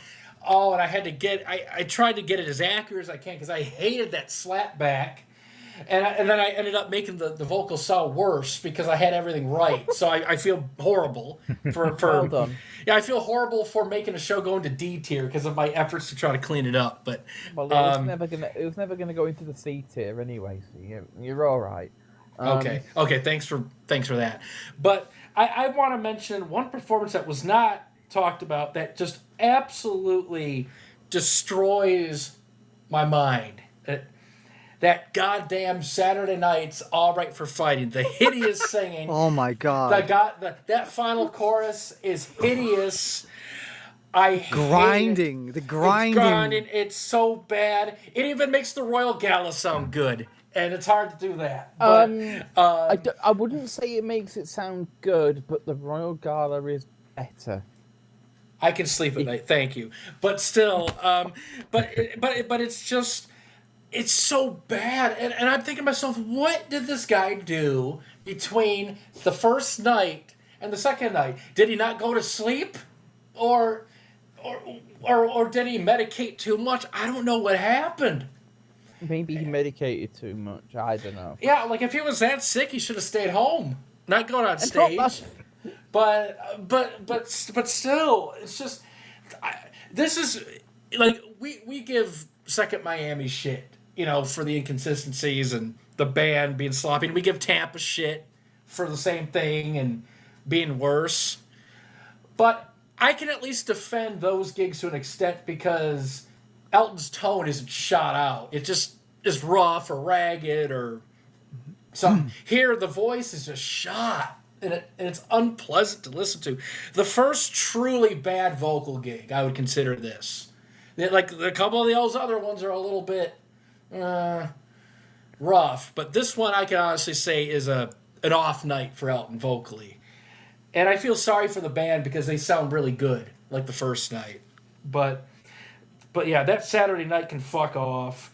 The I Don't Wanna can fuck off. Oh, too. yeah, where it sounds like a dying fucking dog. I hate. And what's the other? Oh, the Goodbye Marlon Brando is among the worst versions of the song, where doesn't know the words, band fuck up, and that hideous tone of his just grates on me.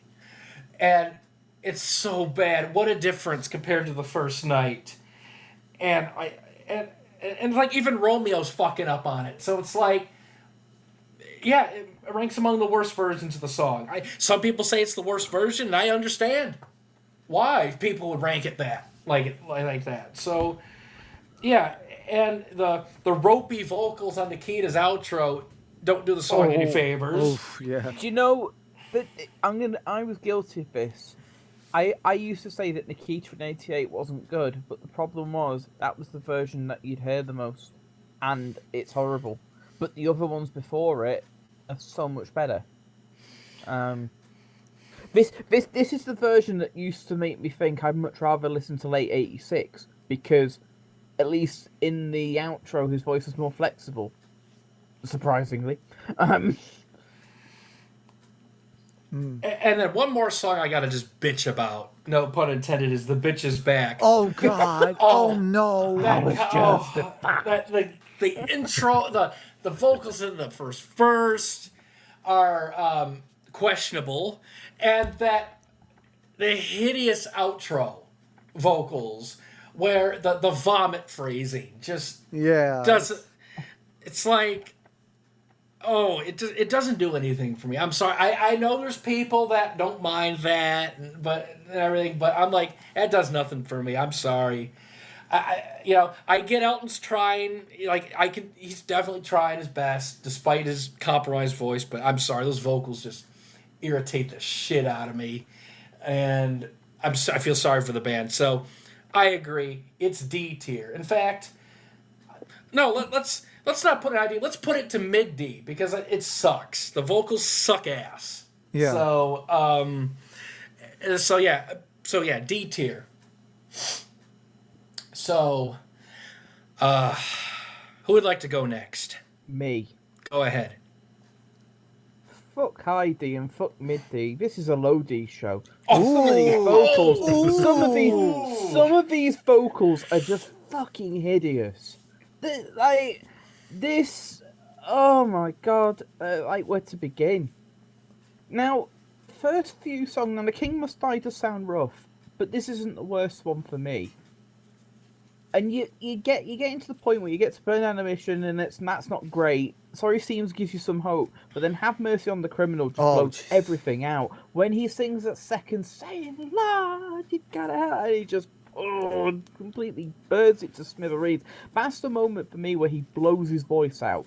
And once you go beyond that, you apart from getting some good moments every now and again, good old auditorium, woo. Love Lies Bleeding isn't. Love Lies Bleeding. This is one of the first versions where he isn't going to sing it properly. Now, most versions of this song I do love, but this is one where I can happily say that I'd rather not listen to it. Danny Bailey has some not nice sounding vocals. Philadelphia Freedom, Greg, you can go fuck yourself. What? That video you made, and the ow, shout, yeah, go fuck yourself. I'm sorry why. I'm sorry I fixed it. So fucking no, you didn't. Yeah, I'm not a fan of the picture use. The Bitches Back is horrible. Nikita, I've already said my bit. You didn't mention this song, Greg. I'm surprised you didn't. Sad songs. I'll let you do it. God. Oh my God. The intro is fine, but oh my God. I remember when we heard this years ago and we say how bad it was. I listened to it again, and the difference in 24 hours is just staggering. Brando it's terrible, but I don't think it's the worst version. We'll get to that later. Words in Spanish. Oh no. Mona Lisa's Part 2 is fucking horrible. Elton just driving the voice into the ground. No thank you. I don't wanna. No. Saturday Night.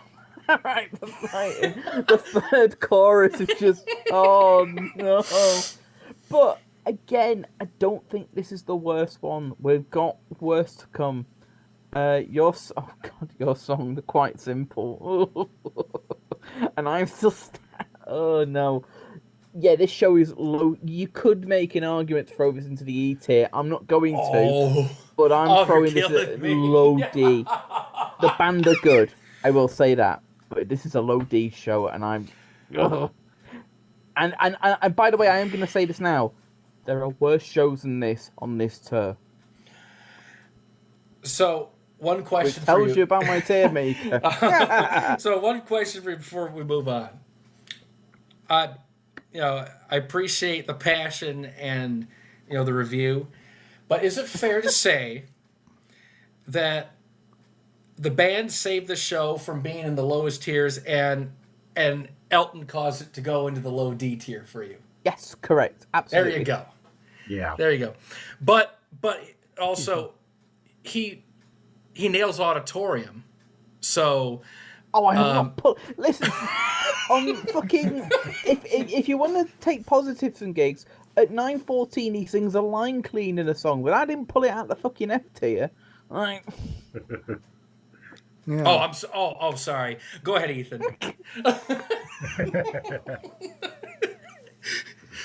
I mean, what more can you say, really?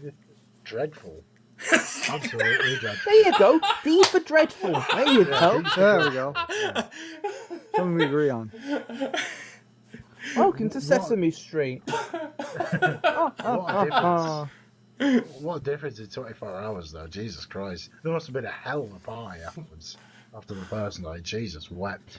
I mean, if the picture's anything to go by that Greg's used, yeah, it was a hell of a party. Yeah, I was listening to Marshall Jefferson's "Move Your Body" and Blues voice, but go ahead. You got Hard Mercy, which is terrible. Philadelphia Freedom, where that very handsome young devil turns up. I wonder who he is. Yeah, I wonder who that is. Do you know who it is, Elton Bootlegs? I do know who it is, funnily enough. Do you really? What? It's a hell of a birthday bash. Yeah, it was a hell of a birthday bash. Backstage? Too long ago. Definitely not backstage. Bitches Back is terrible.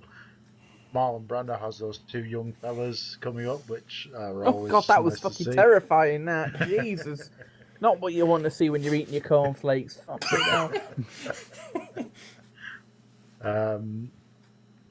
Mona Lisa's and Mad Hatters, it's terrible. Saturday Night's Right for Fighting has those wonderful pictures on Greg's upload. And the fucking birds. And the cats. Tribute to Sylvester and Tweety, anyway. So. Oh, bless my That's who you should use as well, yeah. So, where would you rank this? Oh Christ. Mid D, low to mid D. There we go. There we go. We're all in agreement. We're all in agreement. So before we move on to Milwaukee, let's address, because it got brought up earlier and it's been mentioned, let's address the Tallulah and Friends thing. So when I started, everyone can chime in. When I started uploading all these Red shows, I'm like, okay, I want to get back to the full-time uploading, but I want to have some fun with these uploads because I know a lot of the shows have a lot of moments on them, and usually sometimes I'd put a picture of a bird or something, but I'm like, no, I want to take it a little further and have even more fun. So Tallulah and Friends is a British American comedy show that was started earlier this year with cooperation between a ton of specific cats, all with names, and they show up on almost all these Reg Tour shows.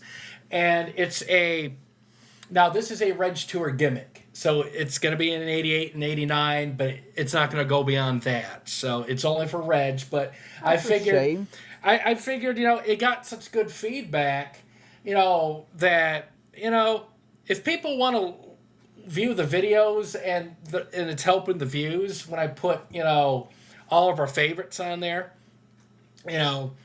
more power to them. We have a whole list. Tallulah and Nikolai are among my favorites. So, I think these kitties should stay for the sleeping tour as well. There's a lot of moments in there that I think their expressive tones should be used upon.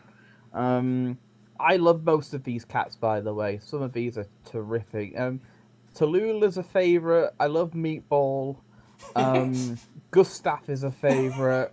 Pumba, I have a soft spot for Pumba. I mean, I wouldn't go near him, but he's just a very big and very misunderstood kitty. Yeah, he ate Timon though. Poor Timon's dead, so you. Oh, that's the problem. Unfortunately, they can't do the Lion King again. Yeah. Well, the thing is, and also there was a cameo appearance on the Cuyahoga Falls King Must Die towards the end there by three wonderful people. So we have that going for that. Oh yes, they were a big fan, weren't they? Oh, absolutely. We should have gone to the end of Tampa's version as well. Holy hell! What a gig. So yeah, Tallulah and Friends, brought to you by GregsynthWizard Productions. Well, as as they say with Thomas and Friends, they had to Topham Hat. Tallulah and Friends, they have to Gregson Twat. So aren't they lucky? Yeah, they are. Hey! Got him. Hook, line, and sinker. All right, you twat. Go and start Milwaukee. With pleasure. Milwaukee now. This is a bloody miracle, as Queen sung the following year. Elton's voice has just recovered to an unbelievable level. It's not as good as what you've got earlier in the tour, but the rate of recovery in 24 hours is remarkable. For instance, when I listened to The King Must Die, I was expecting, he's going to really growl this out and it's going to sound horrible. It didn't. I couldn't quite believe it. Have Mercy on the Criminal, a really good version. Really surprised by that. Love Lies Bleeding, again, another top version. Not quite as good as some of the early ones, but it's still a really good one. Danny Bailey is a performance that I really, really liked as well from this gig. It's a shame that Nikita goes, but actually, I say it's a shame it goes, considering some of the versions that we could have got from the coming weeks. It could have come back towards the end, but yeah, I'm glad it went. Where else have we got? Mona Lisa's is surprising as well. Elton, the second part sounds a lot better than the previous night, and I will say that he delivers it vocally better than for Chicago as well, which gives it some good brownie points. There are some tech issues again. Daniel, he starts it and then he stops it, and then he does a nice version after I Don't Wanna, so he swaps the set list around. And the end of the gig it's a nice way to end the show, and it's a shame really because you feel I'm not going to give much away about what's going to happen in the upcoming gigs, but you feel like this could have been a momentum builder to go and build on, and especially vocally.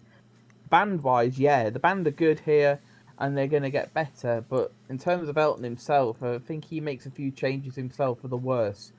I'm going to rank this, I'm going to give this a very good solid B, and on my TierMaker, I have this slightly above a Chicago.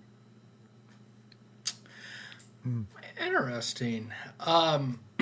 Because for me, Milwaukee is among the more underrated shows. And one of the gigs that completely surprised me when I went back and listened to it, it's so much better than the second Chicago. Like, yeah, I think he went to bed after the second Chicago. I think he went to sleep. He sounds so much better. Like, okay, the vocals aren't 100%, pristine, and there's still, some issues here and there.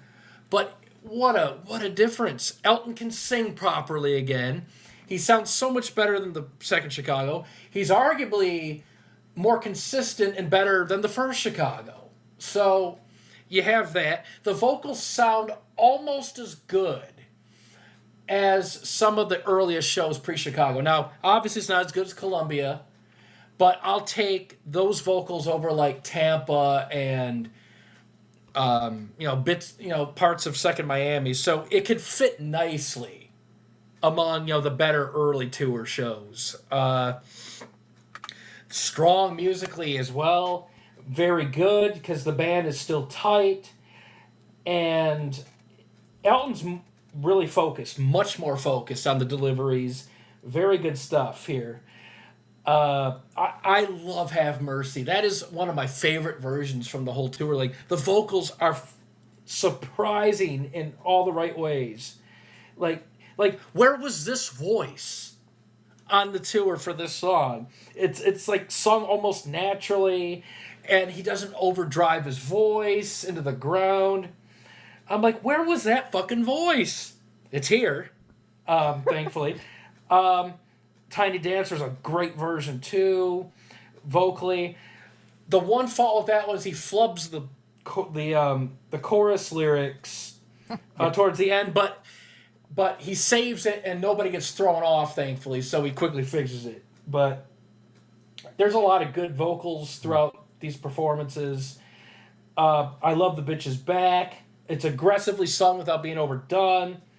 Nikita, as Elton Bootleg said, it's a good send-off, much better than the Chicago show. Oh, thank God. Oh, yeah.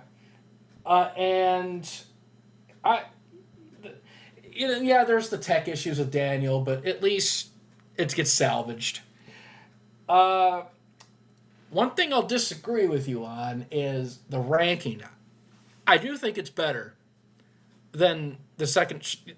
I'm sorry, it's definitely better than the second Chicago, but it's better than the first Chicago. It's better than the first Chicago. Well done.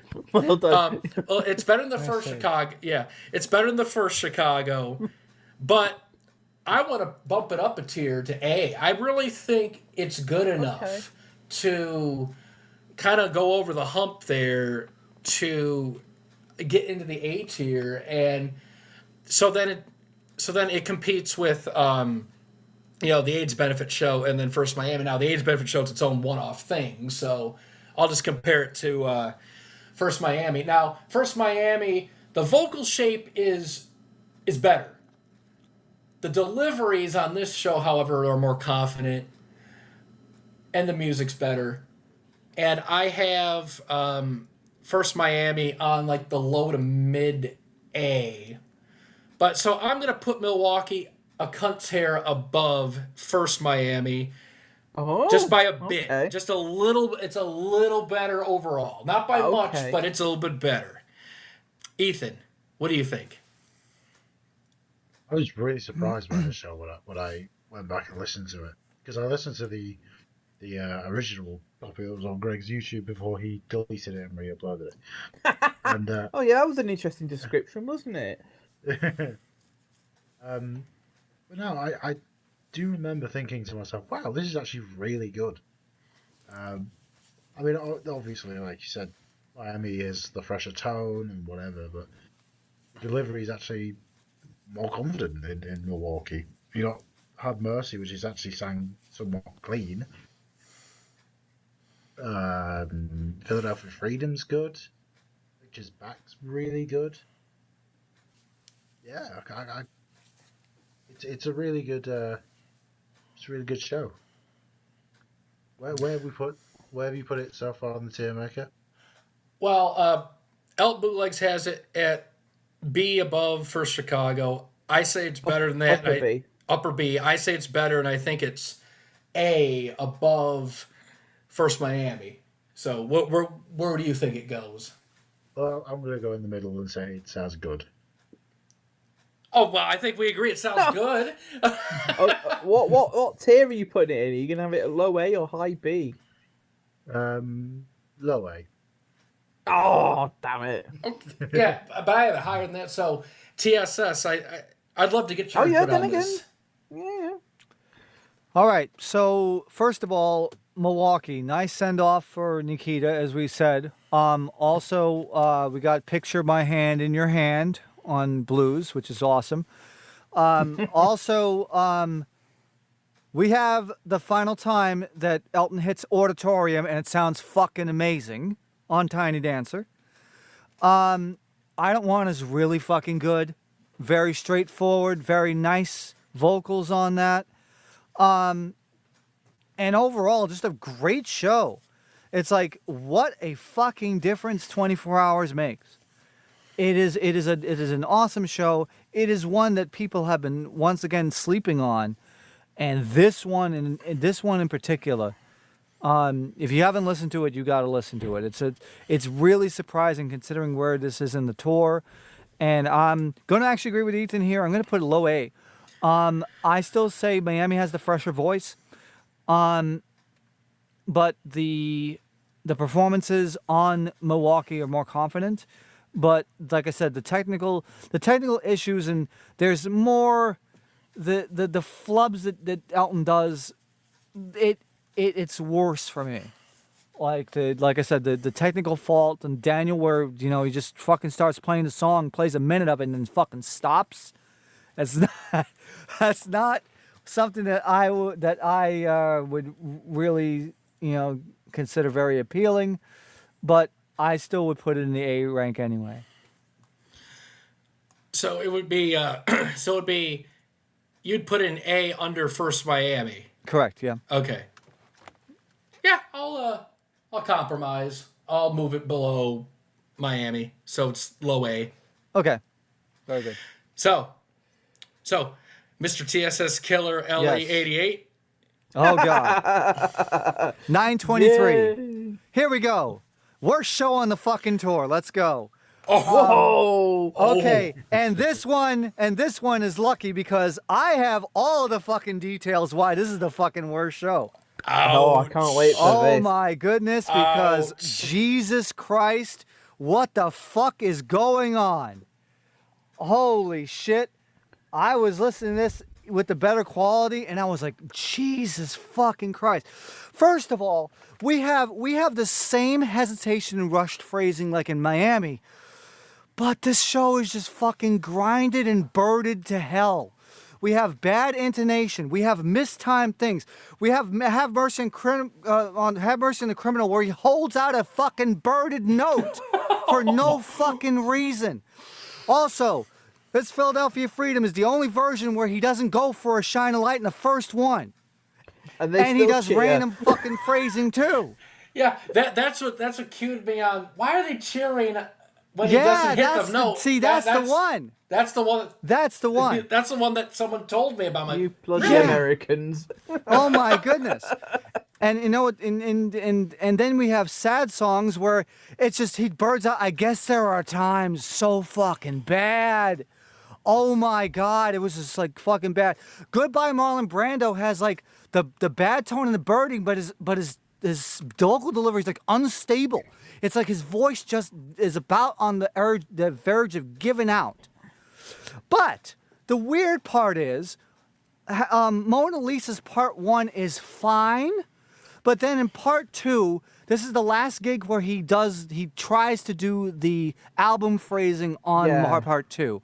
But then he does it, and he does hit some good B flat 4s, but then he just stops doing them randomly. Just stops doing it towards the end. And then fucking Daniel, he completely fucks up the intro on the piano. Like, but the crazy thing is, he has fucking soft tone. Soft tone in a gig where he just fucking has a bad voice. Like, I don't understand. I don't understand that. And then I'm Still Standing just messes up the words in the first verse. But the I Don't Want It is like one of the fucking worst ones because the second piano solo is just fucking gone. I don't know what the fuck he's playing. And it's a fucking bad tone, the tired tone. It doesn't sound good. It's just garbage. It's the worst fucking gig for his voice. And it's the worst gig overall. Low D. Chicago's looking good. So I'm going to put this right there. Yeah, it's worse than Chicago. Chicago. Oh, makes you want to go back and listen to that. Oh, wow. Wow, this is strange because I actually didn't think the gig was that terrible, but now that I hear this, I'm like, okay, maybe, it's like, because I was thinking something else, but yeah, I mean, it isn't great. I mean, that was the easy part, but at least you got the enthusiastic crowd, with those lyrics on Candle. So, but don't drop that wine. The crowd atmosphere is, great at this gig. So it makes it fun, but, it doesn't excuse what we were hearing on stage. But now, my viewpoint on this show was I didn't think it was the absolute worst show overall, but it was one that, it's not great.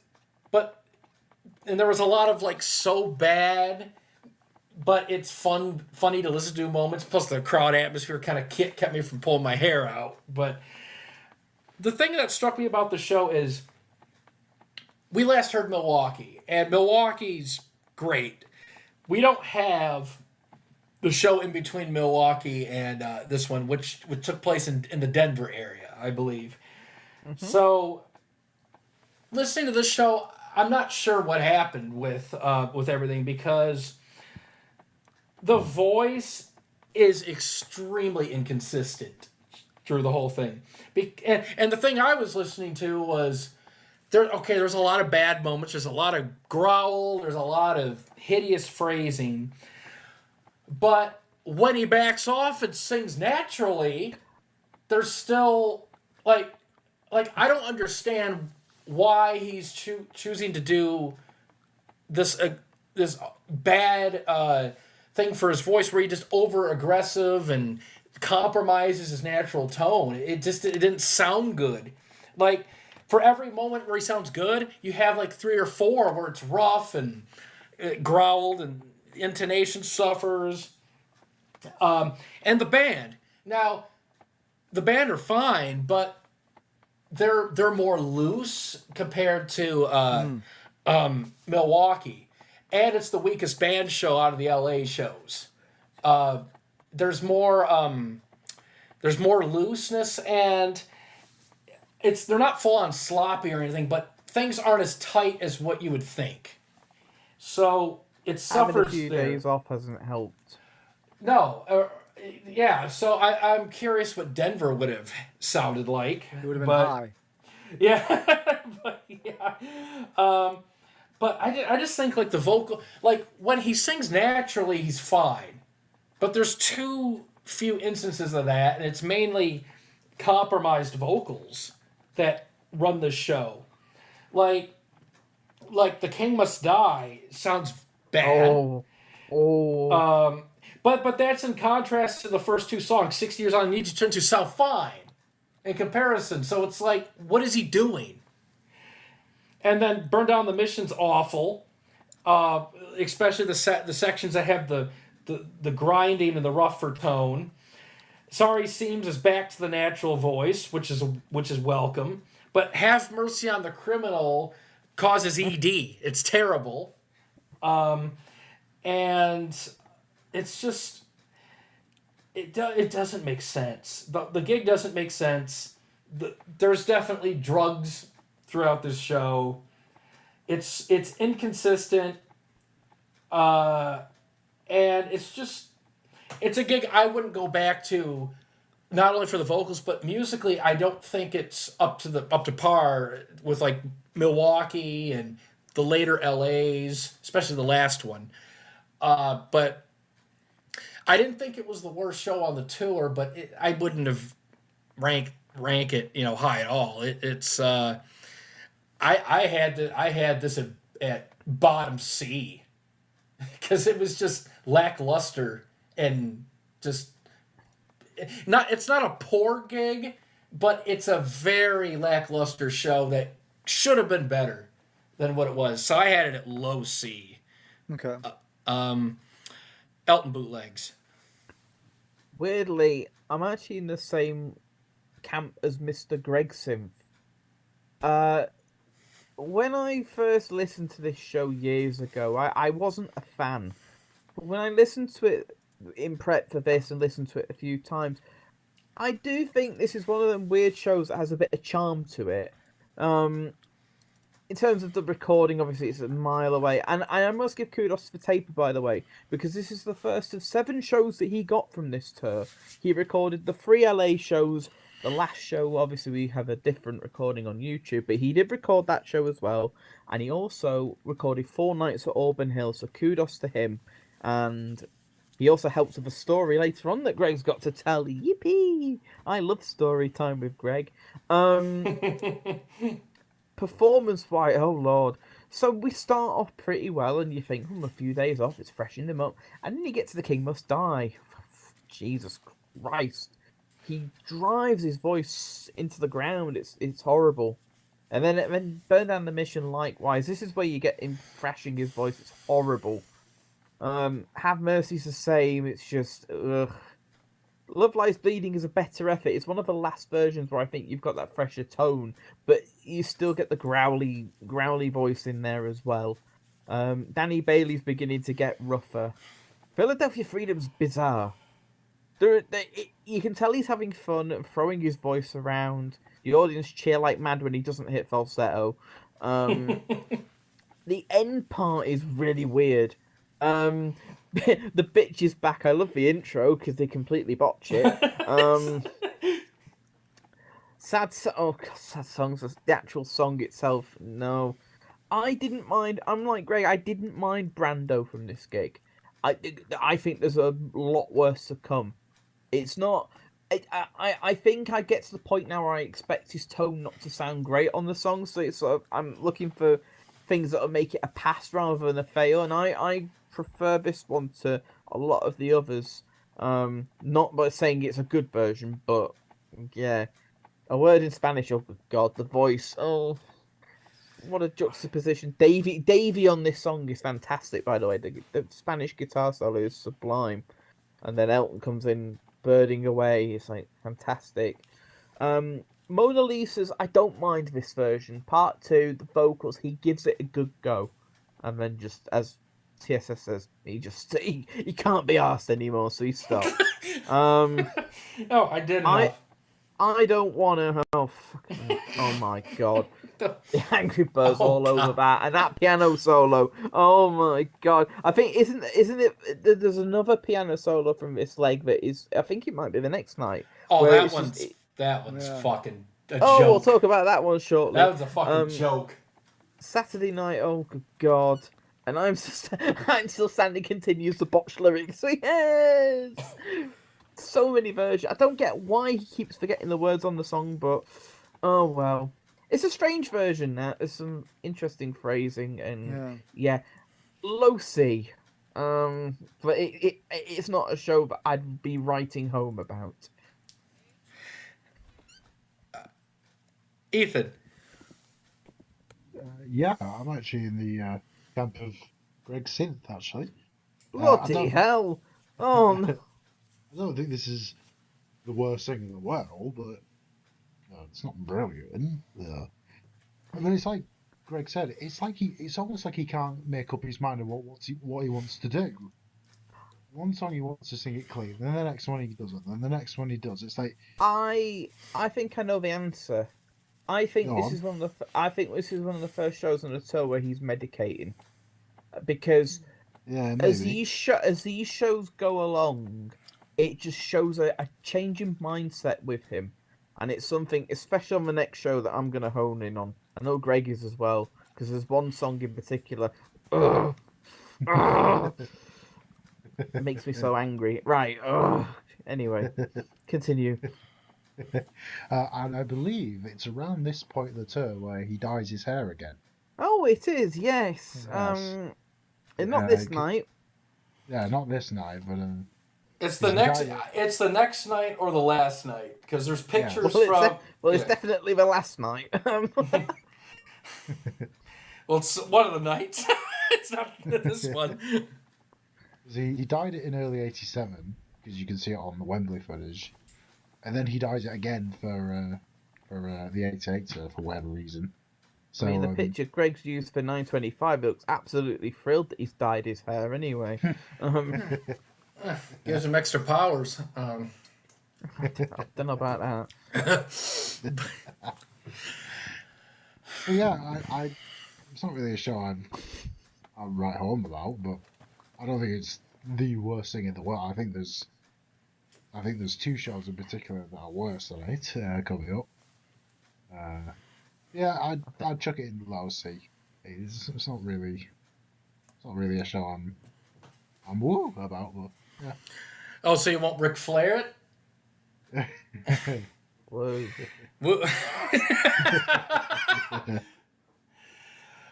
So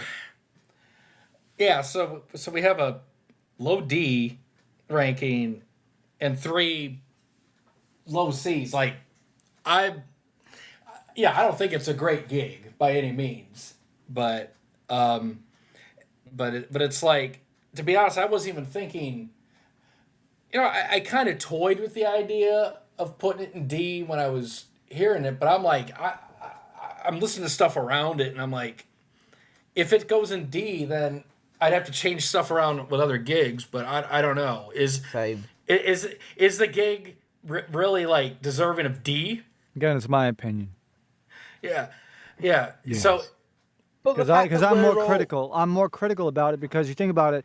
It's the only time he fucks up the piano intro to Daniel, and Daniel's a song that he's played like so many fucking times, and it's like, how the fuck do you fuck that up that badly? He must have had a line after Mona Lisa's part 2. He's come back to the Roland and gone, right, here we go. Yeah, but the thing about me is like freaking like the mistiming. Like I just hear like the mistimed vocals and other things, and the playing isn't great, and it's like, Does he not? Isn't it Hollywood Bowl in '95 where he says the place is a complete dump? Yeah, the first night. Yeah. Could it be that the venue of choice isn't the best, and that might be causing issues as well? I mean, it's definitely a possibility, but happens. It's not just this night, because it happens on the other nights as well in songs where things don't go to plan. Although, to be fair, it could be other related things as well. Yeah. Yeah, I mean, they're in California, after all. It's legal. Well, was it legal in the 80s? No, it wasn't. Well, it didn't stop Elton anyway. I don't think so. Like, I don't live out there, but it's like, right. Well, I was gonna say California in '86 was a different picture. Jesus Christ, 40 a day. Oh, God damn. Yeah. So we got the differences in the personal tier makers, but to think of a compromise for this one. C. Bottom C, like the absolute lowest C you could get before it goes to D. Yeah, I'm willing to concede with that. Now, so Elton bootlegs, you're enthusiastic as hell. So the next night, right, second Los Angeles. I'm going to give the ranking before I give my speech. This goes into the D tier for me, and it goes above. It goes above second Chicago. Now, this gig fooled me. I started this gig Elton sounds a little rough to begin with, and 6 years on, and needs to turn to. And The King Must Die is a legitimately good version. But that's where we stop. Because Burn Down the Mission begins, and he thrashes his voice into the ground. Sounds horrible. Have Mercy. Oh my god. I had a feeling that with The King Must Die being good, these songs will be good tonight. He'll sing with a more natural tone. But no, this is one of the reasons I think he's been medicating, is because when he uses that natural sound, he sounds great. But then I'm thinking more with the powder, it gives him this excessive confidence to do stuff he shouldn't do. And yeah, Love Lies Bleeding is another. Oh god, it's where he's beginning to thrash the voice in the choruses. The A4s aren't sounding clean anymore, and it's just a shame, really. There are better versions to come, thankfully. Danny Bailey, oh my god. Ooh. Some of the vocals on that aren't good. Philadelphia Freedom again has Elton throwing his voice around. He's just having great fun.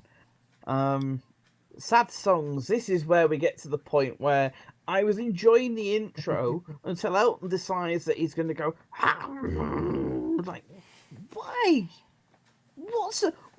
It's one of the worst sounding notes of the entire turn, and then throughout the actual song as well, he's just throwing his voice around, like, he doesn't care. It's just, ugh. It's one of the worst performances of the tour. I hate it. But it frustrates me, though, because musically it's great. Goodbye Marlon Brando, oh dear. Oh dear, oh dear. The first LA was okay, this isn't okay. A Word in Spanish is one of the worst you'll hear of the year. It's not nice. Mona Lisa's, I do enjoy the jam very much. I Don't Wanna, oh my god. This is that piano solo, I don't know what the hell he was thinking. This is another reason again why I think he's medicated, because he sort of played along, noodling away, and then he just goes, I know what to do. And he just... Every time I hear that, I have to pause it, laugh for a bit, play it again, laugh a bit more, and then the vocals as he comes back in are just horrific. No, not a good version. Saturday night... So they start the song and Sugarfoot's not there. It's like, where is it? Oh, there he is. He's joined in. And then the end of the gig, your song, oh god, the last chorus is horrible. And I'm Still Standing again. At least he knows the words, but yeah, the vocals aren't great. The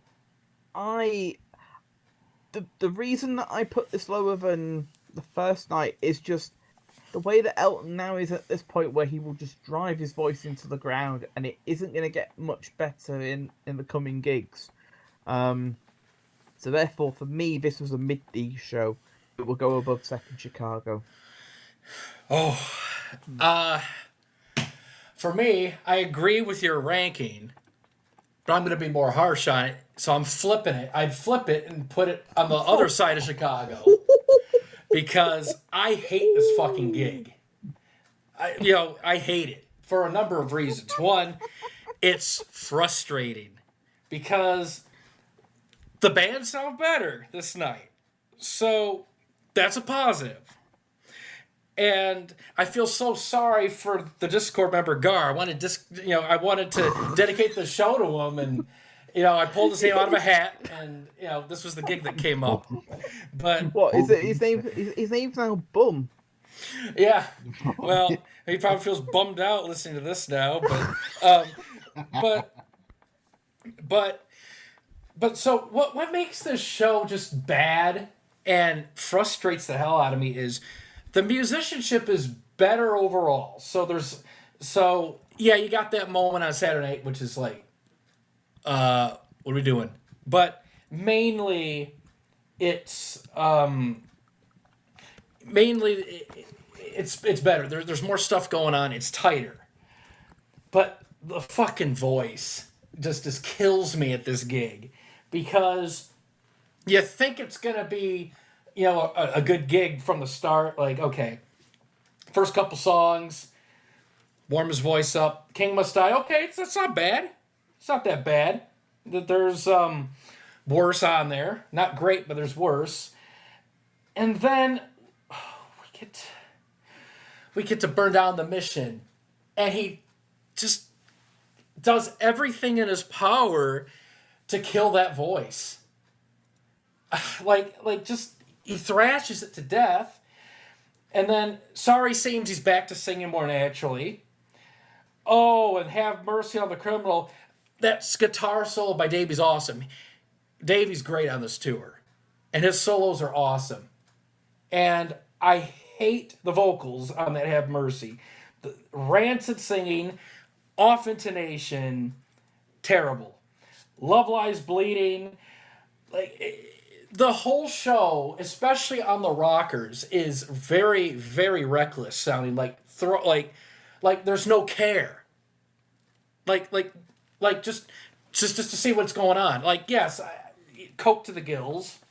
And Elton's just pushing his voice too hard on these songs. Intonation problems throughout. Clunking piano on Danny Bailey. And then Tiny Dancer's birded, which, that's great. It's no wonder why Maxine divorced Bernie. And then you had just, blues sounds bad, over drumming by Moffat. And then, thankfully, they tightened their act up on Bitch's Back compared to the first night. And then, the sad songs. All that grinds my gears, because the intro is some of the best singing he's done on the show. There's falsetto. He actually uses mezzo voice. So it's okay, there's a nice soft tone here. Stick with this. This is good. Nope. Main song starts. You fucking white-haired dickhead. Come on. God damn, I hate that version. And then Goodbye Marlon Brando, Davey, freaking hair gets caught in the strings, and the intro gets fucked up. Elton's voice is not there, loses control, unhealthy sounding. We're in Spanish, hate the growling. Oh, I don't wanna. What's that? What was that? I hate that version of the song so much. I hate the reckless phrasing. The piano solo doesn't make sense. It's let's just fiddle fuck around on the piano and see what happens. And a Candle in the Wind. Yeah, vocals are mostly good. Let's get to the ending, dickhead. And then, Saturday Night, the Moffat Problem. Your Song, the vocals are good. And it's Elton is off his tits at this show. And it really compromises the singing, the intonations all over the place. And I dislike the show. And the reason why it's not going down low into the TierMaker is because the band is good enough to sort of salvage some stuff. But it's just, I hate this show. It could have been good, but it's not. So now I'm out of fucking breath. So blow it up. Yeah, I guess I did. Who wants to go next? I got to take a breath. Maybe I will. Go, please. I'm going to disagree with both of you. Because on this show, actually, if you look at it from the full thing, the problem I had with the first show is that it has the tired tone. The interesting thing is that on this second show, it doesn't have this fucking tired tone on it. It actually has power, which is kind of weird. Because I know that, yes, there's a lot of growling and birding on this show. However, though, I actually looked this through like a microscope here, and it's actually because the tape is overblown. So yes, there are bad performances on this, no doubt. But compared to the first night, at least he actually has power to his voice, and he doesn't sound like the tone is dead. The tone is fucking grinded to fuck. It's not a grinded tone. It is not. It actually is better tone. It has more power. Now, yes, intonation problems. Absolutely. 100%. But if you look at the front half, there's less growling and birding, and it doesn't sound, like I said, doesn't sound tired. Now, a word in Spanish is very interesting because on this tour, during the bridge, he doesn't, because the original lyric is supposed to be, I trade my accent in on chance. So a lot of times you would hear either change my accent, but this is the only version that it has I turn my accent, which just doesn't even make any fucking sense. Yeah, the turned his accent around. Yeah, I guess so. Also, Elton Bootlegs is wrong. Elton is driving down the road on this version. Oh, bloody hell! Yes, of course. No, I'm thinking of the last night. Yeah, you're thinking of the last one. Yep, that's right. But and yes, the I Don't Want a Solo is bad, but actually the tone, the tone on the I Don't Want the main part of the song is better than the first night. You go back to the first night, you just hear how tired sounding it is. It has that horrible grindy sound to it. It doesn't have it here. And like I said, it doesn't make it good. It's bad still, but it's better. It's a better tone, like in terms of like the power in the vocal delivery. Now, it misfires. Absolutely. 100% agree with you. But I still consider it a better vocal show for Elton than Chicago. So I will put this on a bottom C. Bottom C? Okay. Bottom C, yes. Yeah, it's just... I understand your... Greg, I understand your frustration. I understand Elton Bootleg's frustration. But like I said, when I was listening to First L.A., I just... That fucking tired, grindy tone never went away. And at least on this show, that grindy tone is not there, but he still grinds out his voice. But at least he's projecting more on front and not like opening up his mouth and fucking waking the back of his throat, fucking hitting the notes. And it has a more appealing tone on the non-birded notes. It has more power behind it. I've got a way we could compromise, I reckon. Yay. I reckon we drag 923 into the D tier and have these both at high D. Okay. I think that's a good compromise. Yeah, because they're both gigs that definitely have us passionate and not liking them. Yeah. And, yeah, I think true. It's just that 924 irks me more, just the fact that he has that power, but it's just the way he uses it. Yeah. He just had more potential at 924 to make it good, but he chooses to abuse his fucking voice. Exactly. That's my issue. That's the thing. It's more frustration because if I hear a show where he's bad throughout, like from start to finish, and not really improving, like say Second Chicago, where okay, I can accept that it's an off night and stuff, but here it's like there's moments of good where I know he can sing fucking better than this, and he doesn't.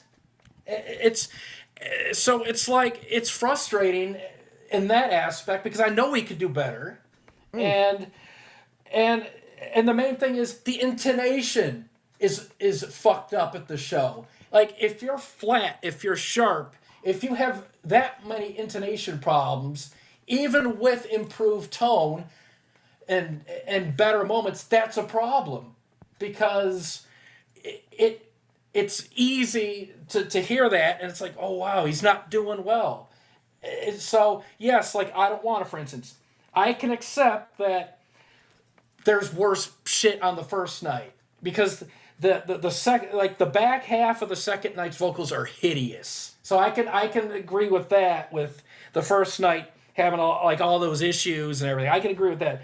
But what really gets me is the damn solo being, dicks on the keys, and it's just,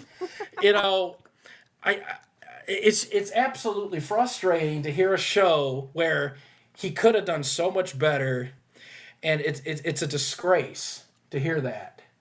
So okay. So yeah, I'll be willing to throw both those LA shows that we have in Upper D. I mean, then it comes down to, would you put these above or below Second Chicago overall? Well, go ahead. Well, Greg has it the second show below Chicago. I'd have it above Chicago. So night one, where would that go? I'm happy to have that at high D. Okay, and then the second night will be under that or above it? I think under. Okay. But both are better than Chicago. Like, I just... Yeah. Yeah. So, Ethan, what would you think? What do you think about this? Very bizarre show. Because, again, it fools you into thinking that, he's going to do really well, and then he just does not do well for whatever reason. He just almost refuses to sing clean. And again, he can sing clean when the voices isn't already compromised. He can do it. He just doesn't want to for whatever reason. And that sad songs intro sounds like he fell off a piano bench. I'm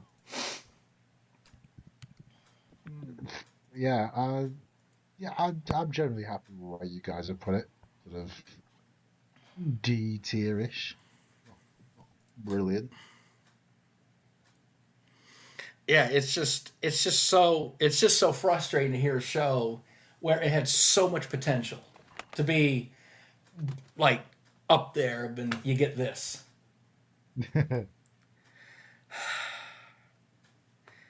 You want to start last, LA? Yeah, I can do, I guess.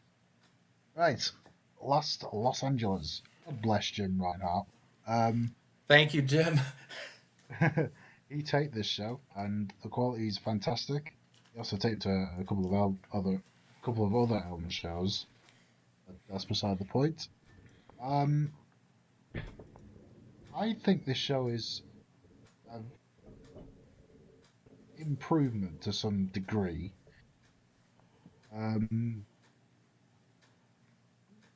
There's better vocal moments in parts. I mean, 60 years on, I'm laughing at something. And Elton be like, "You said you were gonna." Yeah, I'll explain that. Yeah. You do your bit, and I'll explain that. Story time. It'll be. Yeah, story time with Elton bootlegs. I think it is a little bit of an improvement. With the band being slightly better overall. You got Sugarfoot in a good mood at least. That's alright. Of course, you got your moments like Have Mercy and things like that where it's not going to be brilliant. But I think by this point of the turn, there's a phrase. Actually, no. There's a phrase later on, but yeah, I where have we put the LAs again? D. Yeah, they're upper D's. I'm going to throw this in C. I do think it is an improvement overall, a little bit.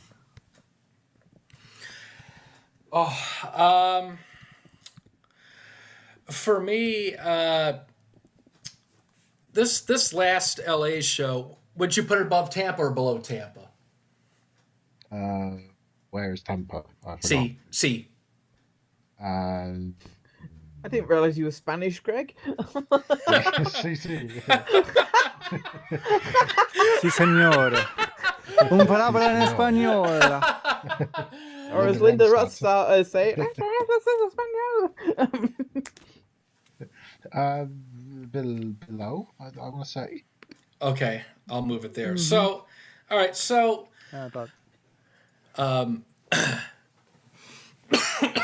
So oh God, don't die. I'm fine. So last LA, out of the 3 nights, this is the best one. That's the easy part. So that's the easy short description. It's better than the other 2, so it's going to be above them. Then it comes down to where I'm going to put it in the TierMaker. But some things about this show is musically, I think this is a great gig. It is much better than the first night. It's better than the second night. And notwithstanding a couple stupid shit moments going on with like I Don't Wanna, there's a lot of great musicianship. Like the tightness is back with the band, so there's a positive there. And thanks to Jim, we can actually hear this gig properly, and not have to worry about like excessive audience noise and being fooled by stuff. But it's a really enthusiastic show. I enjoy listening to it, from that perspective. And then when we get to Elton, yes, the inconsistencies are still there, but it doesn't frustrate me as much as what was going on the previous shows. Like, things make more sense vocally. And he doesn't, and to his credit, he's still clearly trying. And he doesn't let it really slow him down. So he's medicated, but he's a little bit more aware of his surroundings. So I know 6 years on has that moment. I'll let Elton Bootlegs explain that when it comes around to his turn, because he mentioned it first. But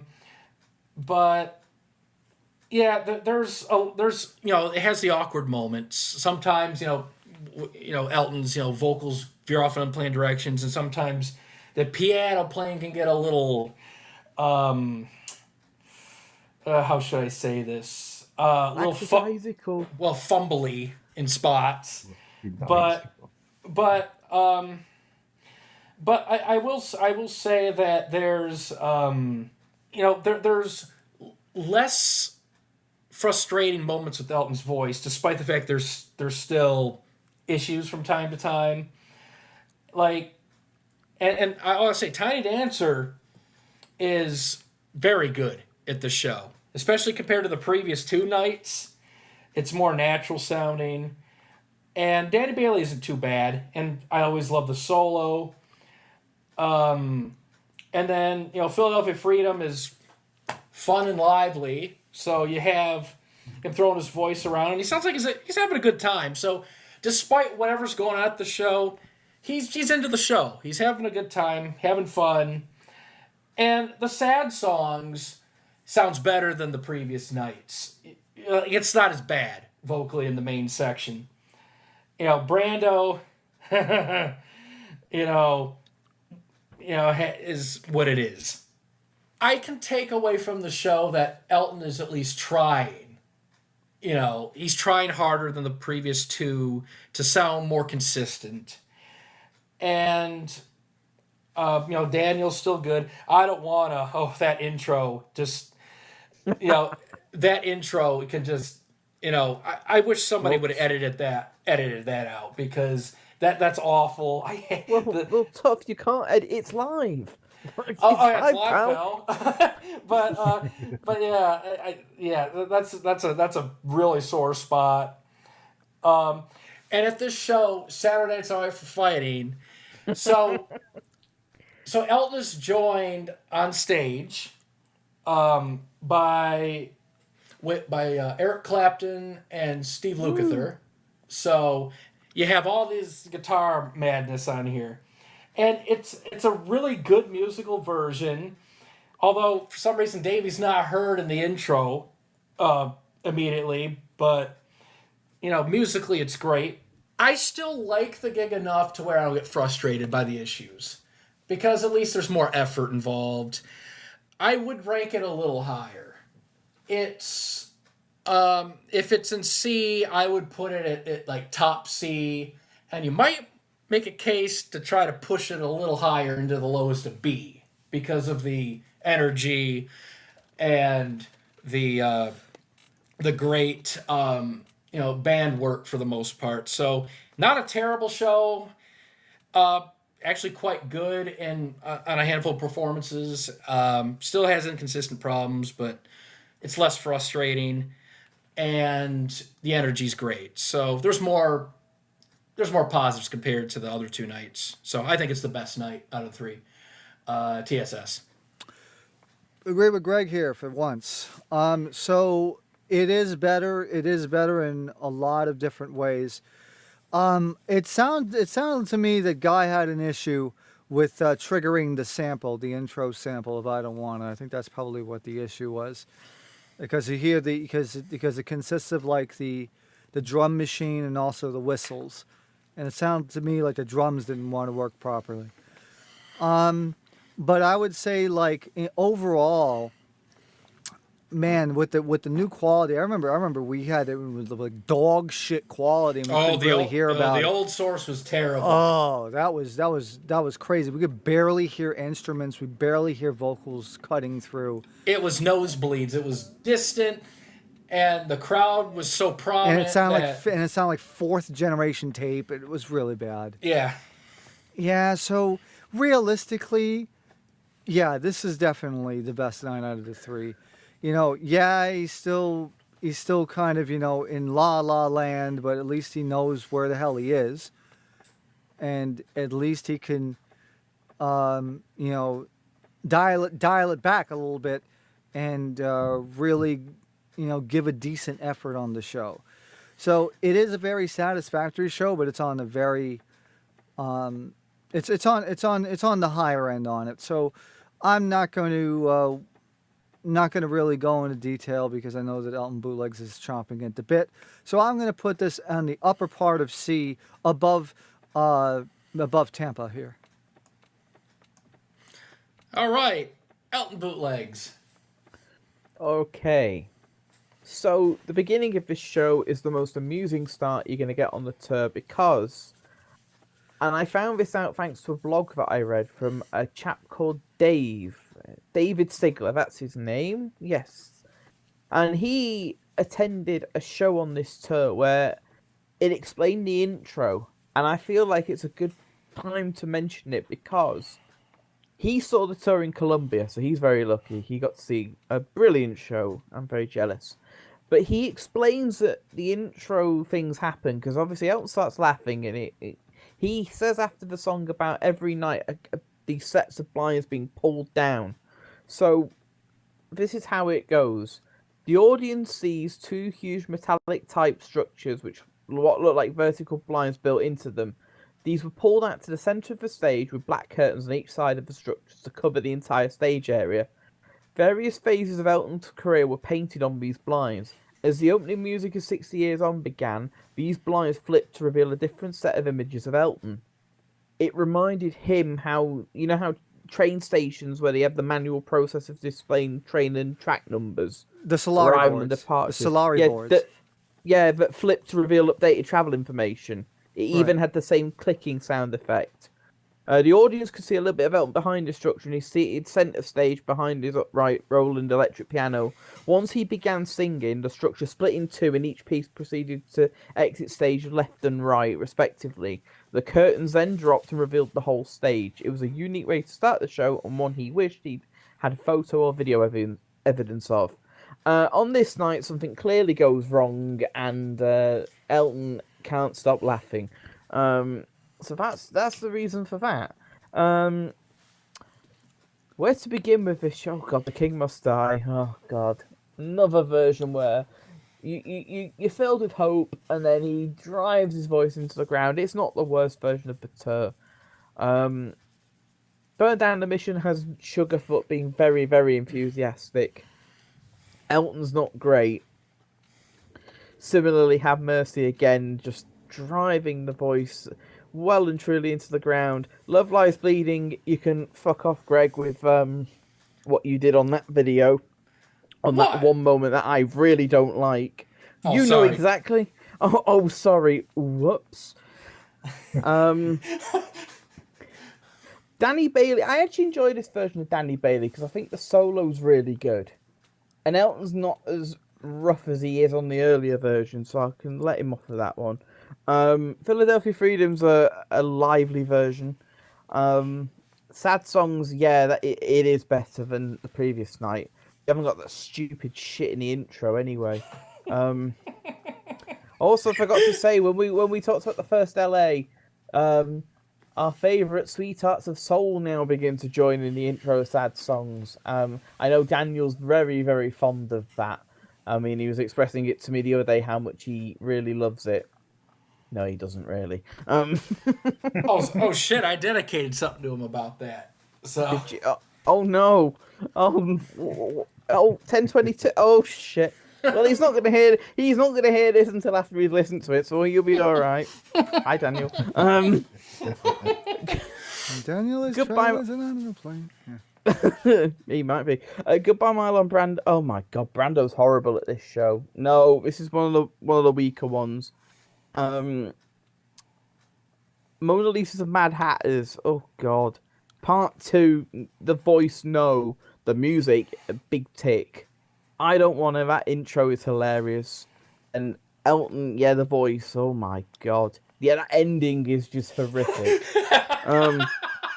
The pictures do it justice. Saturday, that intro is hilarious where Davey's not there, and then he just hits Sugarfoot, and it's like, oh, what the hell's going on? I'm Still Standing. Yeah, that's rough as hell. I think I'm gonna rank this show in the C tier, but I'd have this below Tampa myself. I'd rather take the good points of Tampa and have it above this show. But that's a personal thing. So yeah, that's fair, because at Tampa, when everything works, there's great stuff there. So I totally get it. Unfortunately, neither of them are hot shows. So well, it's September, so the temperature was probably warm. C tier seems about right for this. Yeah. And then Elton bootlegs.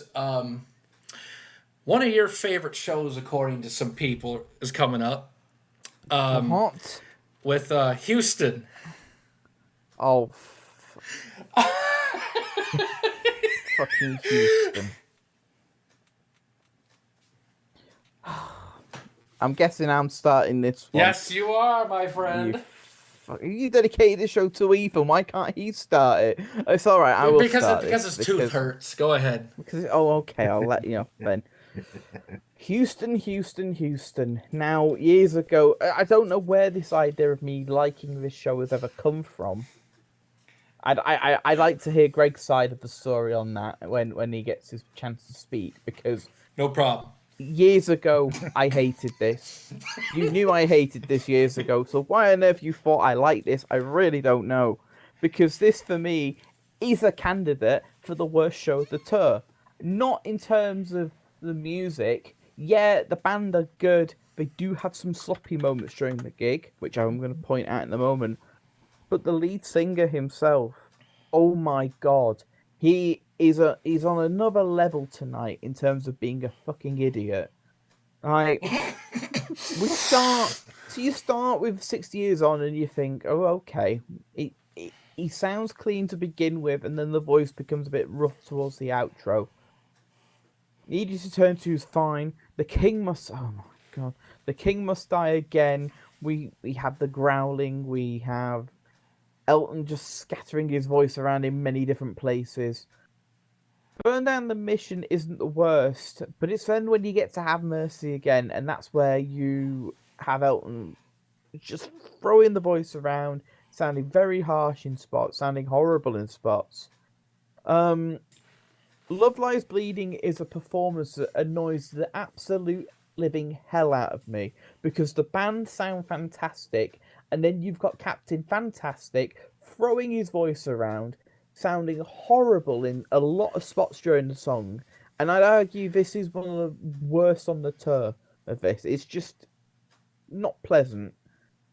I don't like Tiny Dancer from this gig at all, because Elton just, for some reason, thinks it's not a ballad anymore, and just wants to completely overdo it. Danny Bailey is not very good, I'm afraid. The chorus is just... Ugh. Philadelphia Freedom can do one. Same as Blues. Blues on this tour, when you get some of these really nasty versions, they're just...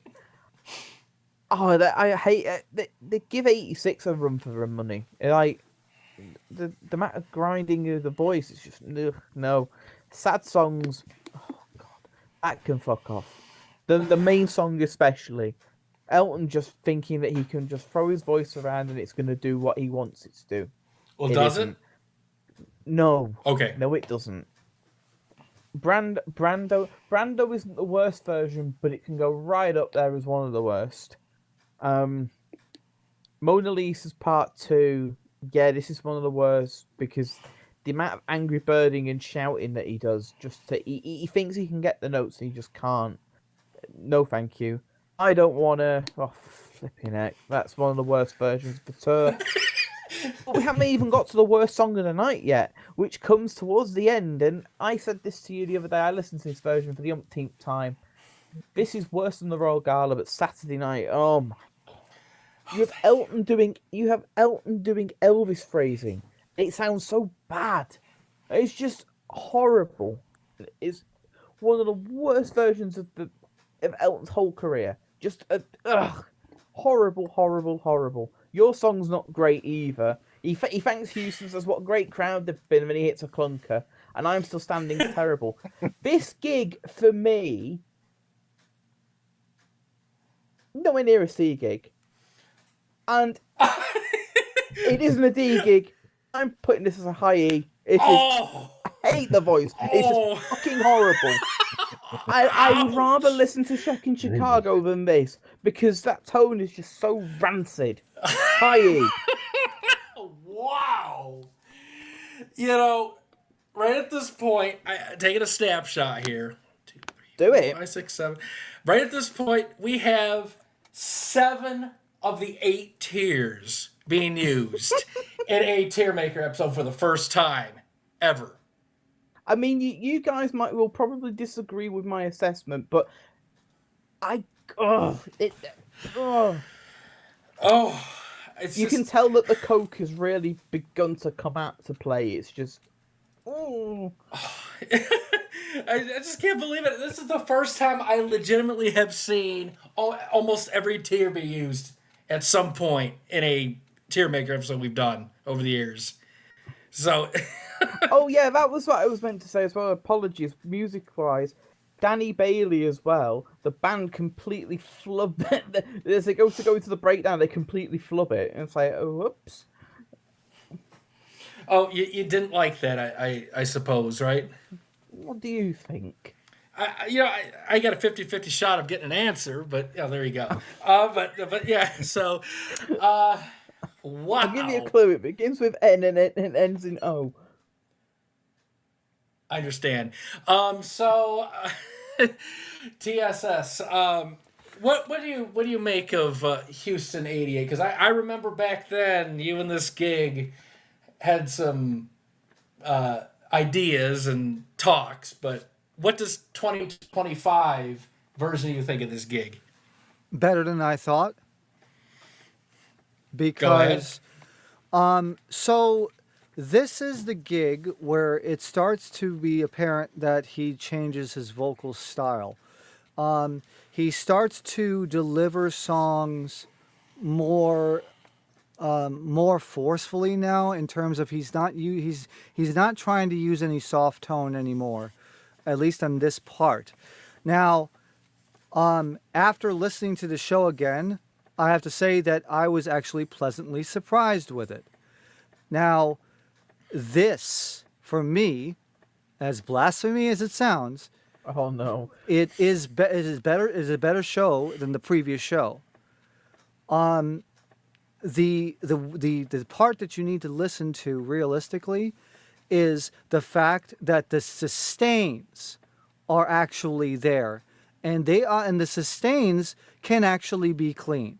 I think that, yes, there are the birded moments, but I think I blame some of the bias for the old source, which was a very bad like maybe a second gen tape that didn't really capture all the fidelity of it, and the newer one actually reveals that the tone isn't bad. The tone isn't bad, and the deliveries can be good. The deliveries can be good on this. And I was really freaking surprised, especially on the front half. I always thought this fucking gig was bad. But a lot of the deliveries on the front half of the show is actually okay. The back half, yeah, it does get a little bit seedy, but on the ballads, it doesn't sound bad. It doesn't sound like his voice is about to fall apart. He actually does like legit sustains. Now, yeah, the band have some moments here and there, but this is just this is an evolution of Elton's vocal style. I consider the LAs to be the last one where he has any semblance of like wanting to do the soft tone / sustained phrasing, while this one is more of a kind of a transitional. And I think the show is actually much better than E. It's not even a D show. And I would argue it's not even a C show either. I would actually put this on the bottom of B. Whoa! Oh my god! Whoa! Yeah, wow. Complete turnaround because this show is like beats the shit out of any of the LAs. Like the LAs are just fucking bad in comparison to this. This actually isn't that bad. If you listen to like the tone is actually not that bad. The birding is bad, but the tone is actually okay. And that really fucking surprised me when I was listening to this one. Yeah, Marlon Brando is bad, but Marlon Brando is bad on like almost every fucking gig. So, yeah, and I was listening, I was like, very fucking surprising. Surprised the fuck out of me that I would even consider it to put into the B tier, but it is actually better than some of the ones even coming up in the next 2 weeks. Because like I said, it's just so crazy. I can't have it in B tier just for the reason that Saturday Night it's absolutely it's gutter material. But I can compromise in having it in the C tier. Very, very, very, very, very low down. Oh my god, I'm gonna need therapy after this. Oh lord. What the hell are you two doing? That mind just shattered. Well, I think the problem I've got with Houston is that he's had a bit of time off to recover, and he's singing in that style, and it just throws me. I'm not a fan of the way he sings. That's fine. Everybody has their own opinion, and I'm really glad actually to have this kind of discussion anyway, because it's like, again, it's just how we perceive. And I like how everybody's like perceiving their own versions of the show. And like I said, it's really impressive though. It's like I don't think we have ever been this divisive on shows ever before on a TierMaker. I think this is what makes this really cool, because we all look at it very differently. So I'll give an example from Houston that I really don't like, and it would be Love Lies Bleeding. Yeah, if you listen to the way he sings it, like Columbia, Cuyahoga, Miami, it's that smooth, lovely, fresh tone. Now the tone has shifted here, and I hate how thrashy it sounds. And it just sounds it's wavery. It's just not pleasant. I really don't like the way it sounds. Okay. Fair enough. It's admittedly, I will say this: some of it is not as bad as what you're going to get in the following year, because some of that stuff in that song, oh my god! I was listening to some MSG 89 the other week, and Greg tried to convince me it was good. Hell no! I did not say that.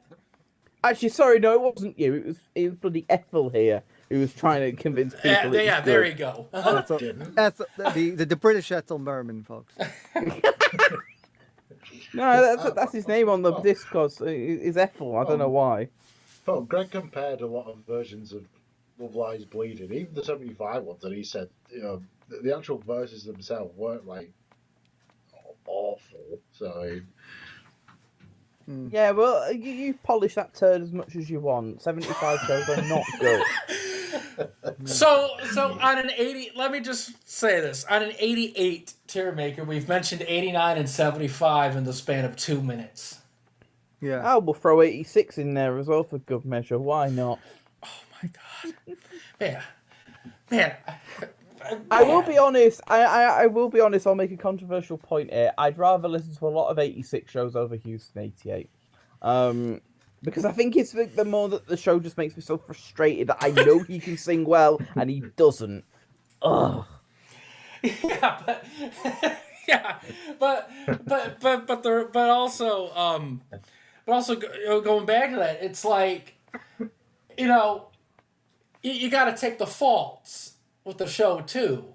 So it's like I have never seen an instance where a show was ranked B and then another person ranked the same show as E, where you have a difference of 2, 3, 4, like tiers. It's like I get, you know, tier differences. Like someone would do 1 and then 1's below or above. Okay, that happens all the time. But 4, I'm like,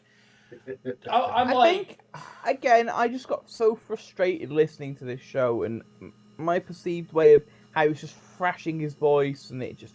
Ugh. But yeah, do I think the show is the absolute worst thing on the tour? No. But it has a lot of issues with it. Now, admittedly, you know, obviously the old version of the show, which is still on a couple channels, or at least some performances, you know, you can go listen to those and then listen to the current copy just to make the comparison, because I don't know what generation the old copy was, but I can tell you the new one is a 2nd gen. So it's a little bit more crisp on this new one. And yeah, this is the show because we're missing Costa Mesa and Dallas in between the LA show and this one. So this is the show we have on recording where, yes, the voice has shifted. Because not only is the style different, but the tone has slightly changed too. So the tone is slightly darkened. So it becomes a little bit of a heavier tone. Now, with a heavier voice, if there's roughness or any sort of issue with a voice and it's heavier, it gets amplified. So you can so if Elton growls on gigs where his voice is more fresh compared to something like this, obviously you're going to hear the difference. It could be the same note, same style, but it's going to sound heavier, more guttural. So this one's a strange one. I'm not going to throw it into E because that just implies that there's absolutely nothing really, worth. It's aimed at Elton, by the way. My E score. Yeah. I will say that it is aimed purely at him. Oh yeah, Yeah. This is definitely not his night, really. But I will say though, to play devil's advocate, I think there's more good on this show that needs to be talked about, but while at the same time acknowledging the objective faults. Like, for example, intonation issues. That's not an opinion. That's a fact. And if you have a show that's fraught with bad notes like that, it fucks up things. Hearing somebody sing in a compromised state with bad intonation is not pleasant. You can have the best band, but if the singer's not cutting it, it doesn't work. I'm sorry, but I'm just saying that with all the issues with Elton at this show, I'm not going to put it down into the lowest ranks, but it's just there's just so much stuff wrong with his voice in the sense of, and even if you take the thrashing out of the way, if you take the rougher tone and any of the thrashing and the growling and the burning and the grinding and all the negative words we use to describe, the voice, is having bad intonation a good thing? No. Absolutely not. So, yes, Elton sucks at the show on some songs. However, there are some songs where he manages to sing it fairly well. Yep. 60 Years On. Sounds fine.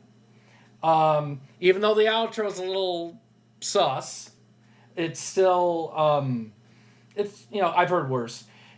Need You to Turn To is great, and the keyboard works really nice too. So it's like I can listen to the show and acknowledge that there's some faults with the music, but they're mainly good.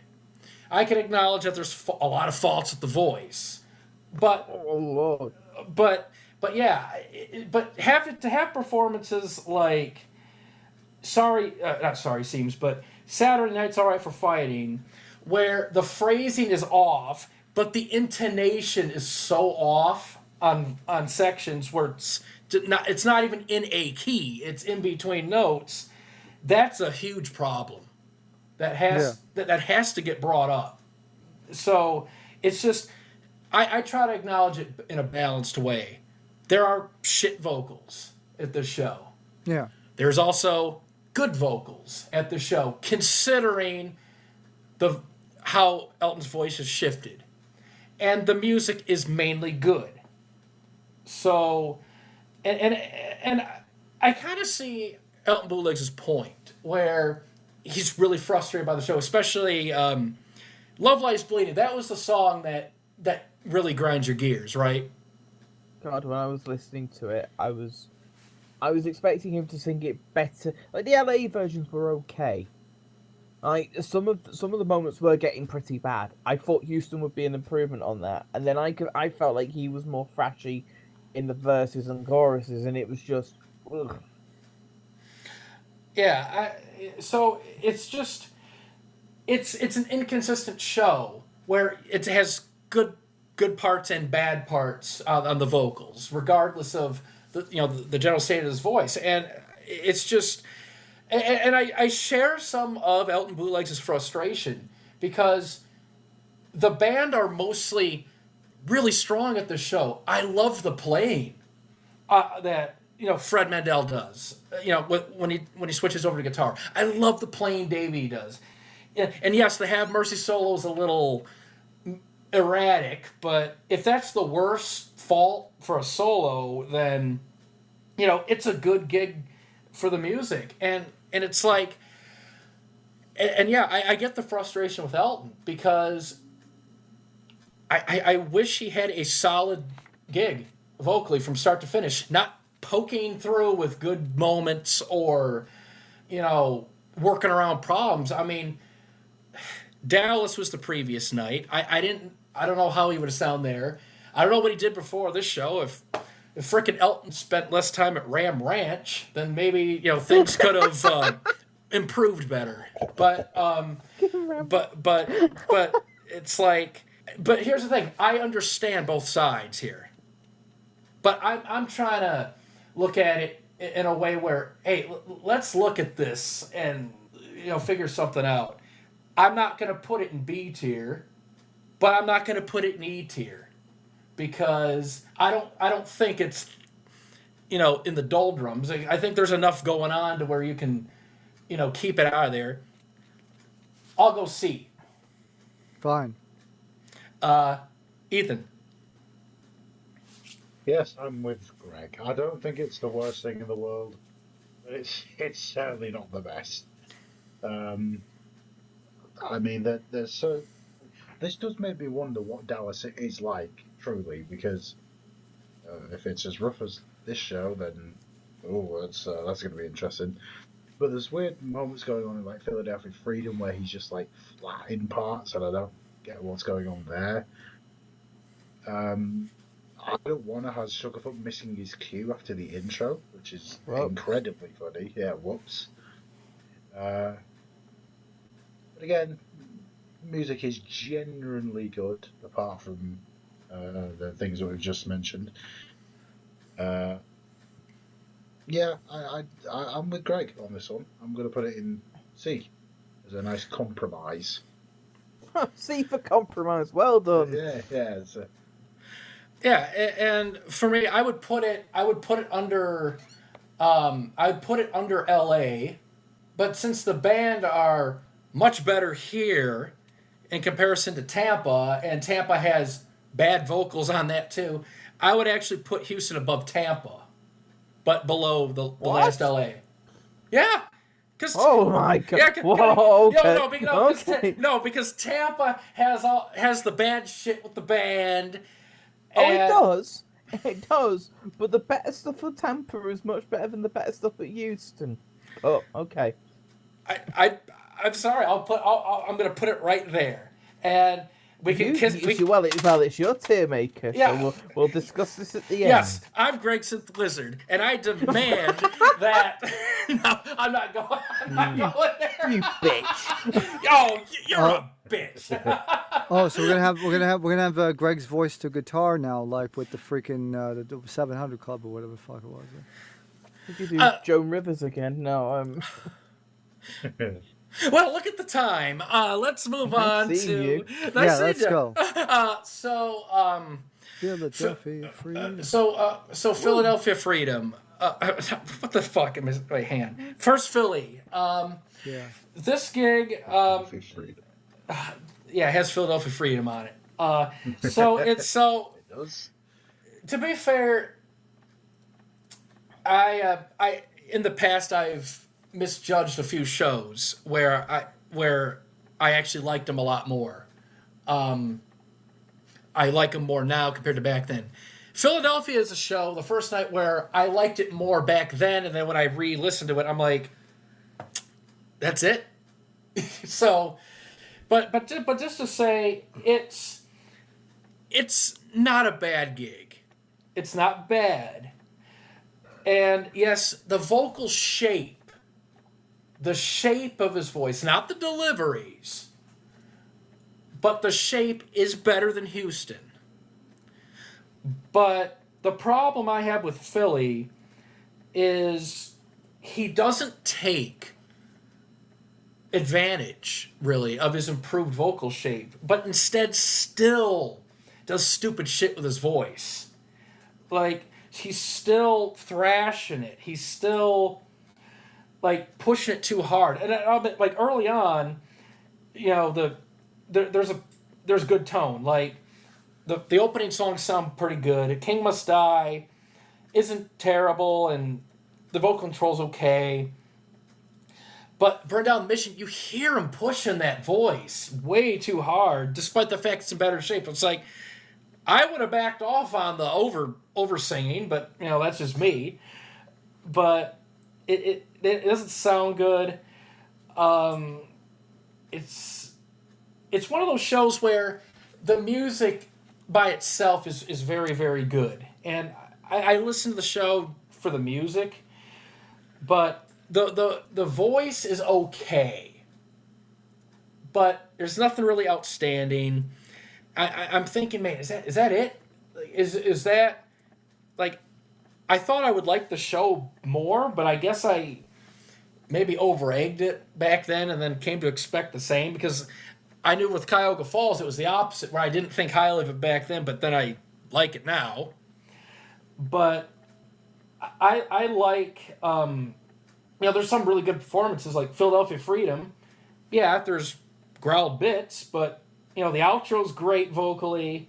I feel like I was expecting more, considering how great the crowd is and the band. So I was, I don't know if disappointed is the right word, but I think a little underwhelmed. So I don't know. Maybe I'm misjudging the show now, and I need more opinions to, like, you know, kind of steer me in the right direction or alternative points of view. But I thought the show was, at most, it was passable. It was okay. It was decent. Highest to C. Elton bootlegs. I agree with you on the tier. I do think it's a C show. I probably rank it a tiny bit lower than I probably have it as a mid-C show. It's just one of them shows. It's kind of like the first Philadelphia show of '86. It's there, and there's no frills and spill. Well, you don't really want spills, but there's no, like, frill a minute or it's just a show to me that is just there on this. I wanted, like you, to enjoy the show more than I actually did. That said, there are some good performances. I mean, at least The King Must Die is an improvement on previous versions, because I was beginning to get a bit fed up with that song. Elton is the interesting one is Have Mercy. Actually, Have Mercy is really good from the band's perspective, and Elton is not a terrible vocal from him, so we'll give him some credit there. Well, the song Philadelphia Freedom, that's a good version. At least the local crowd get to appreciate a good version compared to the last one that they heard, which, by the way, is one of Greg's favourite performances of Elton of all time. Toledo and friends have turned up. Which cat's this? Is this Pumbaa? It is Pumbaa. Oh, fuck. Keep away from me, Pumbaa. Oh, no. Actually, where's Holly? Oh, no. She's a loaf of bread behind me on the couch. Oh, that's all right then. At least Pumbaa's not eating Holly. That's a miracle. But yeah, first Philly, it's just one of them shows that is just there for me. So therefore, it gets a mid C. Interesting. TSS, are we misjudging the show, or do you have a higher view or a lower view? I actually have a higher view of this because I actually have some notes on this one. Cool. So for the first Philly, so in Philadelphia Freedom, we have neglected to address that he actually hits random C and D5s in falsetto, which actually sounds really good. Sad Songs actually has really good falsetto in the intro too. That's fucking great. Like overall, the vocal tone is really clear. Now, with that being said, there are some really weird oddities about this show that I will notice, but that still would not like really affect the ranking for much. Like, for example, he birds the fuck out of word in Spanish, but then Mona Lisa's part 1 is like fucking clean. It's really fucking good. And then you go to Daniel where it's like soft tone and the outro is fucking prime live. And the recording quality is like really good because you really hear fucking Romeo's bass work on Mona Lisa's part 2. Oh my God, that fucking playing. And I Don't Wanna is very interesting because while he's random in the middle 8, he does like an A4 with like the gliding soft tone. He birds the fuck out of an A4. And then he hits like 2 good C5s in a row after the second piano solo.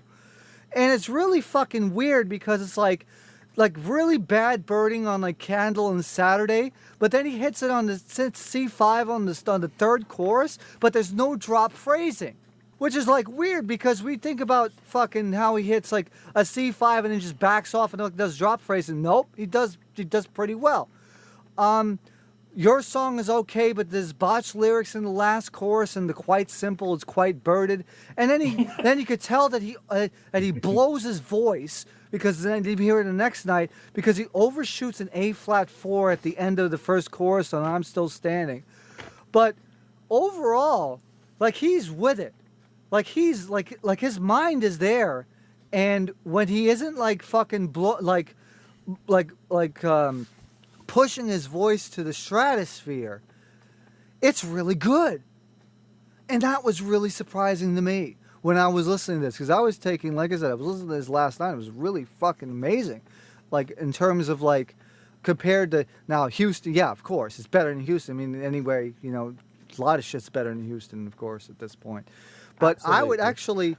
I would actually say that this goes in mid-B. Like actually, like the musicianship and the really surprising, like the ad-libs really pushed it up for me. He actually made an effort to do shit on this show. I'm really surprised. Maybe I should give it another chance.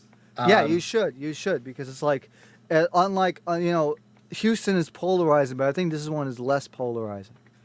Because it actually does have some really good stuff, and you really listen to it. I mean, yeah, the darker tone, but some of the deliveries are really impressive, considering the time frame of where this is. Ethan. No. How you doing? Oh my! Oh Lord! Anyway, first Philly. This show is a very bizarre listen. There is good shit on this show, but I know Greg said that he's felt like a bit sort of that's it, like on the show, and I get what he means. It does have a bit of a it's good and everything, but it doesn't have like that X factor that other shows may have. And I know, funny enough, he's actually felt about that on Philly '89. So yeah, that's fun. That was a mistake I made. But no, at least he is in good voice compared to the previous show and compared to the next show. He's in. Yeah, the ad libs on the show, like TSS said, are really good. Like, so where have we got? Well, I had it at highest C. TSS had mid B. Where would you like to rank it? About sort of lowish B. Lowish B. Yeah, I might give the show another listen. Just Yeah. Like I said, you really like I said when I was listening to it again, like last night in preparation, it was like really surprised. Like, ooh, that was unexpected, and it actually was. I think I need to listen to Houston with that perspective. Woo. No. I won't. No, I will not be reacting to Saturday Night like that. Jesus Christ. Why are you racing to the Royal Gala like that? No. So you give me shit for bringing up the gala, but other people do it and it's okay. But okay. Yeah, I was the same to him as I would have been to you if you'd have brought it up. So. Yeah, well, here's the thing. I'm gonna keep my promise and my word. I'm thrilled. I'm so happy for you. Yeah, so seems that okay, B tier seems to be more of the consensus. So would you guys put it above Second Miami or below it? Below. Below? Okay. Just below. Okay.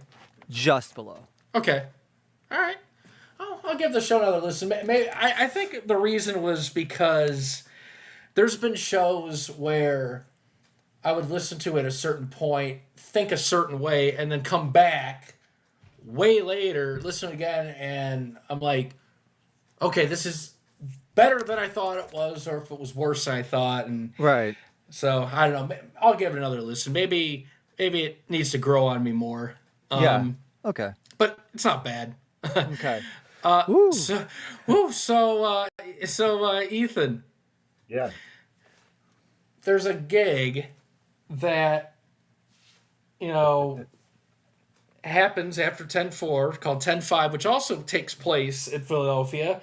And even though I dedicate it to the Elton Bootlegs and TSS Killer because they're two very close friends of mine who sat with me during the transfer of the show and they were blown away by what they heard, I'll let you start this one.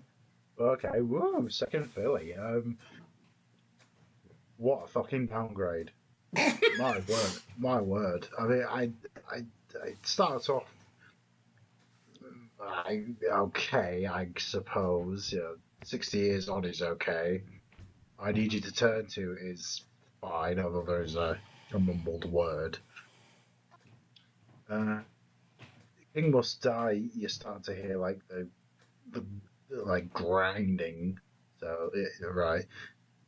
Burn Down the Mission, all growling and fucking all that.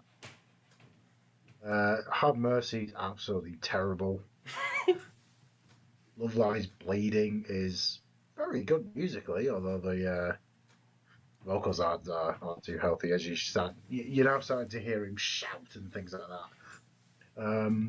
Make me wanna shout, woo! Philadelphia Freedom, he actually performs twice on this show because he's in Philadelphia. The first performance is absolutely dreadful. Bad tone, bad intonation.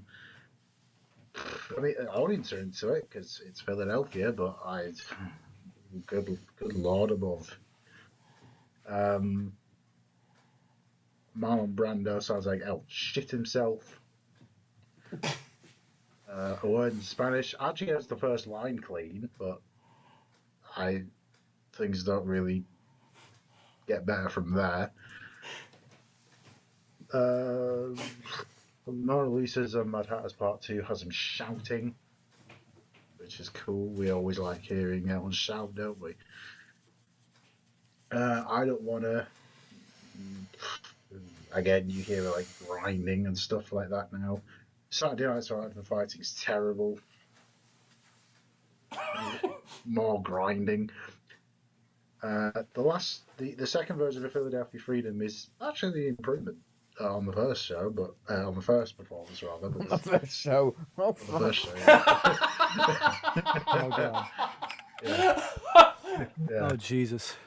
Yeah, it's actually an improvement on compared to the first performance, but I still wouldn't call it great. Oh yeah, and enjoy the beef bowl. Yep. Oh God, where would you rank this? D. B. D. Oh D. D. Oh D. Yeah. I'm like, what? I'm sorry. I thought you said B. I'm like, jeez. I mean, Welcome to Sesame Street. But, That's brilliant. Greg thought he said B. I thought he said E. And he said D. Hey, I heard him the first time. He said D. I thought he said E. I was like, whoa. I thought he said B. Mm-hmm. Well, it's the time zones, but Okay. so you rank it in D. Where would you put it on the D tier in relation to the others? What have we got in D so far? So the highest D is the first LA. Second highest D is the second LA, and then second Chicago's the next one. Behind the LA's, but in front of Chicago. Okay. Oh boy. I gotta mention this show. So there's a great story to this one, and it involves the oldest three members on this TierMaker, because this took place back in, what was it, 2012-ish, like somewhere in that time frame. Yeah. Yes. So to paint a picture, I was in my early 20s, and Ethan was starting secondary school, I think, at this point, or close to it. So he's innocent here. What year would this be? 2012? Yeah, I would be then. Yeah. Okay. I had hair. So, and I had a higher voice, but Yeah, and that. Yep. So, so the story behind it is, in the early days of collecting, my first memories of the show were courtesy of the great British legend by the Elton Bootlegs, who we would buy CDRs of Elton shows from a guy in the UK named Tony Marshall. So he was a big help in kind of like establishing the early parts of the collection, and it was the first time I got to hear a lot of these shows in general. So he was a big help in that. In one batch, Elton Bootlegs had bought a copy of this Philadelphia show. Now, the quality of that was of a higher gen source. So right now there's two sources being used, and he bought a high gen copy of the second inferior source that I used to patch in stuff. So he gets it, and I get sent a message on Skype saying that shows have arrived and we gotta listen to the second Philadelphia show. So I was in the call on Skype, so this is before Mumble. So I'm in the call with the Elton Bootlegs, and TSS was there too. I don't know if anyone else was there. Or was it just us three? Just us three. Okay. Maybe. Oh no, Jizzy wasn't there. No, it wasn't. He might have been. Yeah. Okay. I remember. I know it was us three. So it was us three. Was Steve there?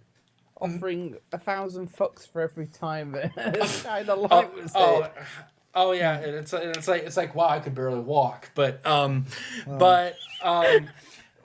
basically we get this copy of the show, and Elton Bootleg said, "Hey, you gotta listen to the show." So he ripped the MP3 files off the disc and sent them through Skype for us to download.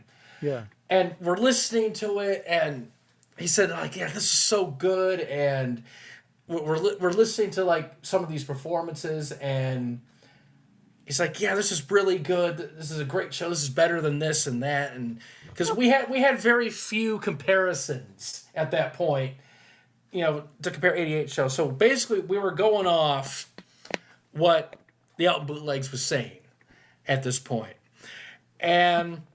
No,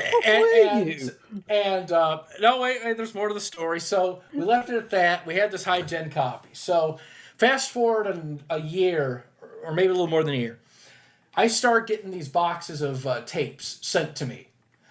And one of them was the Philadelphia show from an alternative source that had way better quality. And in the early days of this stuff, I would hook up the tape player to my MacBook and did all the, cables and everything. And we were all sitting through listening, to this, in real time. And it was us three. And, the show starts off, we hear, 60 Years On. And I'm like, okay, yeah, voice sounds decent. And then we hear I Need You to Tune To, okay. Then we hear King Must Die, and... we hear some notes. I'm like, yeah, it's a little rough. And then, Burn Down the Mission, the thrashing begins. And I remember during the tape transfer, because when I'm transferring the tape, I have my, mic muted, obviously. So I'm typing in Skype as we're listening to this. And I'm like, hang on, I thought you said this was a good show vocally. And I got reamed on Skype from this gentleman over here, saying that you you also agreed with me. So you did. So you did indeed. So yeah. So you can't. So see, there you go. So that part is true. That you did agree with me. So you can't hide behind it. Yeah, that's right, because I'm telling the truth. And so you throw me under the bus, but what you want me to do is to grab you and pull you underneath the same bus. Hey, if I'm going down, you're coming with me. And well, it's all right. We're on the stern of the Titanic. It's just about to go down. Oh my god. Oh, it's like we gotta find debris to lay on. But no, it's just. But hopefully two people fit on that. Oh, we'll work something out. But the problem is, I'll sit on the thing and you stay in the water. Yeah, that's a good idea. I'll drink Mountain Dew to keep my body temperature elevated. I'll shake you to wake you up. Don't worry. Thanks. You're a great friend. So, but the moral of the story is this: it's not to throw the Elton Bootlegs under the bus. It's to explain that extremely bad sources and high gen sources hide shit. So absolutely. So that's why that upgraded source was great. And recently, I retransferred the tapes to put the upload on the channel, so it sounds even better. I remember when you did it. Yeah, I apologize. I can remember where I was as well when you did it. Oh. Yeah. Oh, I'm sorry. And I was having a great time on my holiday, and then you ruined it. Thank you. Yeah. Well, I feel slightly bad now, but yeah. So as far as the show goes, the musicianship is fantastic. The bands sound great, and they're even stronger than the first night. So that's a huge plus. The atmosphere is great too. However, Elton's voice is not cutting it tonight. It's much rougher than the first night. He's shouty. He's rough. I'm Still Standing is one of the worst post-surgery versions immediately after, because a certain gentleman here decided to make a video and, has haunted me ever since. But it's just... And it's a show. It's another one of those shows where I'm kind of frustrated at, because you have the band in great form. They're playing extremely well. The atmosphere is great, and Elton is just not in good voice throughout this whole night. So I'm not going to rank it extremely low, because the band do save it, and I like the atmosphere. But I don't know. It's just the vocals don't really do much for me. And like some of those performances, Brando, and then a word in Spanish. It's like, okay, the first line sounds good, but then you have a Spanish, Philadelphia-based mamacita, slapping her titties around Elton's throat, and he sounds like shit. So it's just not a fan of the vocals of this show. Love the music, love the atmosphere. I know. That was great. And I'm gonna put it on the lowest ranking is C, with the music saving it from dropping into the lower tiers. TSS. Once again, I disagree with Greg. So this for me is the second worst show. So the problem with this show is that you have the tired tone, especially after King Must Die, and you have the thrashing. So here is the laundry list of what the problems were. Oh. So at the very fucking start of the show, you have the only time where fucking Elton sings, like he has to drop a third octave on My Rosary, which he never fucking did. That's bad. That's really bad. I Need You to Turn To has phlegm, and he botches the lyrics in the first chorus. Sorry Seems has the fucking phlegm growling, which is going to happen the same way and almost as bad as fucking Luzon. Bad shit. Piano mistakes on that. Then you have birding on the choruses and blues, and intonation problems and some of the sustains where it's like halfway between notes. Like, what the fuck is that? He laughs during the first Philadelphia Freedom because he fucked it up. And on the same thing, and he does the same fucking squawk gurgling on the the second Chicago on the Shine a Light sustain. A word in Spanish has a guy in the audience saying, "Get my cigarettes," and then Elton just like birds fucking 3/4 of the syllables in the remainder of that verse, and he botches the lyrics in the second pre-chorus. Yeah, titties on the voice. Then, of course, it's like Mona Lisa's part one. A guy in the audience says, "I love his hat. I want that hat." I agree with that. Part two has overshoots to the B flat fours, and he birds the fuck out of them.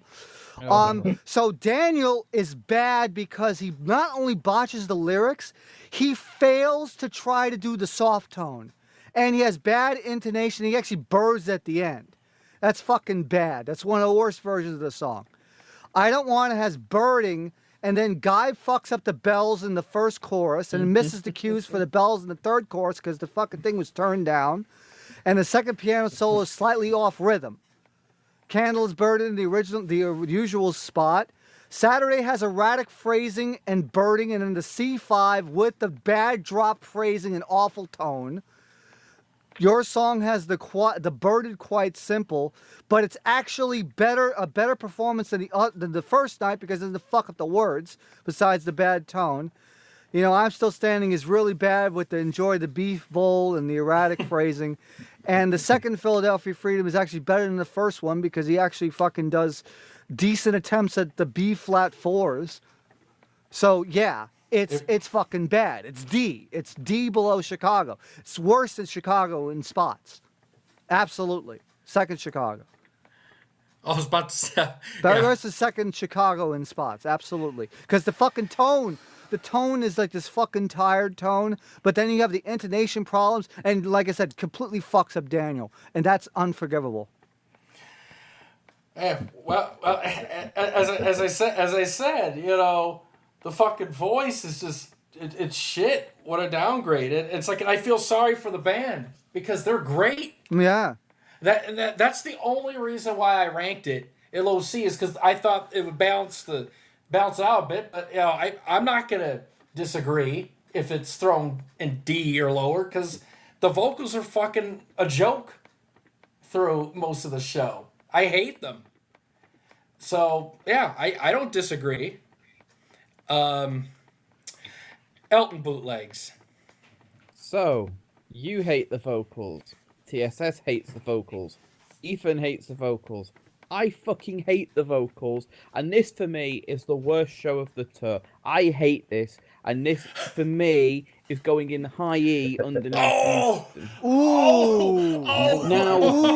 this is where I debated what was worse. And I listened to this, and I just can't get over his tone. It is horrible. And the amount of mistakes that are in there as well. I find this a really unpleasant listen. The crowd enthusiasm is fantastic. The band are great. Just Elton just completely lets this down. It's like, oh god, for example, like The King Must Die. It's not the worst version, but you can just tell early on that the voice isn't going to be on a good night. Burn Down the Mission can do one. Have Mercy. No, thank you.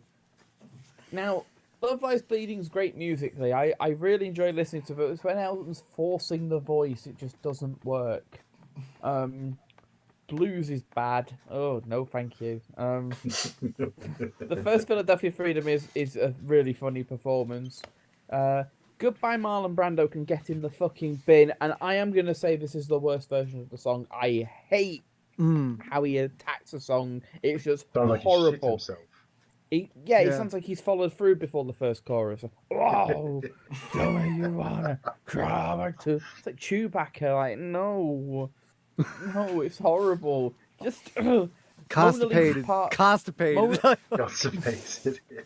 Mona Lisa Part 2. No, thank you. I don't wanna. No. Saturday Night's Right for Fighting is just.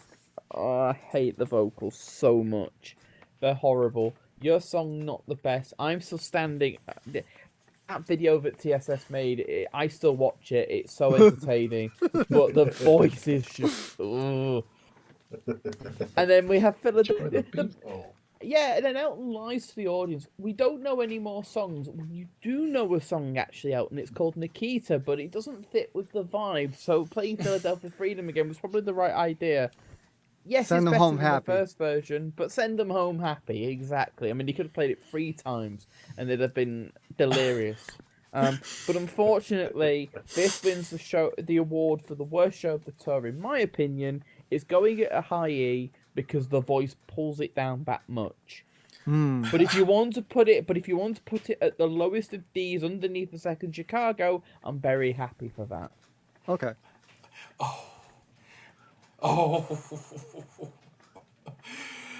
Ouch. Well, isn't it great that we had such disagreements on this TierMaker? Well, I don't think it's necessarily disagreements in the sense of like where we talk about the show. It's mainly putting it in these tiers because I put it higher up because I wanted to like at least give some credit to the music, but I'm like, those fucking vocals are a joke. I agree. The vocals are a joke. Like I said, the Daniels just like it's legitimately like one of the worst versions. I'll take the ones that are like from 07 where his voice is just gone, than this shit. Like this is like how can you fail at trying to do soft tone? That's bad. No. Goodbye Marlon Brando just. Sorry, it's just you'll hear about that again a bit later on. But you know what this show it reminds me of, and it's just, and I get it why it's ranked down there because I do not disagree with a single thing about the vocals. They're hideous throughout the set. I completely agree, but this show, the vocals. This reminds me of, and you can kind of take it to where you can compare it to the start of the tour where Elton's voice is fresh. And then compare it to a show like this where it's completely different. So at the start of the tour, it's like, man, fresh voice. I got a nice big bag of freshly cleaned clothes, just ready to be worn and ready to show off to the world. And then as I go through the tour and, you know, drive my voice to the ground and abuse my voice, it's like I'm taking those damn clean clothes I worked so hard on, throwing them on the floor and stepping all over them. That's what this gig is like. Well, when you originally said bag, I thought you could say big bag of cocaine. I was like, you're not far wrong. No, gigs like this. You know, so I'm just gonna focus on the vocals here. Gigs like this, gigs like Houston, gigs like Second Chicago, you know, those gigs. That is the equivalent of stepping on clean clothes all over the floor. Absolutely. Absolutely. And it's so frustrating to hear bad vocals over a great musical show because you want to enjoy it. So I completely agree with why someone would rank the show low. Now, do you for the group TierMaker, do you agree with putting this in E or D? D. D? Yes, D below Chicago. Okay, I moved it to the lowest level of D, so it got buffed up very slightly. That suits me, especially where Houston's put. Yeah. But here's the thing. To be fair, I'm gonna roll my sleeves up later for that. No. Well, to be fair, I can almost defend Houston more, you know, compared to this gig in terms of the vocals. Definitely. That's why Houston's the highest of high E's, and that's why Philadelphia goes under the I think it's better than that, but okay. I can defend get your Houston point. more than Philly. Yeah. Yeah. On another topic, we're getting Saratoga 86 into the E tier the next time we do it. That's my mission, by the way.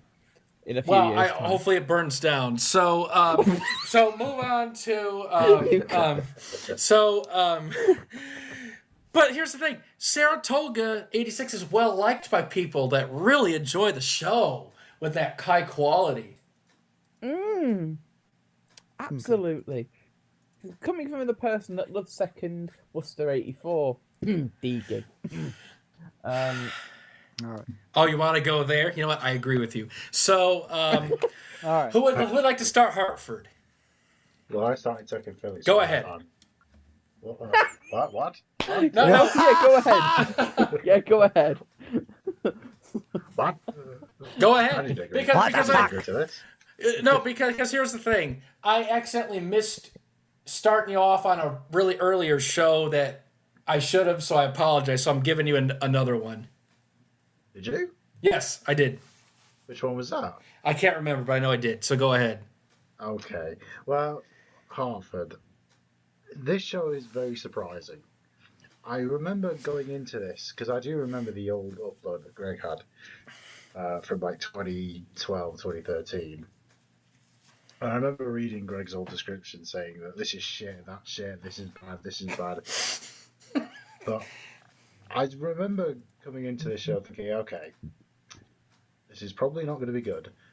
But I went through the show and I was thinking, this is actually not as bad as I thought, or not as bad as I remember seeing from the old videos.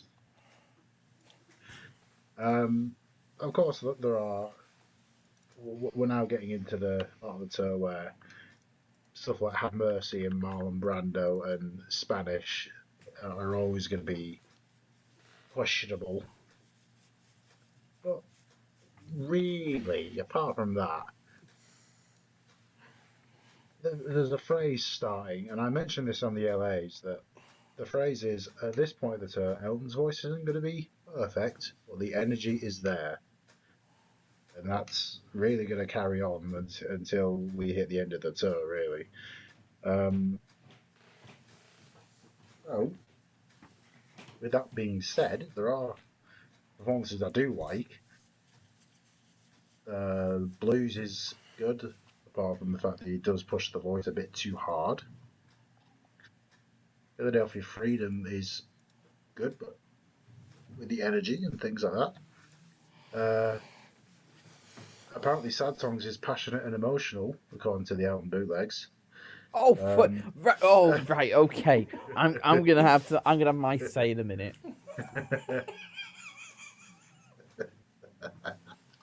Because there's a very important part of that description that I think you need to read. And when questioned about this, he denied it, even though it's on the fucking internet. Give me a C. Give me a U. No, I really love the second part of my releases. Yeah, that creative phrasing is just really good. Trouble.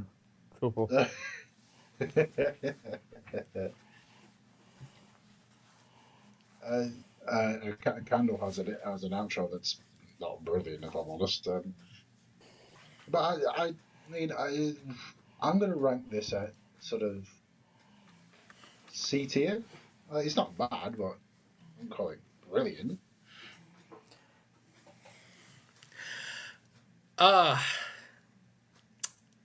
Elton bootlegs. Well, thankfully, Hartford is a better show than Second Philadelphia. And much fucking better. Much fucking better. Now, like Ethan, when I first came back to listen to the show years ago when I heard it, I didn't really enjoy it. And when I approached the show, I had a certain intrepidation.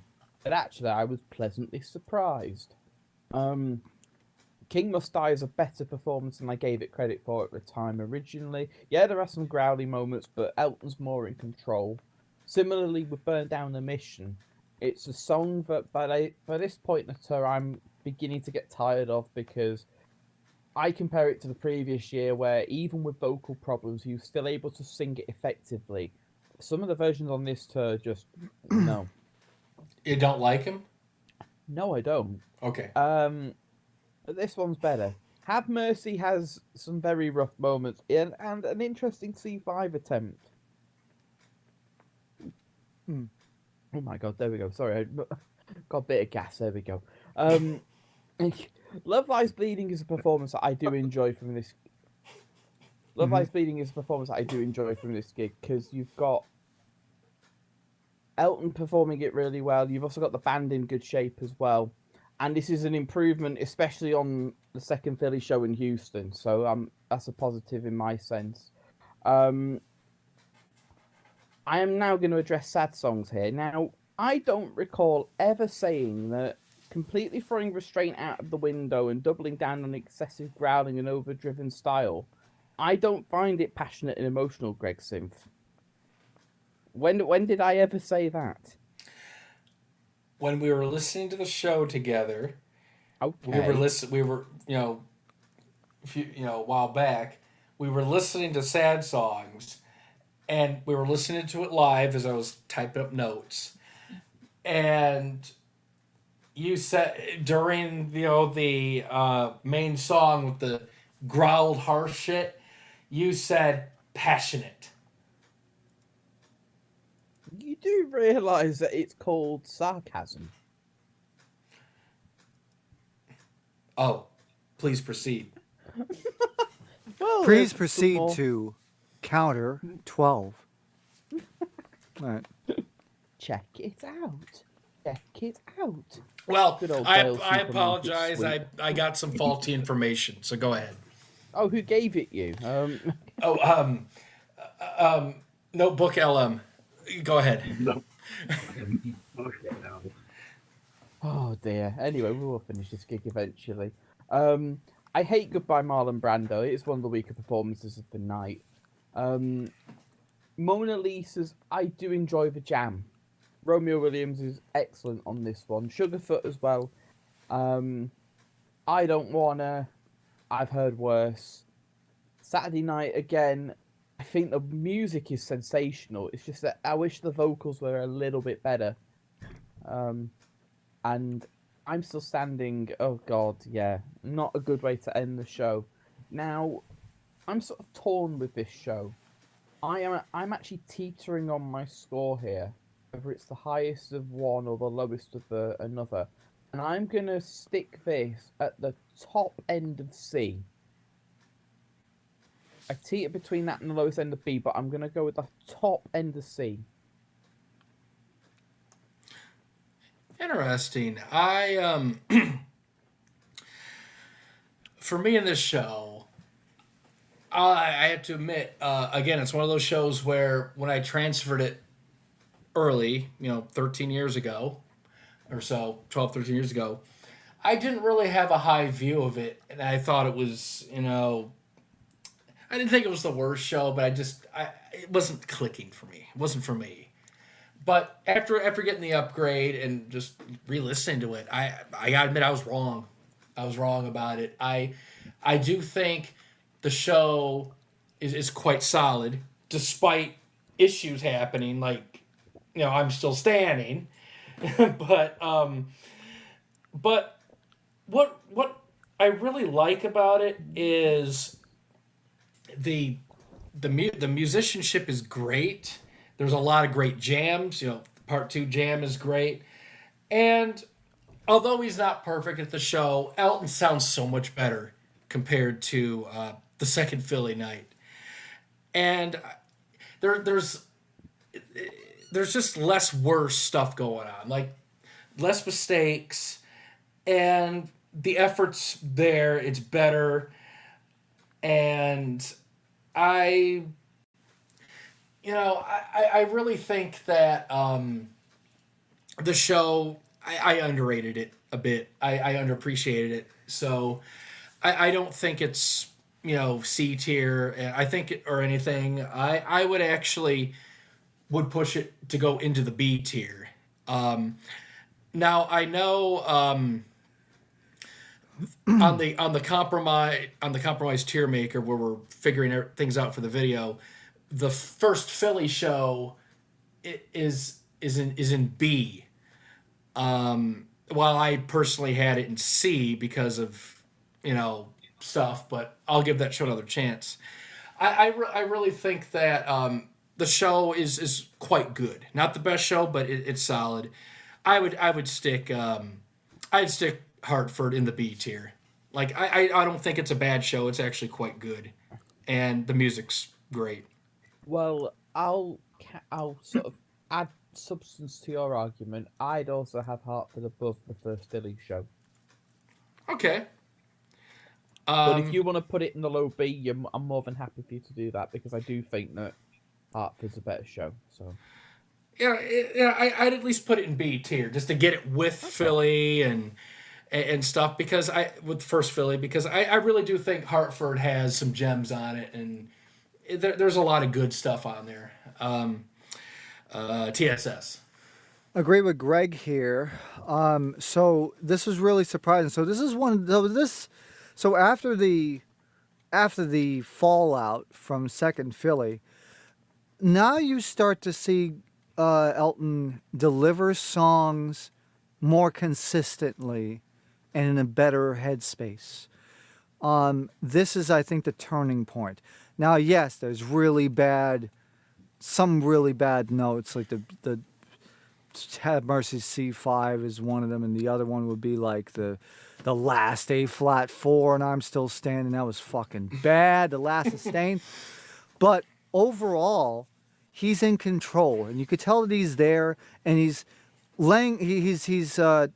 taking off the gas of his vocal deliveries. He's delivering it more of a punchier style, but not sustaining it as much. But it's preventing his voice from growling excessively. And I think the effort is there, and of course the music is great too. But it definitely is an improvement from that, and it's also better than the first Philly show. I agree with that too. So with that being said, I'm going to put it above Philly in my thing, and I'm going to actually put it in mid B on mine. So. Yeah, I just thought, first thing I thought of was I think this is a solid B show, and there's some really good stuff on it, and I'm just relieved listening to the show that the vocals are mostly decent in comparison to the show before. Mm-hmm. So yeah. So TSS Worcester. Wow. So this show is very unique because we have the date. Well, we have the first recorded instances, because at this point, there was a documentary in movie theaters about John Lennon, and of course, for a lot of people, it was in a negative light. But Elton decides to slap on "Empty Garden" and "Lucy in the Sky with Diamonds" onto the set list, and let me tell you. Let's just talk about the gig majority first before going into the new songs. It improves on what Hartford is. You could definitely tell that he's in it. He's definitely enjoying himself. Definitely with the same roughly the same amount of like vocal tone and delivery. But really the highlights for me are the encores. Like, yeah, I mean, you have him a bit rough towards the end, but then once he comes out for the encores on Empty Garden. I wish there was Empty Sky. Empty Garden. 15 minutes? Probably. Empty Garden, which is the first performance of this song since 1982, and it's also, I believe it's a full step down, correct, Greg? That's correct. It's a full step down, two semitones. Yes, it's a full step down, and it's really good. It literally sounds like 82 on the low, but with the lower voice, because he has a soft tone on the song, and it sounds great. And then "Lucy in the Sky with Diamonds," wow, it beats the shit out of the 75 and 74 versions. Because wow, Sorry, and this is like the last. The thing about the last version of this song was so fucking bad, and then finally you come out here, and he does it justice, and you could tell that definitely they're working it out in terms of like the arrangement. But what we hear like vocally and playing is amazing, and then the crowd love it too, obviously. So, yeah. So this is actually for me is going to go above for Chicago. This is really fucking surprising because of the consistency. The consistency of the vocals are better for me, and the tone is better. That's why I'm doing a top B for me. Yeah, this is so I'll say this because Mr. Elton Bootlegs had to mention earlier about Second Worcester from '84. So I just want to clarify this for a second. I agree that it's a D tier show. And this Worcester 88 show beats the shit out of it, and it beats the shit out of the third night too. So yeah, because this is a great show. Musically, it's fantastic. Because Hartford, you see the improvement from Second Philly, for the vocal standpoint, and the band stay in the ballpark, in terms of their prowess. Worcester. There's a musical shift. I really think that this show steps it up even more musically, and it's better. It's better than Hartford. And the vocals are, overall they're pretty decent. And what I can give Elton credit, he is trying to sing with more like care and precision. To compared to earlier gigs. So I'll take these vocals over Houston's, and the Philly show's mainly the second night. So he's more in control here. The tone isn't quite as rough overall, and I generally the one sore spot is that "Have Mercy." Some of those notes are just that's like it's almost like a Cuyahoga Falls moment where there's like that one song that just grates on you. Mm-hmm. But that's that song. Everything else isn't like the worst. And I do appreciate, some of these performances from a vocal standpoint. Like Philadelphia Freedom, I think is pretty freaking good at this show. Mm-hmm. And Brando's another one of the notorious ones, "Say Goodbye to Wendy," "Say Goodbye to Marlon Brando." When Elton's voice is on at this show, it's on. Like, most of the performances are fine for the most part. And when he takes his foot off the gas and sings more naturally, he's great. Daniel being one of those songs. And I don't want his piano solo. And even if Saturday Night's Alright for Fighting has rough moments, at least he's more sensible with phrasing compared to some other versions. So I can give him credit. And yeah, Empty Garden sounds great. Love the Lucy performance. And overall, it's a very fun gig. I think that's what I liked most about the gig is it's fun, it's great musically, there's a great atmosphere, and it kind of sets the stage for the future shows with the addition of like Empty Garden and Lucy. And yeah, I would agree with putting it in B tier. And yeah, I do have it above First Philly. I do have it above Hartford. I think it's basically mostly a better version of Hartford, with the music being the driving point. So yeah, that's just me on it. And yes, I underrated it back then. Still a good show. Listen to it. Worcester. Okay. I do think this is a B tier show, but in my personal one, I'd have it just underneath Chicago. But that's not a bad thing because personally, I think that the 3 shows that I've got in the B tier so far are at the higher. Four at the 4. These 3 are a bit at the higher end. Miami would be more towards the lower end. The main positives for me at this show, the addition of the extra songs are fantastic. With being John Lennon's birthday, Empty Garden sounds great. Them versions have grown on me because I remember at first not being so keen on them, but then obviously when you've heard a lot more of his music and when you come back to it years later, I appreciate these performances a lot more now. And Lucy in the Sky with Diamonds, oh my god, they beat the absolute shit out of 75. My god, I know it's 2 completely different bands, but Jesus, the difference in quality.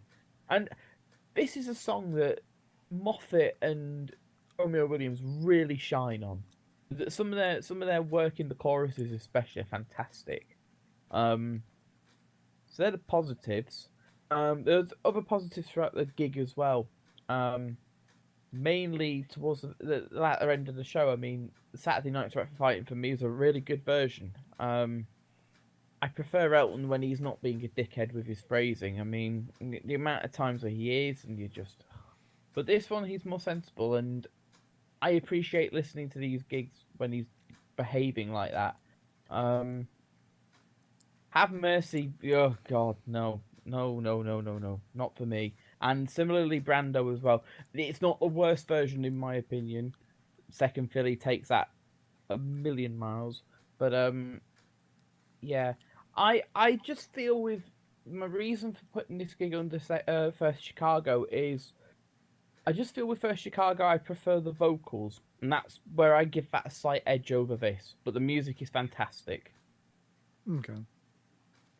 It's in the same ballpark, at least. Yes, definitely. And a huge improvement on the last show we had at Worcester. This is not in the F tier. Oh yeah, I mean, I think F tier to B tier is a vast improvement. Makes me want to hear the other Worcester shows from that. All right. 86 yeah. So, why don't you begin Auburn Hills, Elton Bootlegs? Oh, you charming git. Thank you very much. So we now begin a stretch of shows that Greg has been so excited to listen to because he had remembered stuff from them and he was hoping that they were either going to be as good as he remembered them or they maybe not as good as he remembered them. Now this first show is a good start to the run for Auburn Hills. This continues where the music is really beginning to get better and better. It's almost as if there's a push towards the end of the tour and they're not going to relent. I mean, Sugarfoot is getting very, very enthusiastic by this point. I remember years ago we used to sort of listen to some of his fills and go, are they really necessary? Some of them are actually really good. And I've come to admire his drumming a lot more than I did. Especially in '88 anyway. I'm half dreading the '89 stuff, but I'm not going to think about that for now. But in terms of vocals as well, Elton does a good job on the gig as well.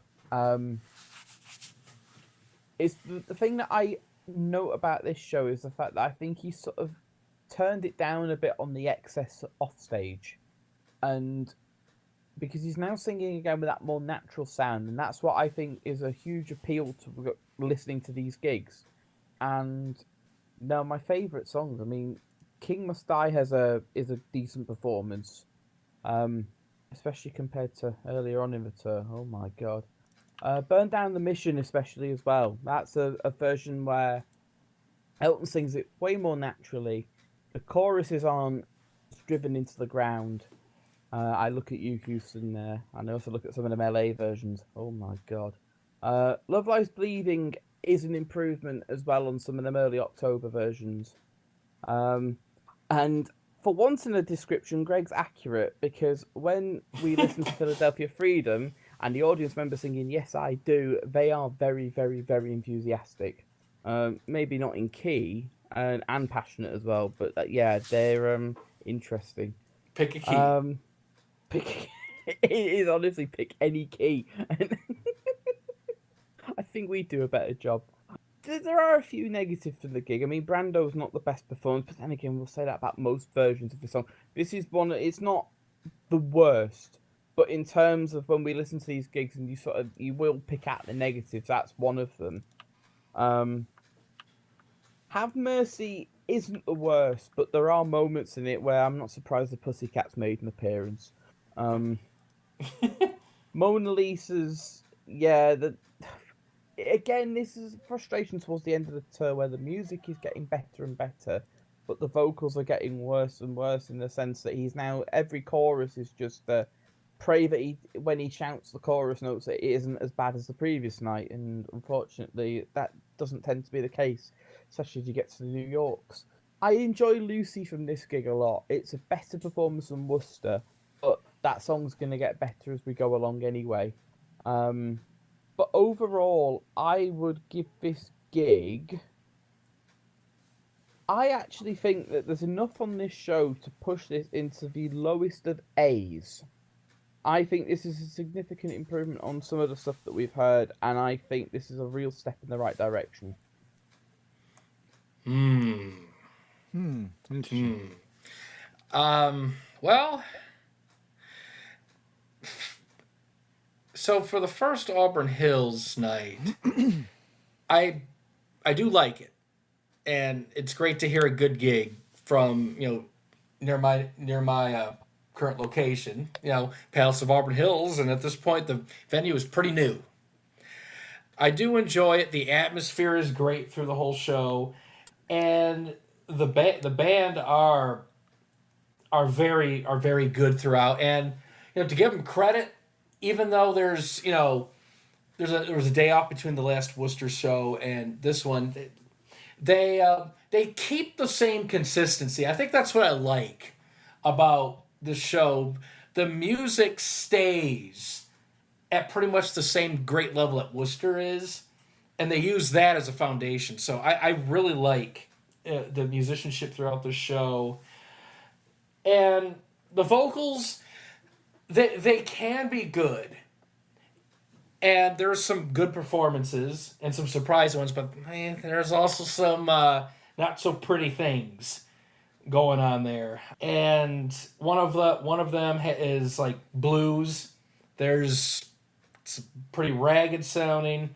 Philadelphia Freedom, yeah, I like the atmosphere, and the people around the tape are, tempting. Yes I Do was great.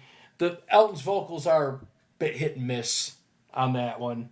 The intonation's a little wobbly, not as clean as others. And then, Brando. So after the first chorus, it's not the worst, but the first chorus is pretty questionable.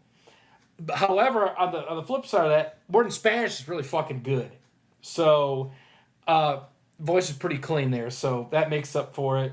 Yeah, I do like the show. Don't get me wrong. But I don't think, because after going through this run of Auburn Hills shows, because I'm looking at all the nights here. I don't think it's quite good enough to go to A. I would stick it down in B.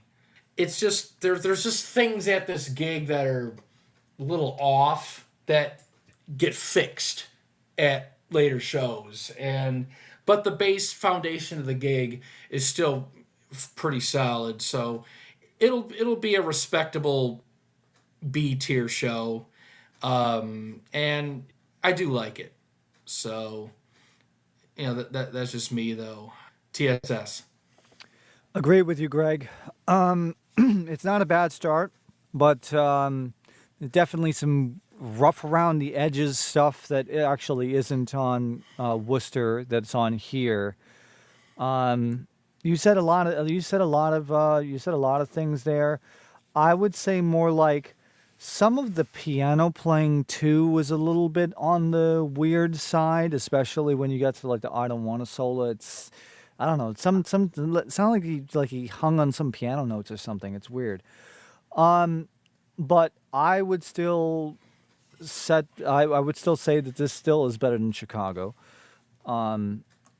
despite some of the other things. But I don't think it's but I think it's just a rung under Worcester. But of course, it's going to get better as the nights go on. So I'm going to put this in the B tier, but it's going to be high B, but it's going to be still below Worcester, but above Chicago for me. Yeah, Ethan. I'm with you, Greg, on that one. There are certain stuff on this show that don't appear on the other set of Elton Hill shows and on the New York shows we're going to talk about. It's not my favourite version of Lucy, although it's really good. Yeah, I don't want to has a moment where he nearly train wrecks the second chorus, but yep, he just saved it. Me and Greg were listening to that the other day, and I thought, I went, hang on, did he just? Yeah. Oh. Yeah, he just saved it before it fucked it up totally. He just about manages to save it, but yeah, that will thankfully get fixed in later ones, and I'd put it in the B tier personally. All right. Now, the second Auburn Hills show is Calling Your Name. My name? Go ahead. Yes, your name. Okay. So, Elton did another night at Auburn Hills. It was a new venue at the time. That's where he did 4 nights. And basically, Elton's not really in a good mood for this show. Unfortunately, he shouts at not shouts at the orders, but he shouts at like bodyguards and people like that. Even saying, "Boy, you saw him stood in front of me at the concert, I beat the shit out of him," which is really fun. But the band themselves are in good spirits. Elton is a little bit rougher than the previous night. Maybe the mood on stage has something to do with that. So where would you put it? Yeah, where would you rank this? Maybe like lower B, because there's weirdness going on with the mood and the rough and the voice being a bit rougher in places. So you'd put it like low B, so lowest B, or where would you put it? Lower B behind Chicago, although it's not like terrible or anything, so I won't put it at lowest B. But I think just the mood and the voice being a bit rougher than normal kind of brings it down a bit. Okay, yeah, I'll drag it there. TSS. So this one is the worst run out of the whole show, is because not only is Elton in a bad mood, right, and it really breaks my heart because right at the end, first of all, there was no encores at the show, which is a problem because of the security problems, but also his state of mind somehow fluctuates to really random. On the I Don't Wanna, he just randomly starts birding out random A4s and making phrasing that doesn't fucking make sense. And honestly, like, he's very, like, some of the songs are very, like, erratic.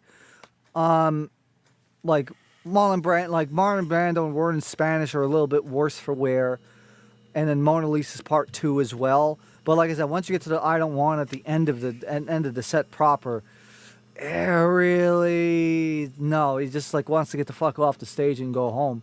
That's not a good way to present yourself on stage. It is the weakest one. I put this one at top C. Oh, yeah, that stings, but it is what it is. Yeah, for me, I agree. It is the worst show of the Auburn Hills run, and I was really looking forward to it, obviously because it's near me. But I have to, not be too sentimental about it, because look what happens if you're sentimental about shows. But when I first transferred this tape years ago, I thought, missing songs, they weren't recorded or something. But yeah, it turns out that in a review that the Detroit-based journalist Gary Graft wrote, that yes, Elton ended the show proper after I Don't Wanna, so we're not missing anything. And so the backstory about what was being referenced earlier was you can trace it back to the first night. So the first night is a pretty solid show, but it was reported that Elton was not happy with the security staff and the ushers towards the front of the arena by the front rows, because he felt that there was too many of them and they were impeding the front row attendees from properly viewing the show. And it was also reported in this review that Elton would come to the front of the stage and sign autographs, for people. So Elton said that there's going to be less security, less staff on the floor for the next night. So there was less people on the floor. And then it was reported that after Philadelphia Freedom, he dismissed the rest of the people. So you essentially didn't have very many, if any, staff on that front part of the stage.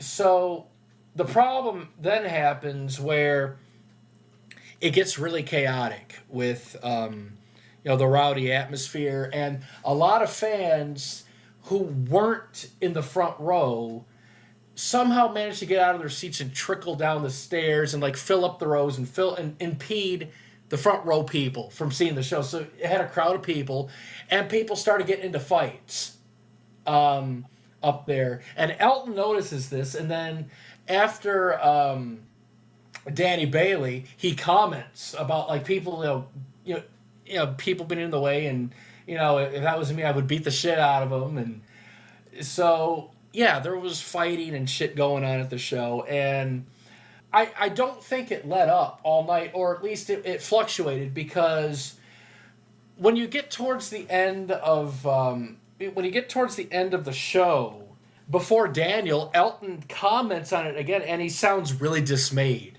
like we're not going to do the encores. Like he actually says that, and his tone suggests that he's not happy. So I think obviously he started off the show in a typical good mood, and then, it got soured due to the rowdy atmosphere and the fighting that was happening at the front rows there. He was not happy with what he saw. No, he was not happy with what he saw at all. The show does suffer. It's shorter, and this does take away from his focus. Now, some of that could be the substance use. But I really do think the atmosphere and the chaos there was weighing on him, and messed with his focus on the shows. So what you get is, at best, you get some good stuff, and the band are still good and everything, but Elton isn't always there in focus. There's more flubs on lyrics. There's more flubs with the playing. So there's more mistakes. So absolutely I agree that it's the weakest show out of the run there, because there's just, it's cut short, there's more mistakes. I was thinking, like if this was going in B tier, it would be right at the bottom B, section. But now that I think about it, the fact that the show was cut and Elton himself dismissed the security, so he started this shit, inadvertently, because he wanted people to have a good time. So yeah, I would lean more towards putting this in the upper C tier, just because it could have been better, but it's a bit lackluster due to stuff going on. Elton bootlegs. I'm in agreement with Greg and TSS. This is a top C show. On my TierMaker, obviously Hartford's in the B for everyone's, but I would rank this below Hartford. Basically for the reasons already given, that the mood on stage from Elton's perspective is a downgrade on this night and the nights that are upcoming. Obviously he does a shorter set as a result, which, well, you'd be pretty peeved off if you've paid money to go and see it and you only get a 90-minute show essentially. Also the performances as well are a downgrade, because Elton's mood is affected. It's also shown in his singing and his playing as well, because there's a few wrong notes thrown throughout the gig as well. So I think this is a top C show, and yeah, the weakest of these four anyway. All right. Now the third night. Very curious on this one. Go ahead. Elton bootlegs. Oh, bloody hell, you love finishing me with shows and starting me again. Bloody hell. I have to take care of my fans and subscribers. Oh, do you? Yes. Oh, really? Mm-hmm. Is that why you didn't dedicate any shows to me towards the end? Thank God for that. No. I didn't pull your name out of the hat, but go ahead. Oh, what a shame. Anyway, well, this is a clear improvement on what we've heard on this night, and it's also an improvement for me on the first night as well. The music at this show is fantastic, and Elton, the effort vocally is there, and he sounds strong as well. And it's almost as if he's building up in the confidence and being able to sing properly with a natural voice as well, which says to me that he's laying off the excess off stage. 60 years on, obviously, that will sound rough. And it sounds rougher than other versions, but once his voice begins to clear up, then you're on easy street. The King Must Die is a nice performance. So admittedly, he does hit a clunker early on, but I can forgive him that if the vocals are going to be decent. Burn Down the Mission again's a nice one. Have Mercy is actually an interesting performance. You do have some questionable moments, but overall it is a good deal better than others. Love Lies Bleeding's a fun version. Some of them vocals aren't 100%, but I'll give him the credit because he's clearly into the performance. And Sugarfoot he's sort of taking the song as one of his favourites, I think, and he's very enthusiastic. Danny Bailey's an excellent version, and this is where you're harking towards Columbia and Cuyahoga in terms of vocal quality. Philadelphia Freedom I enjoy from this gig as well. Sad Songs is one of the better versions from this part of the tour. Marlon Brando is actually an alright version for a change. I was beginning to get fed up of bad version after bad version, but this is actually one of the better ones, thank God. A Word in Spanish is nice. Mona Lisa's Part 2, yeah, again, towards the end of the tour, the vocals aren't going to be strong, but the music is always going to be a focal point. I Don't Wanna is an interesting one. Sugarfoot is really, really good on this version. Him and Romeo just gel together really well. Elton puts in a lot of effort as well. I enjoy Lucy. Lucy's a really good version as well. And I'm So Standing actually is not bad either. So I am going to rank this show. I'm actually going to stick this into the A tier. It will go above the first Auburn Hills show in my TierMaker. I'd stick it towards the low to mid end of A. So, the third night in Auburn Hills is a very interesting listen, and it's a very fun show. I think Elton went to sleep after the second night and just thought about what happened, with the security and ending the show early, and he probably got into his head, hey, I gotta do better. I'm better than this. I have 2 more nights to go. So when I went into this show, I'm like, let's see how this is. And I was really surprised at just how much I was enjoying the show. And not that I thought it was going to be bad, but I'm like, man, this is a lot better. This is a huge improvement. And I was like, it's definitely better than night 2. And it's like, yeah, this is better than night 1. And no, there's less mistakes. I mean, there's still the occasional flub on the piano, but Elton's a lot more focused and with it. Things make a lot more sense, and then once he gets his voice cleared up, The King Must Die is so surprising. It's one of those versions where the piano clunker is the biggest mistake in comparison to the vocals. The vocals are really good, and I'm like, am I missing something? Am I mishearing this? The vocals are good on this, and I'm like, really? And then Burn Down the Mission, I'm like, okay, it's more natural. I like this. Have Mercy is more mixed bag, but it's not as potent as others. And the final chorus is decent, and the C5 is actually not bad sounding. So I'm like, he's with it this night. Love Danny Bailey, one of my favorites, and Philadelphia Freedom's full of energy. Bitches Back is very interesting because he sings it really aggressively with a lot of punch, but towards the end there, he goes a little bit more conservative with the vocals, and he doesn't overreach a lot. So he kind of keeps it, he doesn't go up to the notes he usually does. I'm like, okay, this is different, but it's not bad. Sad Songs is great.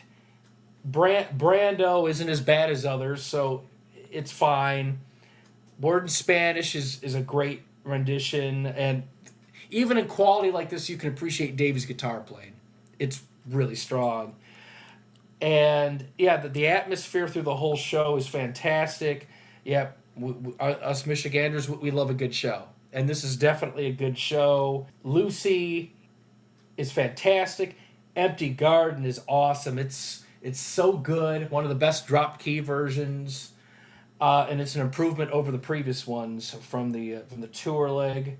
Yeah, I had a great time listening to the show. Everything just it felt more complete as a gig from top to bottom, musically and vocally. I would rank this towards the top of A. It's really good. Don't sleep on this show. TSS. All right, I'm going to do one step better once again. So I'm actually going to put this in S tier. Let me tell you why. This is the first real show of this run that is amazing.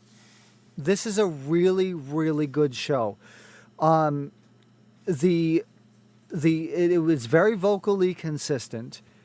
The music's fantastic, and of course, what really helps is the people around the taper, because this is the first appearance of what we like to call the Romeo guy, because this was because in this very enthusiastic person next to the taper, he just decides to go all ham after the band intro, because it's like, Romeo, Davey, hey Alden, and of course this guy will be known later on for the Detroit show in the next year, where the Romeo, Romeo, I need a towel, Romeo, I'm sweating, come on. It's the same guy. It's the same fucking guy. So he must have been friends with the taper. But yeah, but it's like, but realistically, this show is just so vocally consistent that it's just, it it is such a breath of fresh air to just listen to this. And of course, the top-notch musicianship, which has been building for like the last week on this tour. And combine both of those together and having Empty Garden and Lucy in the Sky with Diamonds in the set, it just makes it absolutely amazing. Like, I would recommend anybody listen to this show. And for me, this would be, it'll be a mid-S for me.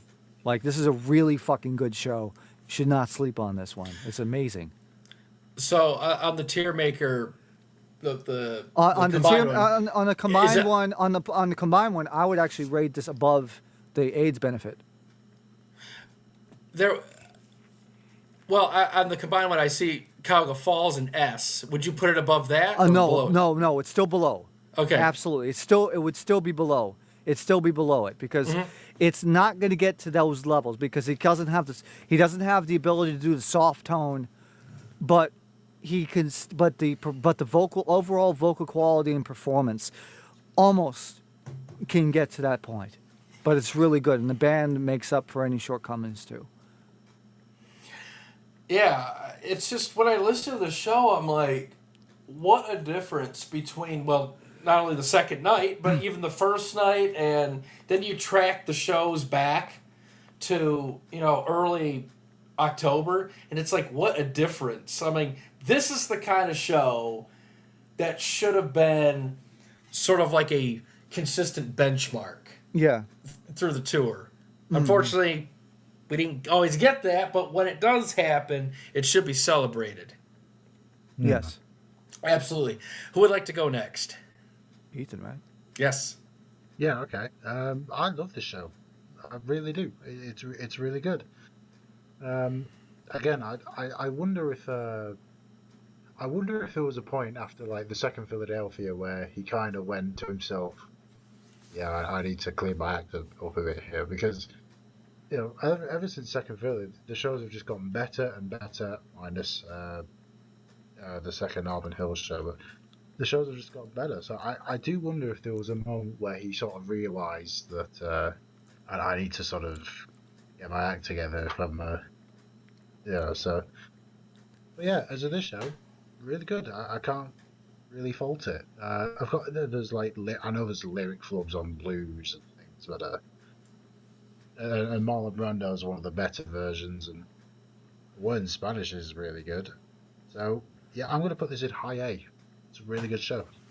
All right, we got high A's and S's, and wow.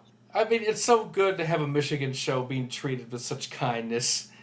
So, Ethan, hello. Would you like to start the last Auburn Hills? Yeah, all right. Okay. The last Auburn Hills show. I remember when me, Greg, and the Elton Bootlegs went to listen to this show all together for Greg to start uploading it, and everyone's internet went out. So yeah, that was fun. Oh yeah, those are the days, huh? But yeah, this continues the really high level of shows we're working with. King Must Die legitimately sounds like it could be like in the first week of the tour. It's really fucking good. You got Have Mercy, which doesn't have a C5, sadly, but it's still one of the better ones, I'd say. Danny Bailey's another great later version of the tour. Yeah, I mean, I can't really. I'm trying to think of where I'd put it, really. On the TierMaker. Oh, and by the way, and Rocketman makes its debut here. Even though it sounds like a jam and things, but yeah, Rocketman is at this show, and it's at the next shows we're going to talk about. So we're going to put it. Where we got the where did we put the other Auburn Hills show? It's in that high top A low S sort of ranking. I put it around there again.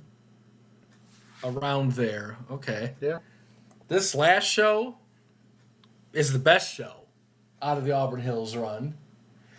And I think it's better than, obviously night 1, 2, 3. But I listen to this, and Elton Bootlegs and Ethan can tell you that up until I started to listen to the show, I was making comments like, man, I hope it's as good as I remember. Because I remember when I first heard this years ago, I really got into the show and I loved it. And I'm like, I just hope I didn't misjudge it. And because I would hate to have had fond memories of a show that actually wasn't that good, then I go back and listen to it and I'm like, be so disappointed, especially because it's a Michigan show. So I'm like, oh, what to do? But I fucking love this gig. I absolutely love it. The vocals are very, very strong throughout this whole show. It's probably the best vocal gig in terms of consistency since, I don't know, the first week of the tour. Like it sounds like it could have, came off of, the first week. The vocals by themselves are great and really, really elevate the show. And you got the great atmosphere. The music, they carry the momentum for the last night, which is fantastic. And he's focused again. Mistakes are generally minimal, so they don't drastically affect anything. But man, 60 Years On starts off clean. And, I Need to Turn To keeps the momentum. The King Must Die is, again, one of the better ones. Where the hell was this voice? Through the tour. It sounds like, as you said, Ethan, it could come off the first, handful of shows on this tour leg. And Sugarfoot is really, really on fire through this night. Very excitable and not afraid to show off his skills. And Have Mercy's interesting because, no, it's not as gutsy as some other ones, so you don't get the C5, but he trades it in for consistency, where he's leaning off the overdrive, so it's a little more natural sounding, which I think is a good thing. For keeping his voice in shape for the rest of the night. I really fucking love this show to death. Like, to the point where there is a sentimental value to it. And the sentimental value is greater than Second Worcester from '84. So I can say that. And the sad songs is great because it's now arranged back to what it was early in the tour, shorter intro, and then Elton just launches right into it and just, I've just remembered. so there you go. Daniel loves that version. Yeah. And Brando is decent, and Daniel is awesome. The subscriber is, but also the performance too. And Rocket Man makes his debut. It's experimental, and they're finding their feet. But it's a really cool early version. And Saturday Night is really high energy and 2 C5s. He attempts 2 C5s, and the phrasing makes sense. And I really love the show. Is it faultless? No, but I was really, really gunning for this show, and I'm ready to rank this really high, and I'm looking at what we have, up there, and it's like, okay, Columbia, the vocal shape at its peak on that gig is better than this one because he has the fresher tone. At least at this gig, he doesn't get tired really, so there's that. Musically, this show is better. Cuyahoga Falls, the music it's more comparable there. The only thing that's really stopping me from ranking this show over those two would be on the early shows, the Cuyahoga and the Columbia shows, you have the early tour tone that has more of the pre-surgery sound to it. But the deliveries at this show are mostly in the ballpark, and the music's great.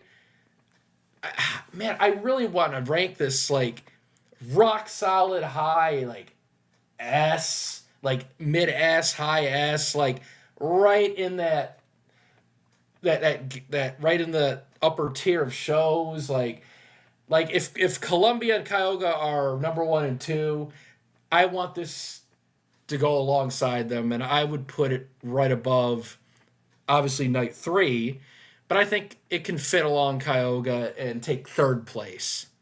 Like, I think it's that good. Okay. So, TSS, where would you rank this show? Are you sitting down? I've been sitting down for the past number of hours. Okay. I think I know what's coming. Low All-Star, above Cuyahoga Falls. Let me tell you why.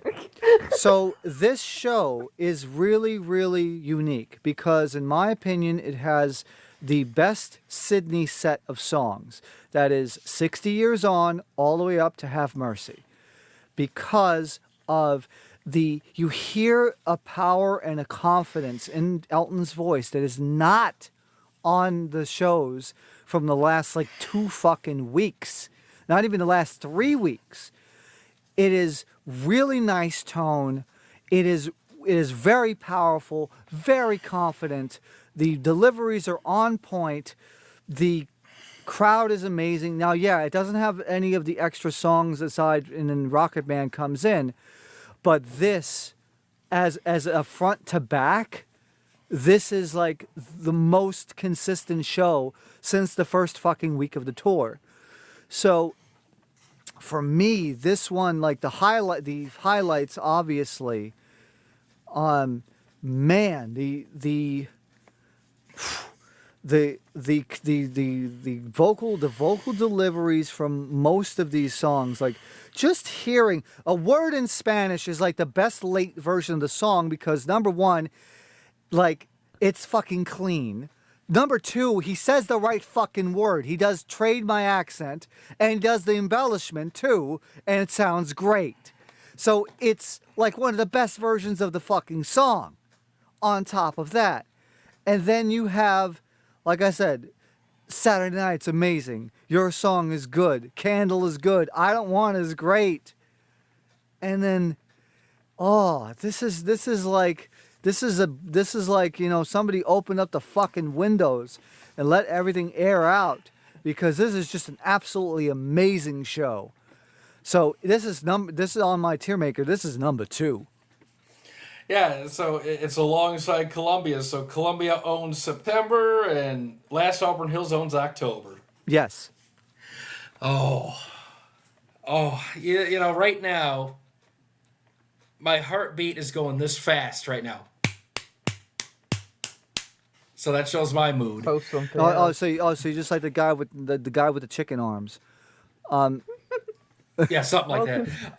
Al's Toy Barn. Oh God, it's the man in the chicken suit. It's $50 ain't bad. Elton bootlegs. Yes. What do you think of the Last Auburn Hills night?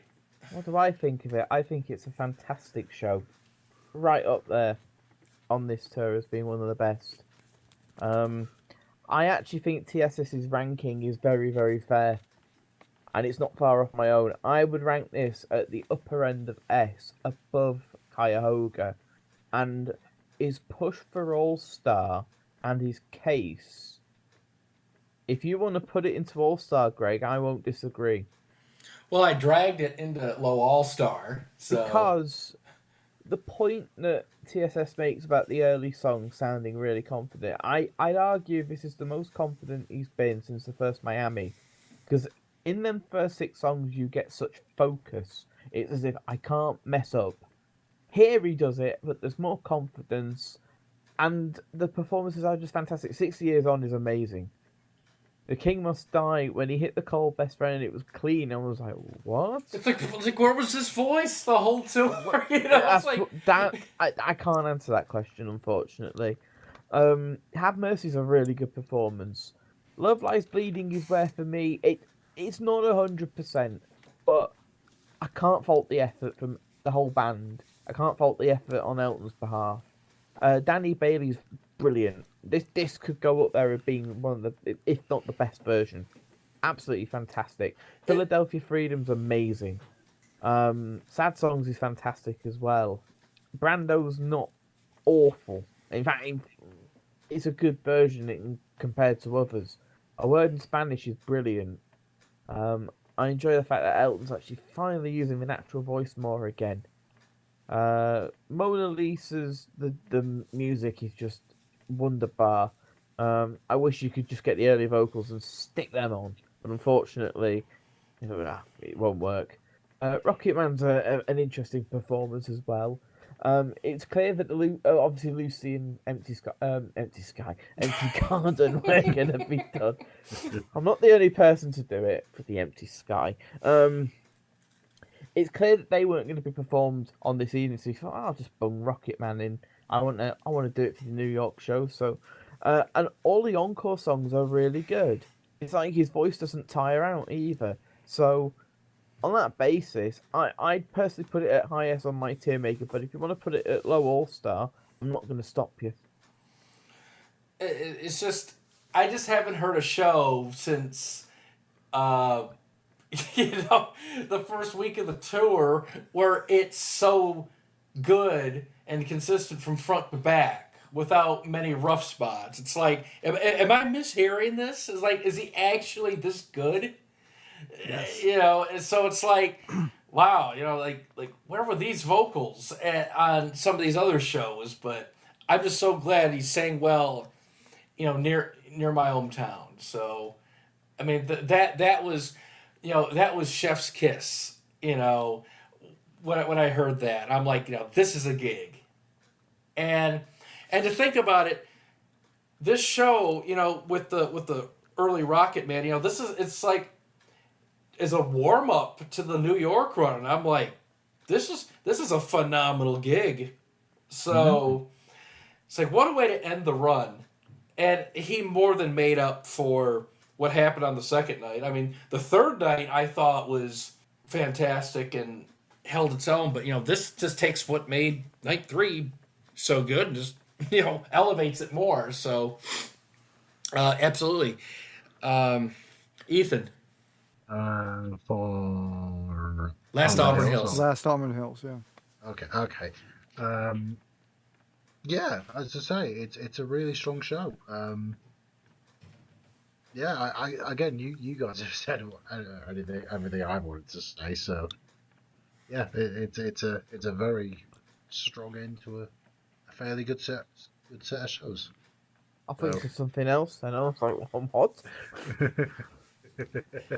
It's getting late. Have you seen my mate? All right, there you go. See my mate. So where would you rank it?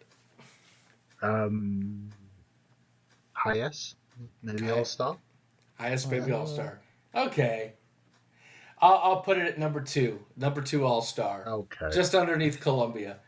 Now I want this Auburn Hills show to have Columbia's quality. So yeah, that would be, can you imagine the amount of times I would call off of work just to listen to that show in A quality? Mm-hmm. I'd be using sacked within a week. No. I'd use the Friday Monday leave act and just make sure that everything's good to go. So that's how good it is. So I'm gonna give Ethan a break here. And since we're going into the complete home stretch, last 5 gigs.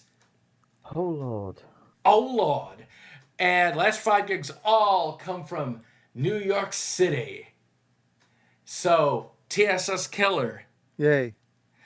Since you're familiar with New York City, you can start the first night. All right, so this continues the trend of great gigs by Elton. I would say, first of all, it is a notch below the Auburn Hills shows, but not by a lot. And it's not any letter grade below the lowest one that we have in terms of on the S tier. But the first night for sure can stand toe to toe with the third Auburn Hills, 100%. And to consider, and not only that, the New York crowd, like for example, this is if you want to know where the woo woo woo woo started in the crowds, this is exactly where it started. If you listen to the crowd on these MSG shows, they're doing the woofing and the stuff like that, because that's like a Arsenio Hall thing, but it's a New York thing, and it started around this time, late '80s. But getting to the actual show, it's a great feeling to have people in the audience where some of them that last saw Elton, he had no functioning voice, and he comes back and he does a fantastic show where very little faults, voice is in great shape, band is in great shape, and you just see it just becoming the spectacle that Elton could do no wrong. And he did, and he just completely destroys, all these songs in a great way, with great vocal performances, and of course, you have, when he started playing Empty Garden, everybody went fucking wild, that it just, you feel the crowd, and also on Rocket Man too. Man, you just really feel, and then Lucy, you just feel like a great vibe and a great energy going throughout this gig, and the vocal performances are just about as good as I would say the third night of Auburn Hills, where it's very nice, very consistent, and it's very nice to also have a source that doesn't have fucking clicking on it, digital noise, digital clicking, because that was the biggest problem that I had. Where for many years we had a source that was off of CDR, and it was freaking bad because it was like somebody recorded a line out of a CD that was fucking skipping. So you had all this digital noise, digital clicking, noise reduction, all this shit, and it's so great to have a tape that's raw and no processing, and it just makes this show just so much better. So for this show, it goes into bottom S for me. It's really fucking good. Yeah, I would agree. This is S, just underneath the third Auburn Hills show. What I like most about this show in general is, Elton's here to do business, and everybody is just happy to be on that stage, very enthusiastic, and it's a great atmosphere too. Like, the whole listening experience is fantastic.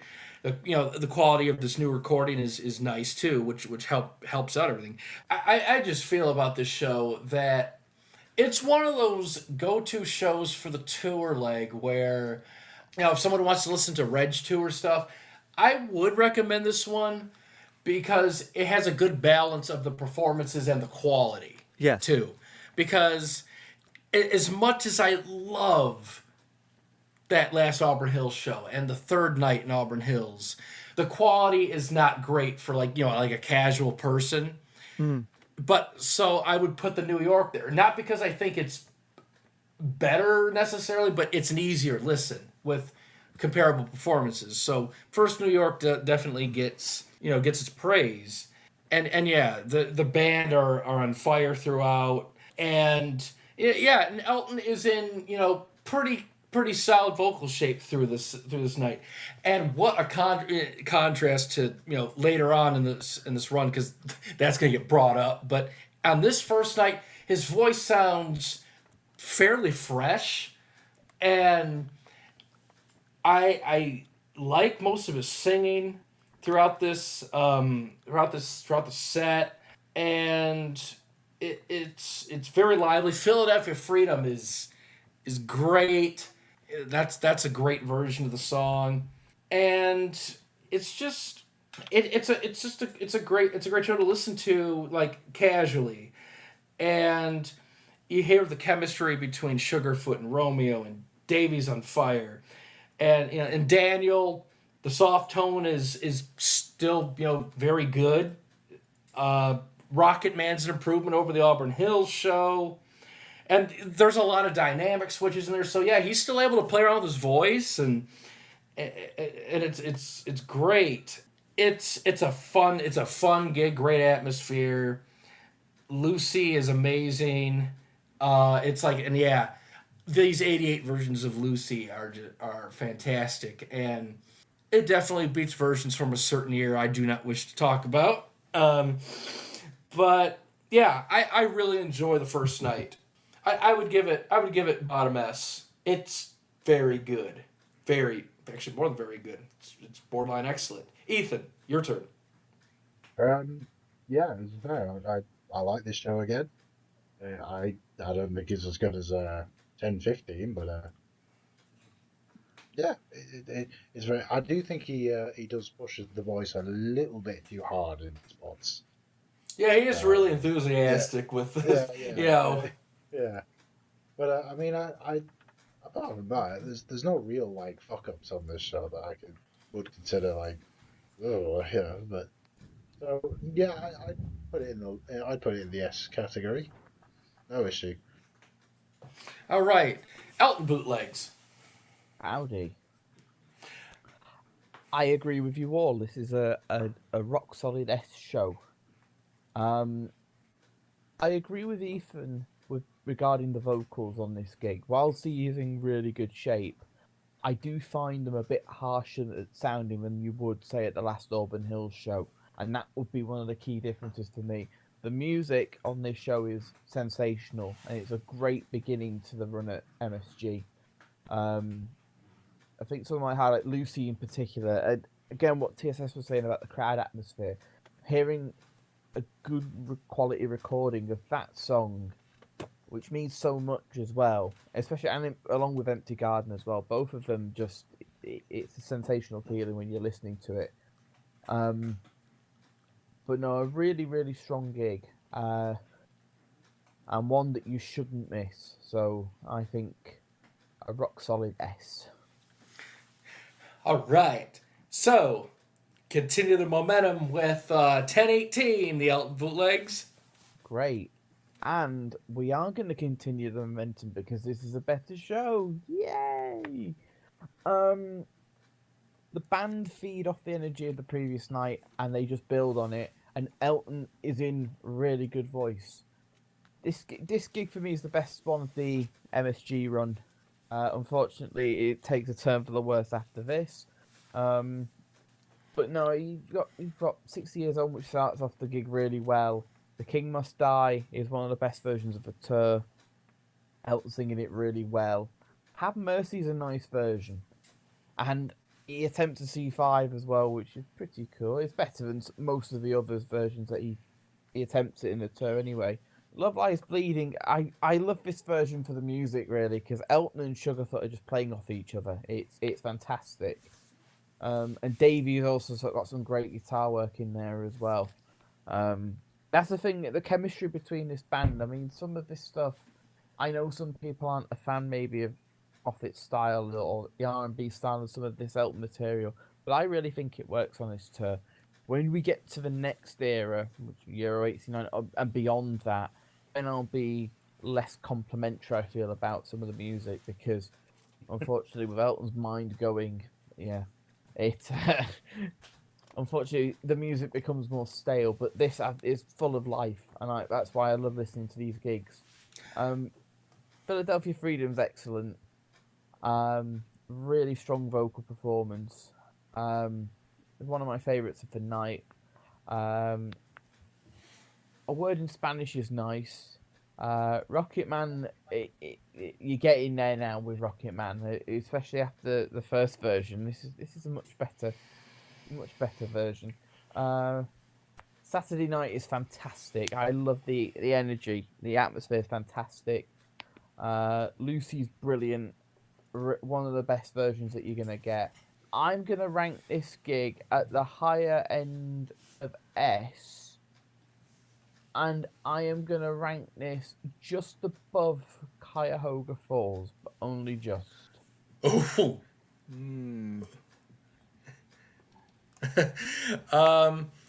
So Well, first of all, I love the second New York show.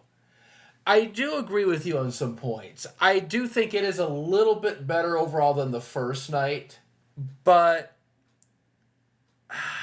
I would put it a little above the first night, but I don't think it reaches Cuyahoga Falls. Okay. I would put it just above the first night. So it's still like lower S, but just a little bit better. And the reason I think it's a little better is Elton is a little bit more in control and focused. Like he kind of like he's still enthusiastic, but he kind of like is a little bit more sensible with some stuff, and there's not as much aggressive singing, so you hear a little bit more natural singing throughout these performances.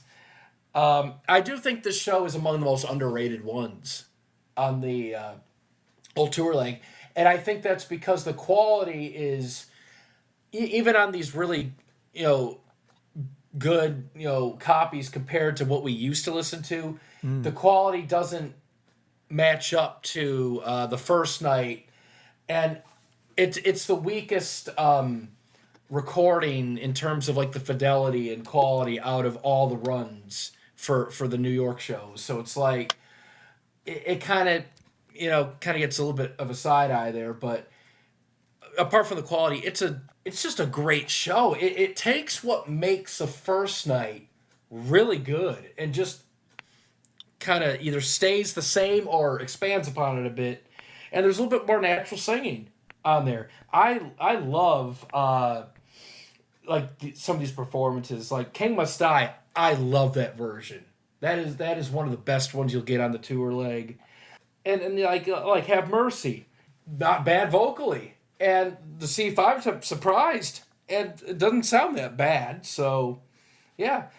And the guitar work is phenomenal. Like, Elton gets a lot of praise, but, man, you gotta listen to some of these other band members, like Sugarfoot and Davey and Fred are all on fire throughout this show. And they're clearly feeding off each other. The crowd atmosphere is great. And Elton channels his enthusiasm, like on Danny Bailey. Yes, it's sung aggressively, but it's not overdriven into the ground. It's among the better later versions, and the piano solos are, the piano solo on this specific version is just like Elton's into it. He wants to be there. He wants to improve on the first night, and I just feel that overall this show is just a tiny bit better than the first night, not by a lot. I'm not saying this show blows the first night away, and this show does have some minor problems here and there, but like Bitches Back, where so I missed it the first time, but then when I went back, I'm like, hang on. So he's so excited to sing the song, he jumps ahead and starts his vocal 4 bars earlier than the previous night. That sounds like a version that I can remember.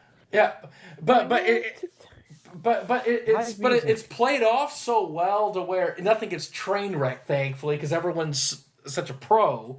Oh, just like the Joe Rivers version. How yeah, live music, and Sad Songs is great. I just really feel this show needs love. Like there's something about this night out of all the New York shows we have, this is the one that there's something about it where like it needs more love. It's underrated. I think it can rank among the greatest 88 shows.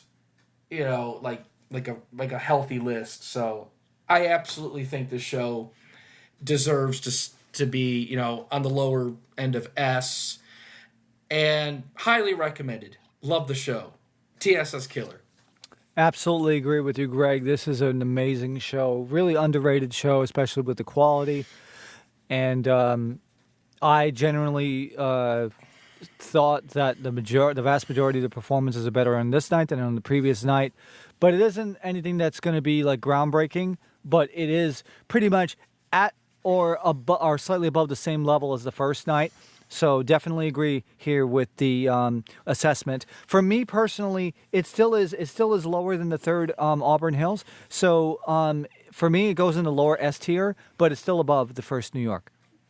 Yeah, and these two shows can fit alongside each other. They're great gigs, and it's just I really think the second show, it needs a lot of love. I would consider it among the most underrated gigs on the whole leg of the tour. Yeah. So I absolutely appreciate it, and it's a show that I can see myself returning to over and over again because it's everything just works. It works. Ethan. Hello. So, what do you think of the second New York show? Brilliant show. Again, I'm actually with you, Greg. I wouldn't. I'd go with a low S. I say it's not a perfect show because it has the bitch's back plug, but it has my personal favorite version of Lucy from the tour. It genuinely sounds like a Prime Live version. What I would think a Prime Live version would sound like. Yeah, low S for me.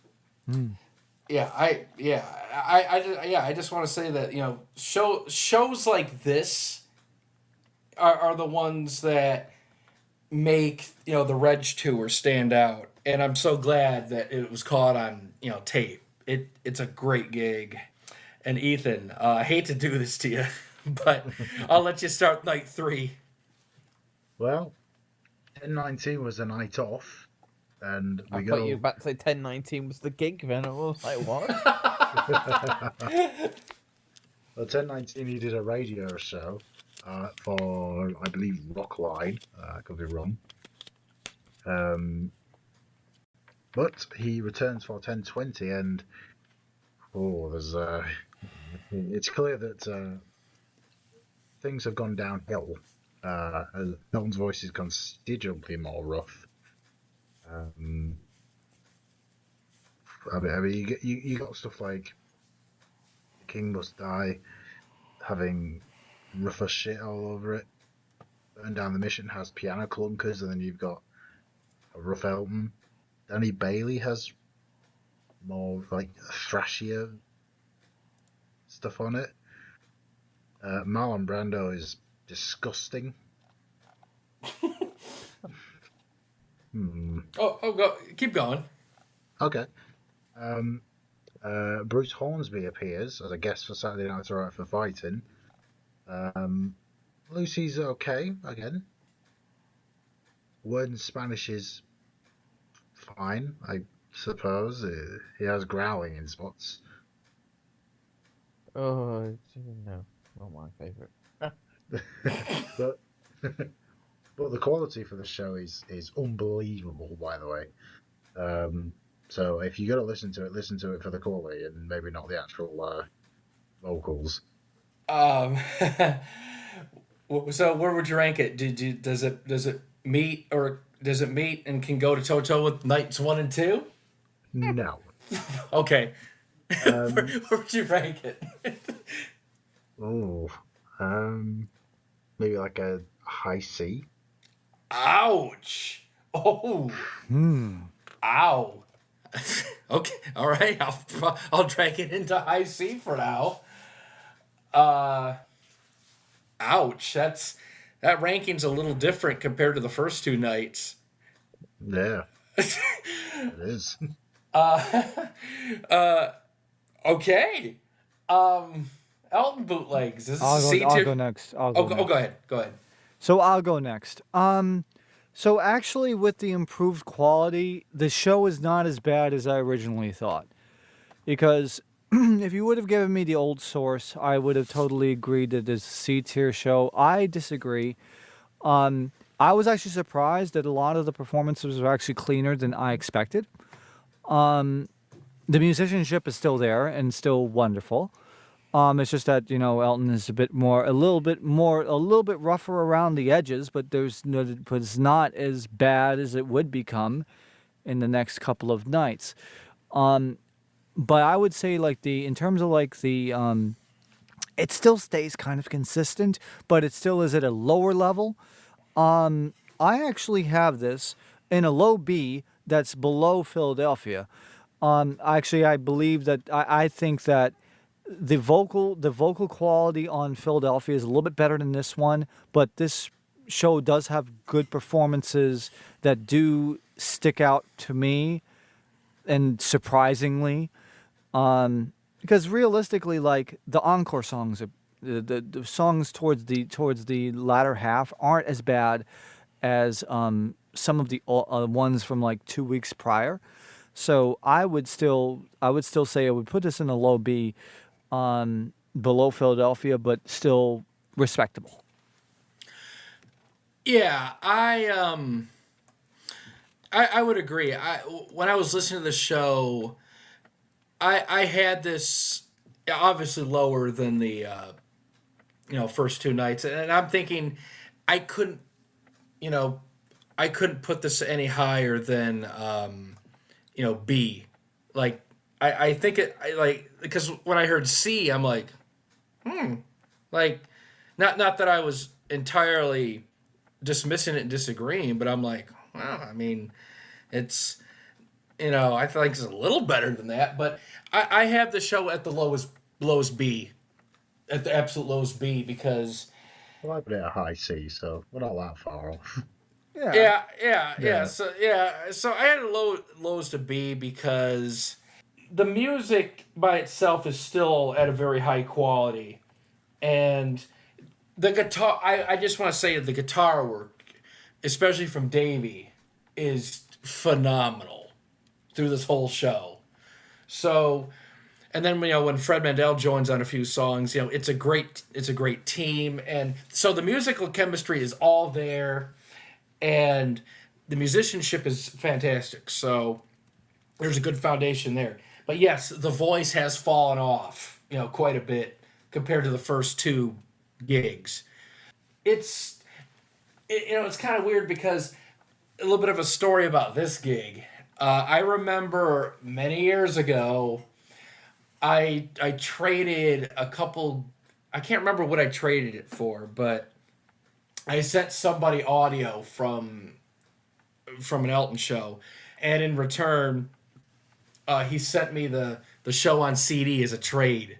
So I got the show in the mail, snail mail, and I'm on my way to work at this point. So I'm like, okay, I'm gonna pop the CDs in as to start things off. So I put the CDs in. I ended up putting CD 2 in first by mistake, and it started off with "Goodbye Marlon fucking Brando." Oh, what a start! And I nearly crashed my fucking car into a mailbox. So yeah, that version of Brando will always haunt me because of the goddamn fudged words and those intonation issues just grate on me. But it's not a terrible show overall. Like, there's still some good vocal performances, and like Philadelphia Freedom, even if the tone is a little rougher compared to the first two nights, it's still a good version. He still goes for all the B flats as well. Yeah, so he still goes for the notes, and it's still a good version. So it's not all bad, but yeah, I would agree with the viewpoint that it's not up to the level of the first two nights with the vocals, taking a hit. So yeah, I still like listening to the show because of the music and the atmosphere, but yeah, those vocals are not the greatest. Elton bootlegs.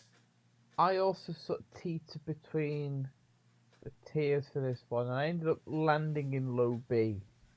The main reason being the music is fantastic again on this show, and unfortunately Elton has roughened up, but there are some very good performances. In fact, there is one performance in particular that probably influenced me to put this in B, and that's Philadelphia Freedom, because I think the vocal effort is fantastic, and musically it's brilliant. The crowd are into it, and for me it is one of the best performances of the tour.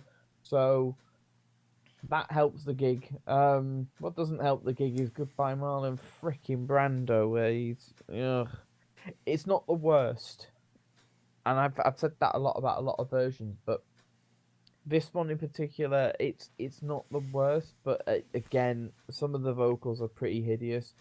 I think the newer source did help to an extent, because I went into it thinking it was going to be a lot worse than it actually was. A Word in Spanish, oh god, yeah, that's not a good version. And nor is Mona Lisa's Part 2. It's like the newer stuff just seems to suffer. I Don't Wanna isn't as good as the earlier versions either, but he does try, and I'll give him that. Well, the bass is great. Oh, bass is fantastic. I'll give him his due. He is trying to get this gig, which is probably another reason why it deserves a low B. Good old MSG crowds. Woo! Yeah, that's it. Yeah, low B for me. Yeah, and it's like, and before we move on to the next show, I also want to highlight that, the musicianship is still fantastic, and if you don't want to focus on the vocals, just listen to the music, and I'll still recommend some performances. Like, I thought Daniel was a good performance, and still like the Rocket Man, and I Don't Wanna's got great band work, and hearing Bruce Hornsby on Saturday Night Sorry for Fighting's good, and so yeah, I mean, there's still stuff to recommend. It's just it's not a bad show, but it just doesn't measure up to the first two nights. So the Elton bootlegs, since you ended 10:20, would you like to start 10:21? Well, speaking of not measuring up to the 3 nights so far, Jesus fucking Christ. So, unfortunately, Elton's voice takes a further downgrade for this show, and you have vocals that make me... Ugh. Oh, Lord. We also had some very rough performances in the second half of the show in particular. Now, to be fair, to start with, it's pretty much the same as the previous night, where you start off, Elton's warming his voice up, and stuff like The King Must Die isn't terrible. Burn Down the Mission, unfortunately, then takes this to a whole new level, where some of the chorus notes are just horrible. Have Mercy is another example of this as well, where the voice is just not in a good shape. Love Lies Bleeding is very rough as well. Ballad of Danny Bailey, you're harking back towards earlier October now, and it's very, very unpleasant. Philadelphia Freedom's flying fucking fast at this gig. Jesus Christ. Sad Songs is not very pleasant. Marlon Brando is probably the worst MSG version. It's... Ugh. Word in Spanish, read it. Mona Lisa's, no thank you. I Don't Want to. He shouts out to Shep Pettibone and then just drives the voice into the ground. I especially like the start of the first chorus, where he goes for the note and just, nothing. Saturday Night, that's a fun version. Oh my god. I'll let Greg talk about that one. Save it to me. Safe to say it's not one of my favourites. Especially not just the special guests, but Sugarfoot has his moment as well. Lucy's an okay version. It's not the best. I think there's better. And I'm still... Oh my god, fucking the Canadian Goose is out and I'm still standing. Oh my god. Where to rank this show? Oh my god.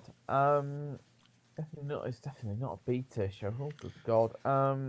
Are you gonna throw it in E? No, I'm not gonna throw it into E. Oh, I'm definitely not an E show. I am. I did T. No, it's not an F show. Jesus Christ. I would have this at the highest of D's. I just think the voice is enough to drag it down to there. Wow. Wow. And I defended 1020, but this show, oh lord. So, yeah, the D tier's really filling up now. I was gonna say something, but TSS, go ahead. I honestly don't think it is D tier worthy because at least the tone is not the tone is not in the bargain basement. It's not in the basement at all. I mean, it is bargain basement because people went to fucking Bagman before this shit. But I would say there's another moment in the show that is absolutely cringeworthy, and I don't know. It just he does like he starts to like lose control of his mind because he does this like really hideous growl in Tiny Dancer that I just like. I had to fucking turn my head 4 times. Like what? I had to listen to it like multiple times. Like what the fuck is he doing? Like oh my god. But the thing is, the tone is not in the basement. Like in order for me to think about being in the D tier, the tone has to be absolutely in the basement. It's not. The problem is he's just fucking thrashing the fuck out of his voice. But the tone, is not horrible. Like there's like it's not as bad as like the LA's, for example. In terms of like the tone, no, the tone is good. The problem is the state of mind and his choice of deliveries are pretty bad. It is the worst out of the 5 shows. That's what's influenced me putting this into the D tier as well, because some of them are very off-putting. Yeah, indeed. Especially compared to the earlier shows, to me it's a significant enough dip to warrant going into a high D. But if it ends up in low C, I'm not gonna complain. Because there aren't worse shows in my TierMaker that definitely go into. Yeah, it's actually in a higher C for this just because of the musicianship. I know freaking Bon Jovi completely fucking up Saturday night. That's like, I'm sorry, Greg, if I told the story, but whatever, it's okay. Like we've already been going for almost 8 hours. No, it's fine. No. But I'm just saying. But I'm saying like, so I like how Elton like introduces them because of course. You know, they say, here's a band that isn't really doing great though this far because it's like they have a #1 hit. The John Bon Jovi. Richie Sambora and John Bon Jovi. Yeah, Richie Sambora and John Bon Jovi.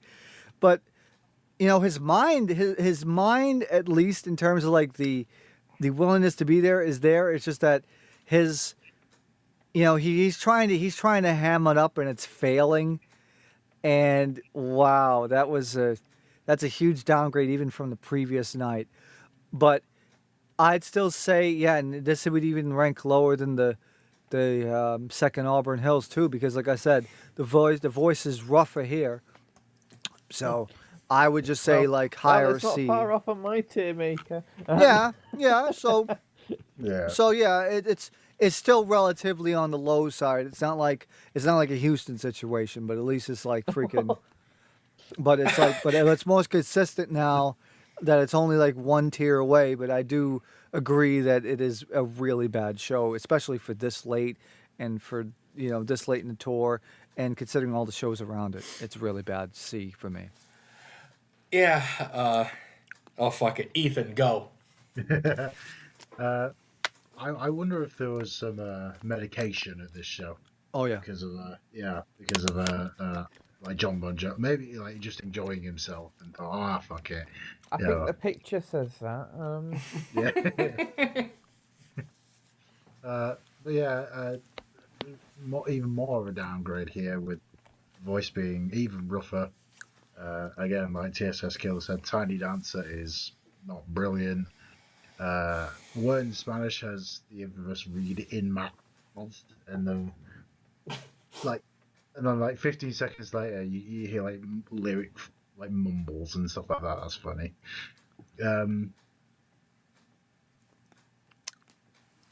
But it's not the worst thing in the world. Like there are worse on the turn earlier on, so I'm gonna put it in like high C. It's not like the worst thing in the world.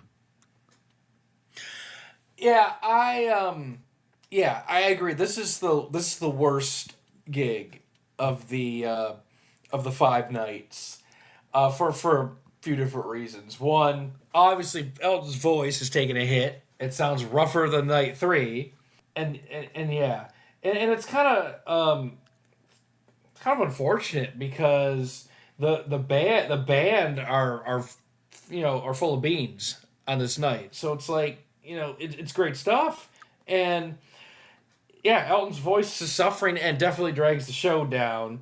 And another thing I noticed, you can kind of hear it on 1020, but it's really prominent on this show, especially on the rockers. Yeah, the medication was flowing because those tempos are cranked on the rockers. They're fast. They're faster. And the harsh singing doesn't really do much. And it's a shame because the energy's great at the show. And if Elton had the same vocals as he did at the first 2 nights, this would probably rank, a reasonably high show. But unfortunately, I'd have to agree with the majority and stick this in the C tier. And I'll figure out where to stick it once we get the final rankings figured out at the end of this. But this is a C tier show. C tier, not the worst show. Still has good stuff on it. Like musically, it's great.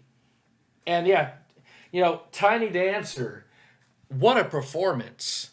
It's shit. And and the Ballad of Danny Bailey, the compromised voice does nothing for me. Philadelphia Freedom is full of flat notes. That doesn't help.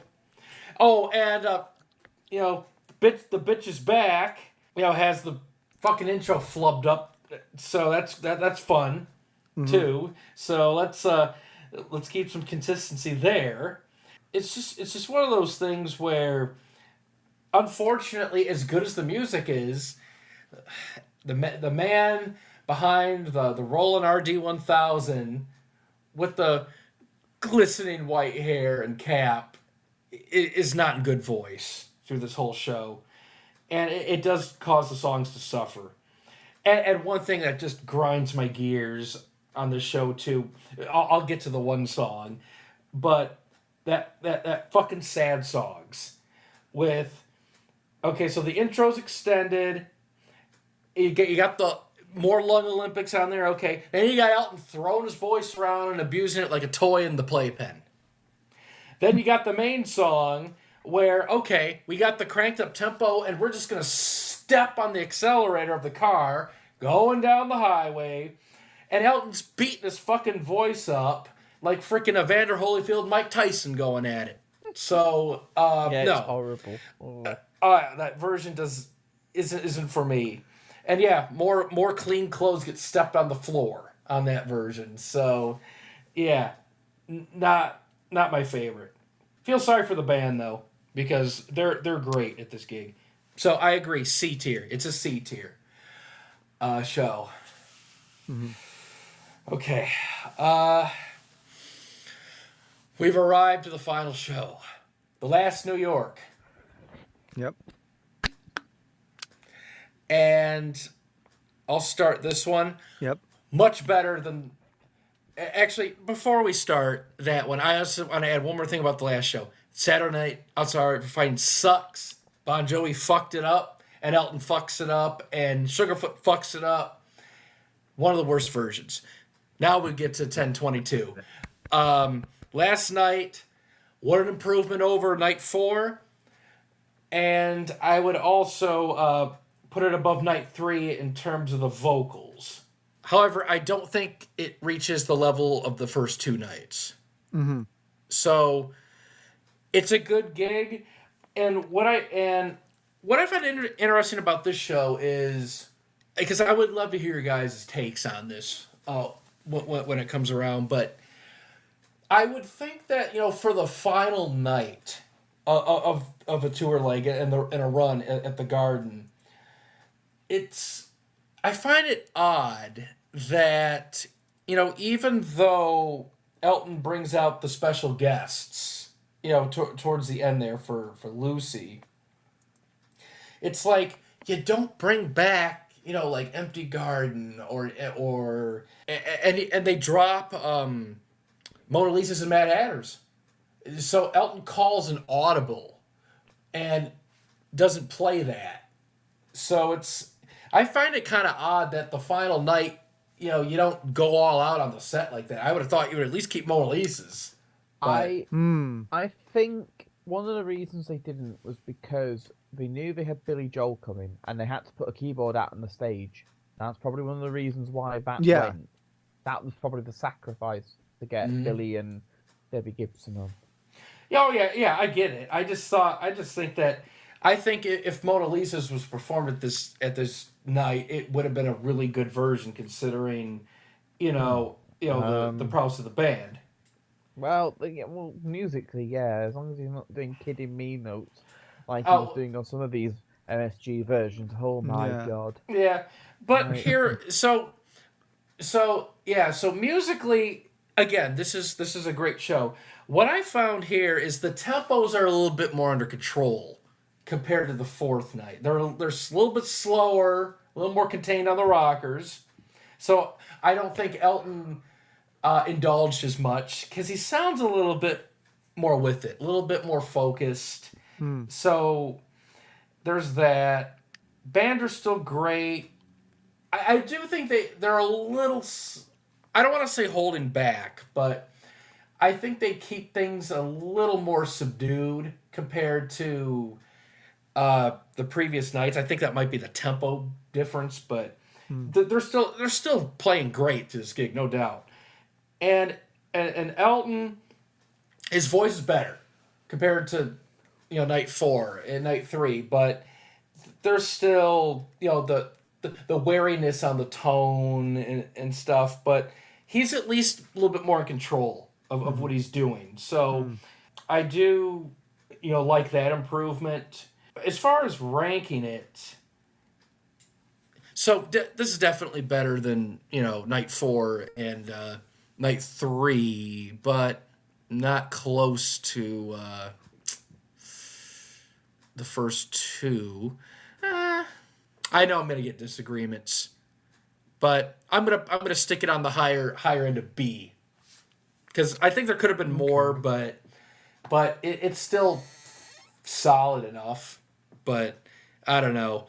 I just think it's like that happy middle ground between night 3, the 2 great nights, and then night 3 and night 4. So I think it's kind of in that territory. Like I'd give it like a decent B, sort of a ranking.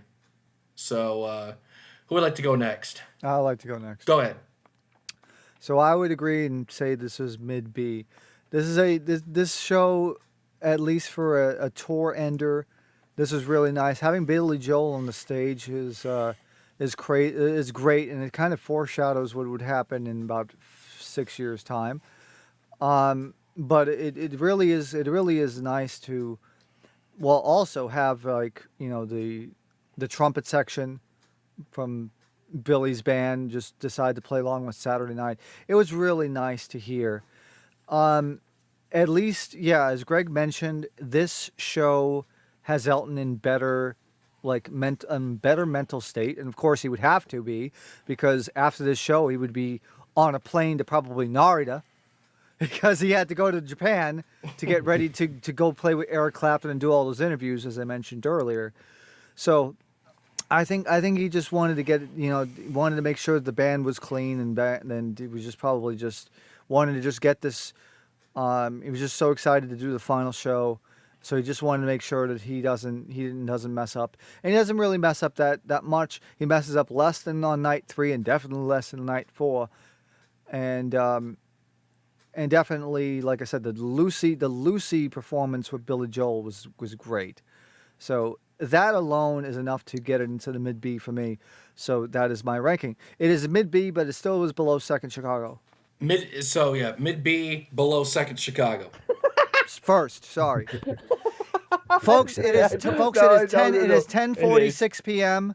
We've been here for 8 hours. It's 3:46 a.m. over here. Yeah, it's freaking crazy. It's below below First Chicago, but it's still a very it's still a very recommendable show because of the music prowess, and Elton's voice isn't that bad. It's actually all right. We knew what you meant. You're all right. Yeah, I just, I was just enjoying my, the Lenovo ThinkPad, and I just wanted to make sure everything was working on the new machine. So I was just asking for clarification there. You're so mean. What do you mean? I didn't insult anybody. I was just asking for clarification. but before we head to the Japanese stuff, I really do wish I can understand the Mona Lisa's thing being dropped for the last night, but can you imagine if for the last night of the tour they put Empty Sky back into the Empty Garden. Empty Garden. God damn. Everybody fucked it up. Congratulations. Well done, everyone. They should have put at least Empty Garden, Yeah. But okay, you can't win everything. But yeah. So did Elton Bootleg say his piece? No. Well, the good news is that I agree with Greg and yourself, TSS. I think this is a mid to upper B show. The main points are is that the voice is improved. There is a rougher edge to it compared to nights 1 and 2, but it's still a very enjoyable show. And I fully agree with you on Lucy in the Sky with Diamonds. It's a fantastic version. I also enjoyed the brass section in Saturday Night as well. And Elton's in pretty good voice on that one as well. So, yeah, overall it's a good way to end the tour. Yeah, Ethan. Yeah, it's a mid B tier for me. It has a funny ending to I Don't Wanna because no one knows what to do at the end, so they just play it like an extra bar of music. So that's nice. Yeah, mid B. All right. So now we move on to the Japanese leg. But wait, before we do that, before we get to those shows proper, there's two things that we need to discuss really quickly.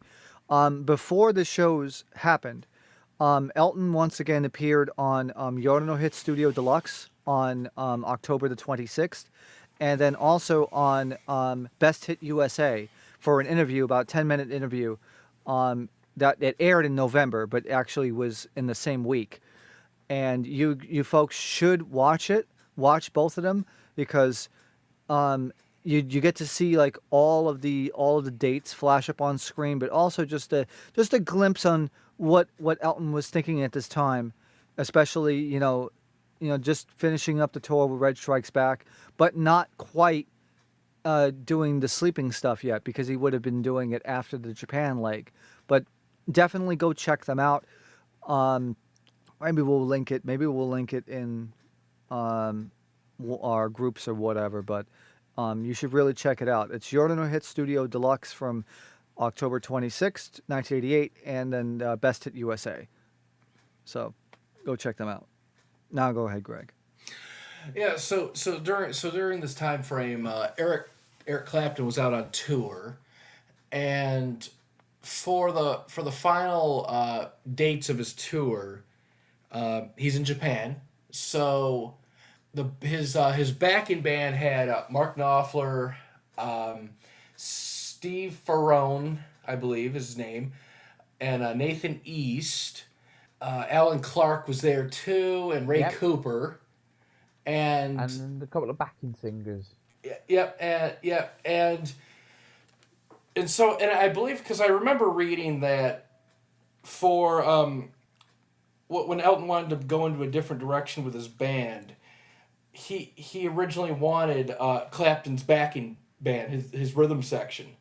I can tell you somebody else who's on the tour in America, not on the Japan leg, but instead of Ray Cooper, they had Jodie Lynn Scott. Yeah, absolutely, yeah.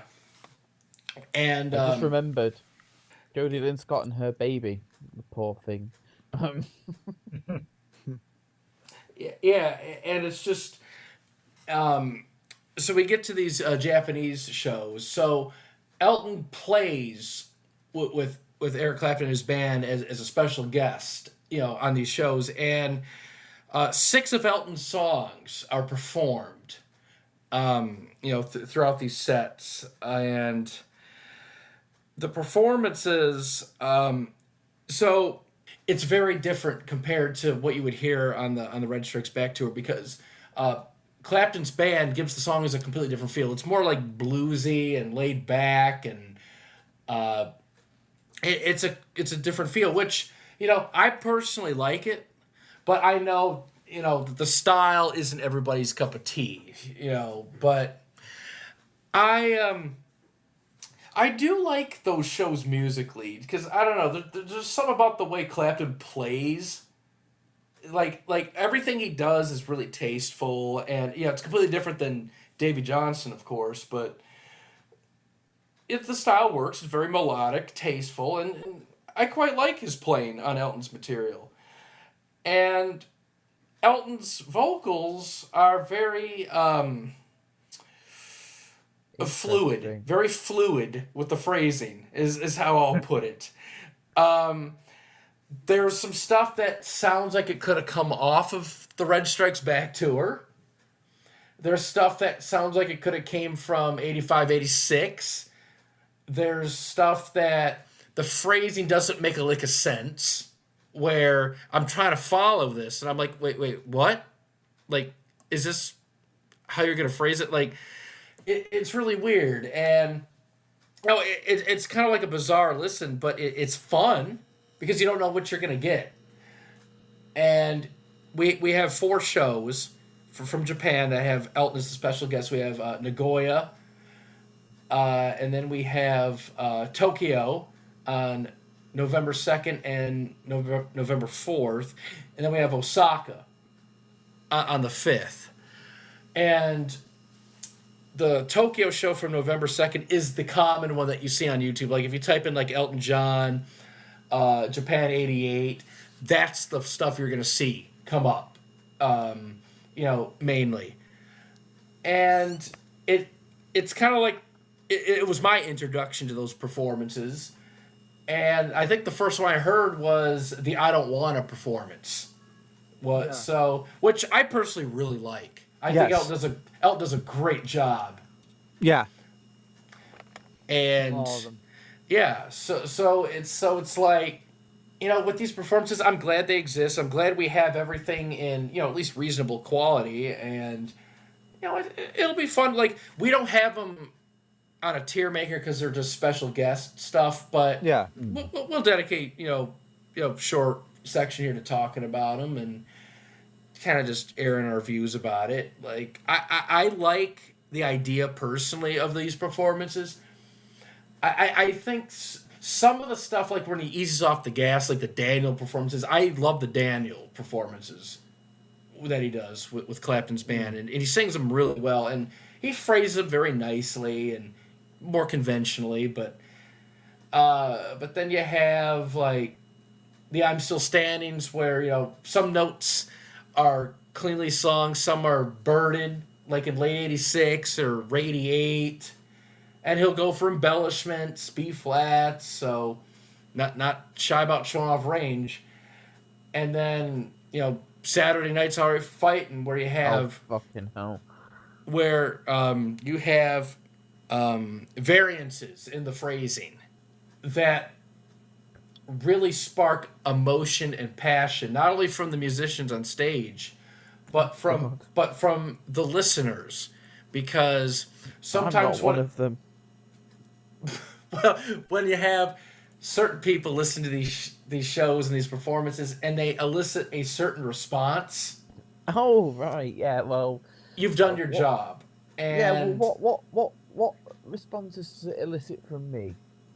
So I was about to say, yeah. Since you're enthusiastic, so I'll let you have the floor. Go ahead and talk about all this. Oh, you fucking prick.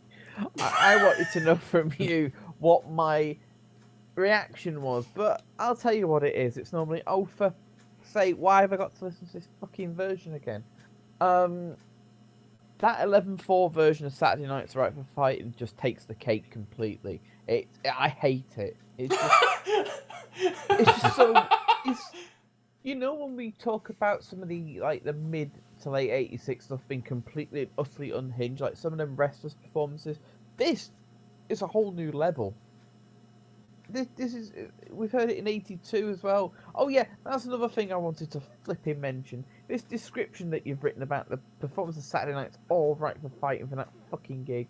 What? Where it says, this performance is dedicated to the Elton bootlegs as he loves it rough and tough. Uh-huh. Oh, it's just an expression that really? some sections of the United States use, so don't put too much stock into it. All right, okay. Prick. The I Don't Want Us a fantastic. The I Don't Want Us a fantastic. I also like 11/4's version for the counting that doesn't quite go to plan, and yeah, there's a very interesting intro to that one. But yeah, Japan '88. It's a fun. They're a fun listen. I do like Clapton's band as well. Especially his other guitar player. He's pretty alright. What's his name again? Good old Mark Knopfler. No, I'm joking. Of course I know who it is. No, I do enjoy the Japan stuff. But yeah, Mark Knopfler. He played in Dire Straits, and he's a great guitar. He's a great guitarist. Absolutely.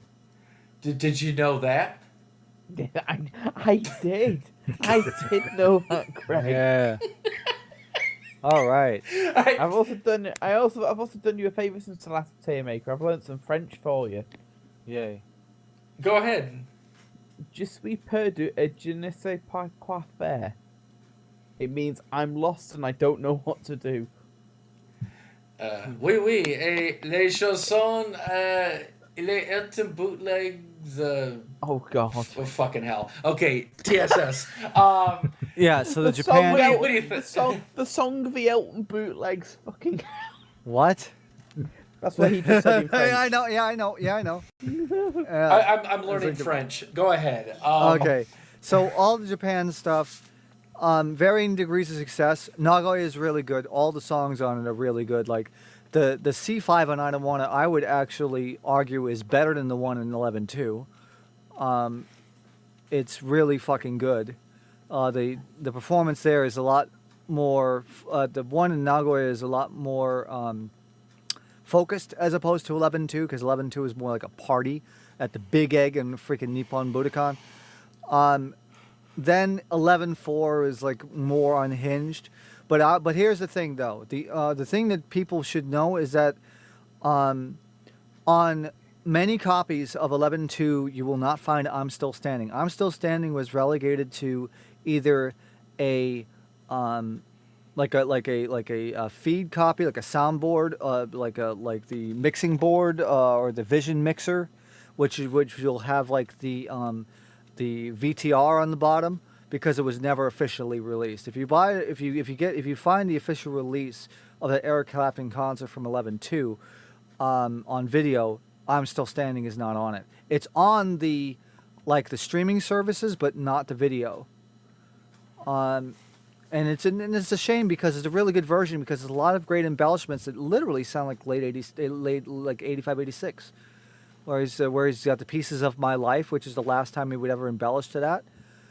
And and then 11-4 is just the "I Don't Want Us" fine, but it's like more birded. The "I'm Still Standing" again, more birded. Saturday Night, where it's like, "Get about his oil, there's a diesel train, gonna set the standard line." Saturday night's the night. It's more. Yeah. It's more. Gonna set the standard line. Yeah. Saturday night. Yeah, it just becomes like the ghost phrasing and shit. and that's what really that's really interesting. But the thing is, though, the slower, like the bluesy tempo is actually like really show off like Elton's ability to try to like navigate his notes, because it's not like it's not like, with the Reg Band, where you have a straight like R&B tempo where it's like it's more of an attack as opposed to like a relaxed kind of thing. It's very rare, because it's like, it's real, like the versions of Saturday from this particular part of for these shows, very slow. very slow in comparison to even when the song was like first came out. But the bluesy kind of thing actually gives it a very good and very new dimension, and very unique as well. And Osaka is still a bit rough, but at least he has his bearings. So all of the songs I'd say are okay. The Saturday is a bit rough around the edges, but it's not as bad as 11-4. He must have been drinking sake wine or something. Oh yeah, of course he probably was. And of course he's probably riding the Shinkansen. He probably just asked the green car attendant to fucking fill up the cup. Fucking. That's what it is. That's what it is. Yeah, because the Shinkansen would have wouldn't have had the really fast trains like in the 90s, but at least it would have still been pretty fast because they would have to travel from Tokyo to Osaka. But back then it probably would have taken like 4 hours to do. Nowadays, it only takes about 3. So. Yeah, Ethan, what do you think of these Japanese performances?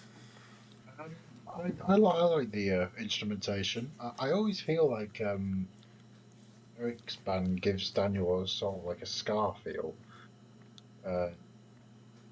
Almost like you'd be like Hawaii almost. At least it. But I mean, vocally there can be a mixed bag, but musically, can't really fault them.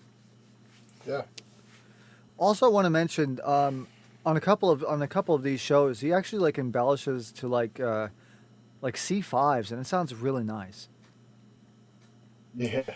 Yeah, he's got no trouble showing off his range. That's for sure. Oh yeah, for sure. And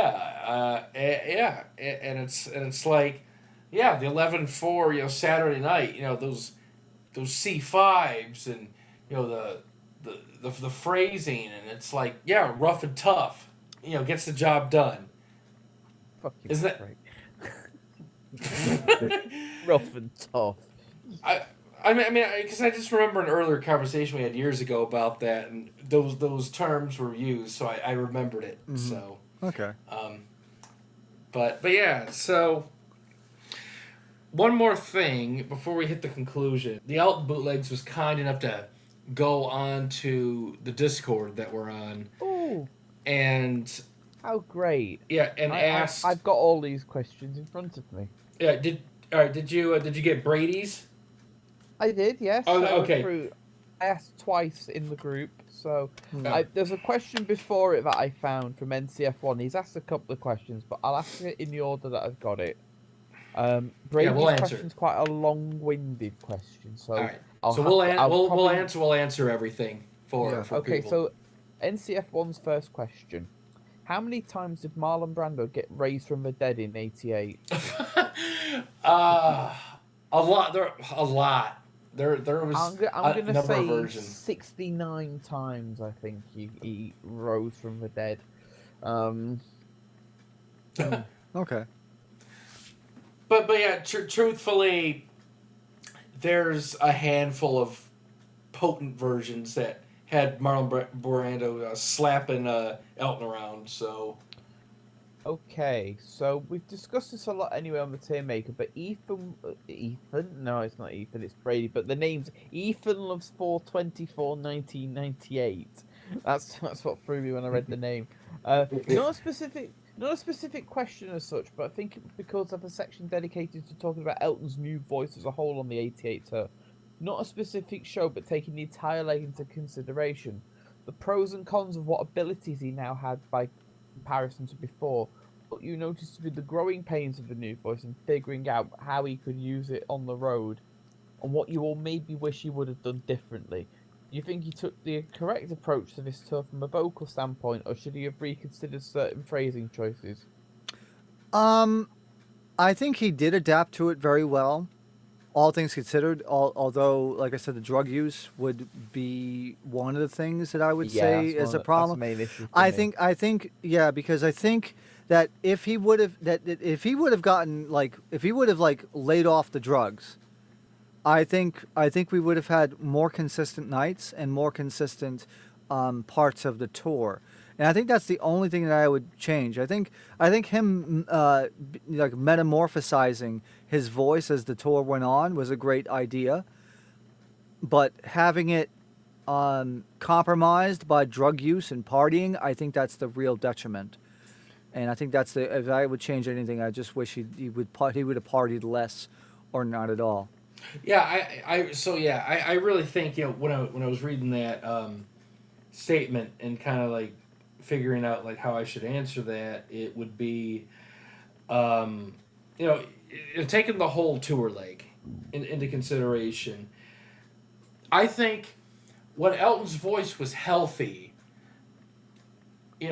obviously it sounded good, but as you said, TSS, would have done differently. I think, he should have laid off the drugs. Obviously, in a perfect world, I wish he cleaned his act up, because the drug use, the continuing drug use, and the lifestyle choices and excess, it took a toll on his vocal stamina, and it took a toll on his vocal health.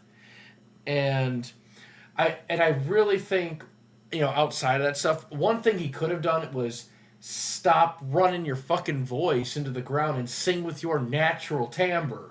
The one that sounded like Euro 86. If he would have laid off the over singing and grinding the voice and abusing it,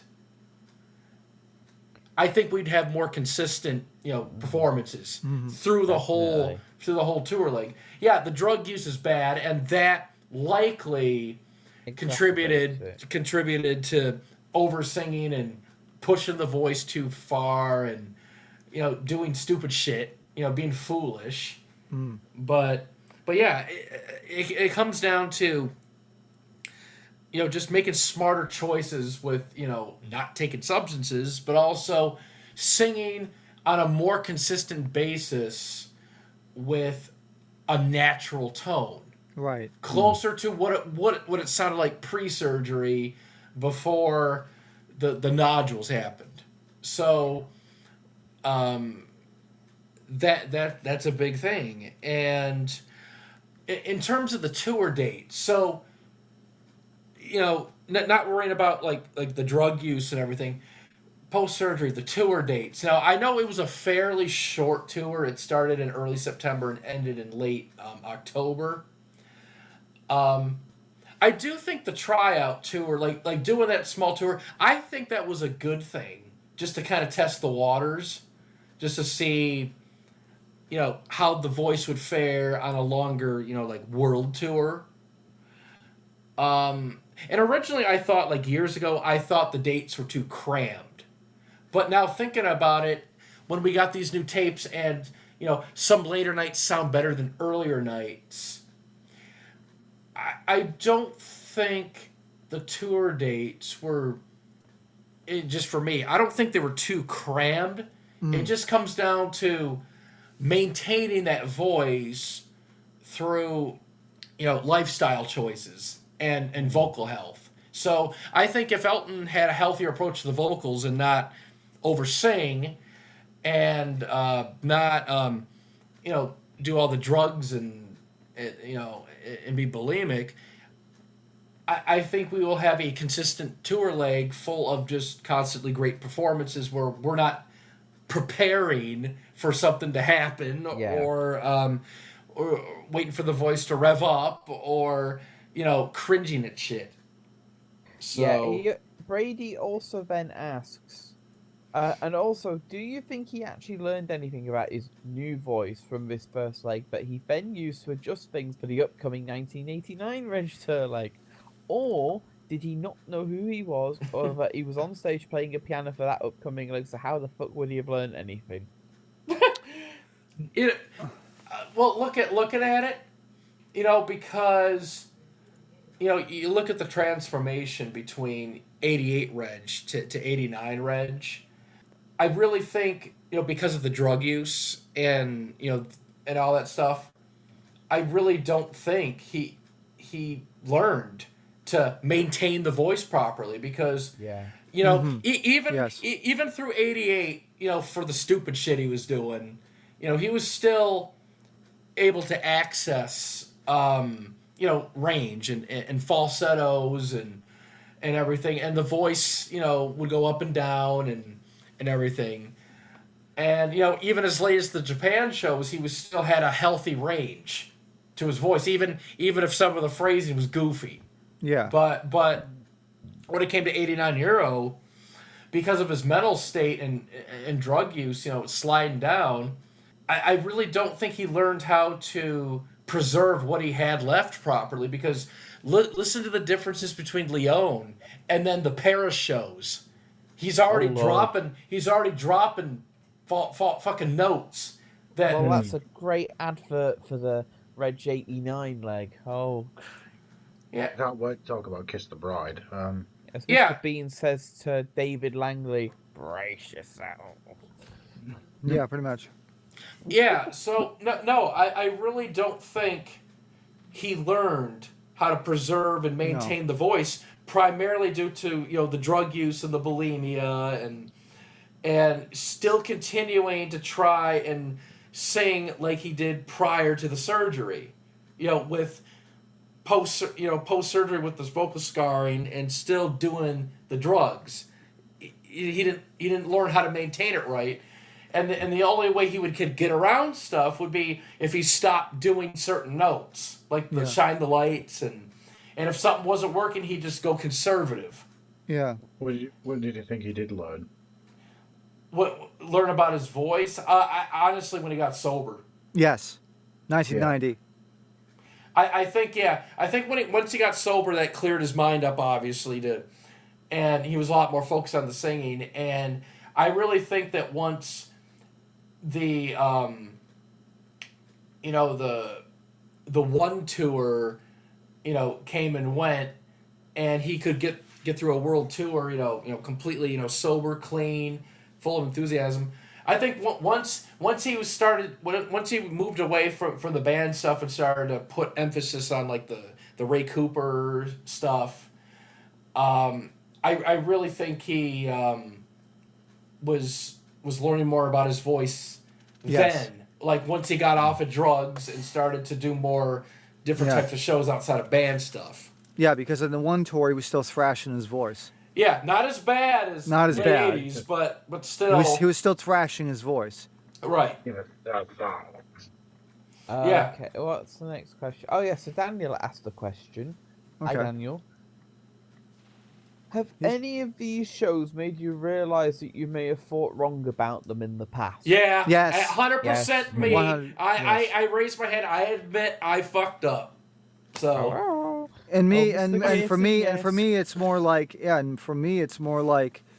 I listen back to these shows and with the better quality, and as I mentioned throughout this TierMaker, I got a new appreciation because it made me notice things that I never noticed before, and also to come in through like with a clear head. Some of them are worse than I remember, and a lot of the stuff is better than I remember. Now you just have to convince me about First Philly and Houston. So First Philly. First Philly won't be. Well, First Philly isn't going to be that hard. No. That one I have to re-listen, and maybe I was a bit harsh on it. So. Oh yeah. God. Well, if you were a bit harsh on First Philly, what was I to Houston? I mean, you're justified. I was justified when I was 5. Man, when I saw you throw it in E, I'm like, oh wow! I can feel my aorta start to burst. Yeah. But Greg knew how much the show frustrated me. So yeah, it's more about the frustration, and I understand. Yeah. So there's how many more? There's 4 more questions from Discord. Sure. So somebody called Sir Charles asks, "What's Elton's worst moment during the tour?" So yeah, why don't we all just say one? Just sure. If you had to name one, TSS. Okay. Man. I would say like the worst one. It's probably a tie. It's gonna be a tie. A tie between the first LA's Have Mercy, where he birds the fuck out of the note and just holds out, and on the second Philly show, where he completely fucks up Daniel, where he botches the lyrics and fails at the soft tone. Those are the two. Absolutely. So I'll have two. One is Elton, and one is Elton plus the guest. So with the guest, the fucking John Bon Jovi bullshit on Saturday Night's Alright for Fighting, and then the the whole issue with mistiming the drum, and then all that crap going on with that performance. But outside of that, if I had to name like one thing that just absolutely kills me, it's a vocal on a gig I actually quite like, but I have to bring it up. On Worcester, on Have Mercy, the fucking laud in the first chorus is so fucking off. It's so off. It's not even close to the intended pitch. It makes me cringe, and that always makes me cringe. I could be in a coma. I could be in a casket. It still would wake me up. That's how bad it is. So Ethan, name one thing that just like the worst moment. If you had to pick one. Maybe like Goodbye Marlon Brando from the second Chicago. Ooh, yeah. That's a bad one. Yeah. Elton bootlegs. The Royal Gala. No. From the tour. I'm probably gonna say I'm gonna use a performance that I'm not gonna have in my five to avoid. I'm gonna say the third chorus of Saturday from Second Chicago. Oh Lord.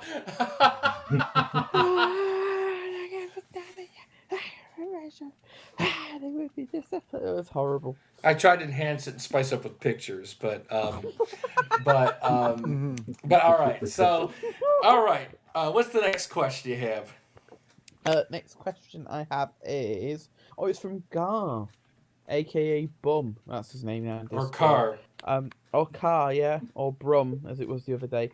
Do you think One Horse Town could have sounded good post surgery, or would it have always been bad? I think it could have sounded good. I think it would be all right. It depends on the state. Depends on the state of mind and how he'll tackle the vocal. Because here's it can't be any worse than we got at Melbourne. So. Yeah, right. I would say that it probably could have fit in 92. Mm-hmm. Yeah. 95 would have been good. Music would have been good. Mm-hmm. I mean, if he sang it late '86, I'd say, like I said, on the one tour, it would have sounded great. Yeah, as long as he used a more natural approach and not tried to, overdrive his voice, I think he would have done a decent vocal on it with the conservative phrasing. Yeah. We have two more questions. Gloria asks, is the 1988 tour better or worse than what you were expecting? Better. I think it's better. For me, it's better. 100% better. Better. Absolutely. I thought I don't know if misunderstood is the right word, but I overlooked some shows and I paid the price, and yeah, it's better. Now, I have a higher opinion of it. We've got one more question, and then I've remembered there's a performance that we haven't talked about yet. Sure. NCF1 asks a pretty broad question. He says, best song rendition on tour, and then he wants the worst song rendition on tour. So like the best performance overall on the whole tour versus the worst one. Yep. Okay. But I think to be fair, that might be part of our 5 go to and 5 avoid maybe. Yeah. So why don't we do that? So NCF1, we will answer that question for you, but we're gonna include it with our 5. Avoid and 5 recommendeds because it will get answered in there. Yes. Before we do, the performance that we forgot to talk about actually came right at the start of the tour, where Elton appeared on MTV 2 days before the tour and did a very interesting vocal version of I Don't Wanna very early in the morning. Yes. The rehearsal, yeah. And it sounds like he's actually smoked about 20 cigarettes before it, but I don't think he had. He just didn't warm up his voice. Yeah, it doesn't sound great. There's also weird moments where like his mouth will be completely closed, and you'll hear like a yeah from him. Like, I think what ended up happening was there was probably like 2 takes, and then they just spliced them. Yeah. So I think what happened was the audio is one whole take, but there's like multiple video takes, and they just use the one vocal track, so you're gonna get stuff that wasn't synced up 100%. So I think that's what happened. Yeah, I think so too. Okay. Yeah, I don't think that performance will be going anywhere near our 5 go-tos and 5 avoids, but I thought it was worth a mention. We'll go to the lists now. Yeah, we'll go to the list. So, who would like to start with the 5 recommends? I will. I'll go. Go on then. Okay. So 5 recommend. So you want me to name my 5 recommended? Okay. So 5 recommended songs from this tour. Yes. We're gonna go ahead and I'll put Nikita from Colombia. I'll put I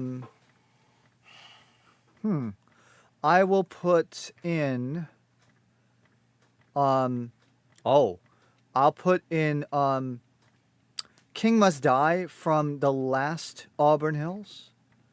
I will put in Philadelphia Freedom from First New York. Yeah, that's fine. That's a great one. Yes. Yes, and then we also have Lucy in the Sky with Diamonds from Night 5 of MSG. Okay. Yes, that one. And the final one is going to be one that really like struck me as a surprise. Tiny Dancer from Milwaukee. Oh yeah, that's a good one. okay. Very unique list, and I like those choices. Very very diverse. Mm-hmm. And so 5 ones to avoid.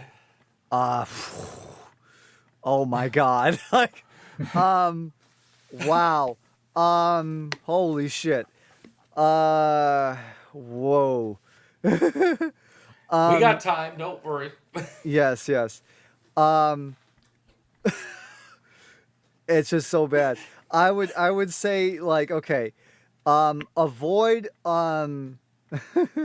avoid obviously the one I mentioned, Daniel from Second Philly. Avoid that like the plague. It's just a misunderstood version. Philadelphia Freedom from fucking Second Chicago. Never fucking listen to that song ever. Never do it. Don't click on Greg's video either because it features a very disturbing image. I forgot the time. 3:55. Yeah, don't watch it for that. Fucking hell. Yeah. Jackass. Man. TSS hasn't seen it. Yeah. You'll recognize the figure in it. Yeah. Also from Second Chicago, the I Don't Wanna. Do not listen to that one. It sounds like a fucking dying dog. But he tries to like bark out the A4s and it doesn't sound good. Sorry Seems from the Second Philly because of the phlegm. It's really fucking bad. And God, the fucking and we'll still go to Second Philly. Don't fucking listen to the word in Spanish. It's really fucking bad. No. Because like I would say 65% of the song is fucking growled and fucked and like growled as fuck and tired tone. Not good and thrashed. I don't listen to that. Is that 5 or is that 4? That was 5. That was 5. Good. Then we're good. All right. So my recommends. I'll do it in chronological order just to make sure.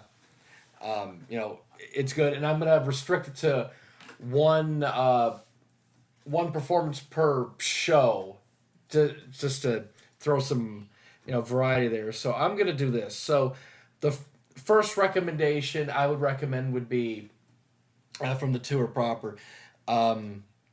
Sorry Seems from First Miami. Okay. Yeah. Ballad of Danny Bailey from Columbia. Great. The Bitch is Back from Cuyahoga Falls. Nice. The King Must Die from The Last Auburn Hills. Okay. And then I will pick the Philadelphia Freedom from the first New York. Okay. And then the 5 to Avoid. Oh wow. I think you'll have some good choices. I think everyone will have good choices here. We got to showcase the variety. Performances to avoid. So the first one I'll mention is a classic one. The King Must Die from fucking Cuyahoga Falls. Yeah, of course. I tried to enhance it with pictures, and it didn't make the vocals any better. Sorry. Also, the Saturday Night's All Right for Fighting from Second Chicago. I hate that fucking version so much. You've improved it. Well done. The I Don't Wanna from the second LA show with the fucked up solo and the burning on the second half just kills me. The Have Mercy on the Criminal from Worcester. Those vocals can suck it. And... wait, I already used that song, so I can't. Well, I'm sure I can find something else. Even though it's slightly out of order. The last song on my list, the I'm Still Standing from Second Philly, is horrendously bad. Oh, yeah. And just to tell you, TSS Killer's video is better than the performance. So I'll leave it at that before I get any more heat on myself. Ethan. Hello. 5 recommendations, 5 avoids. Okay, 5 recommendations. Mona Lisa's the Mad Hatters Part 1 and 2 from First Miami. All right.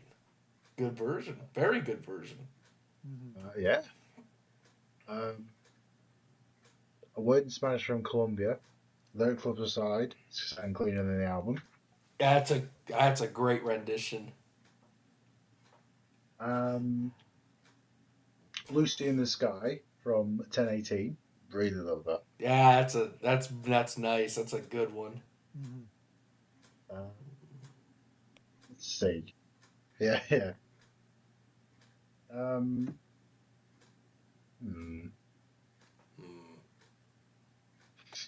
Huh.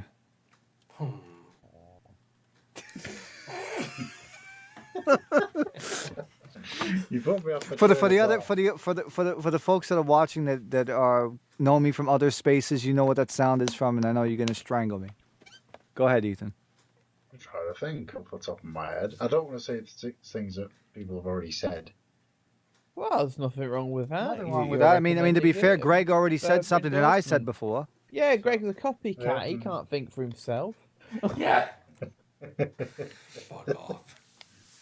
To be fair, he's going to say that to me shortly. So I've got my list in front of me here, and I'm definitely matching at least 2 selections already. Daniel from Colombia. I love that's that great. One. That's a great one. And you've got one more. I have. Maybe like A Word in Spanish from Cuyahoga Falls. It's really good. I remember it being really good. That's really good. Yeah. All right. Right. Now, Right. 5 to avoid. 5 avoids. Stay away from. Use caution. Get your battle ready armor on for these ones. Marlon Brando from Second Chicago. Not surprised.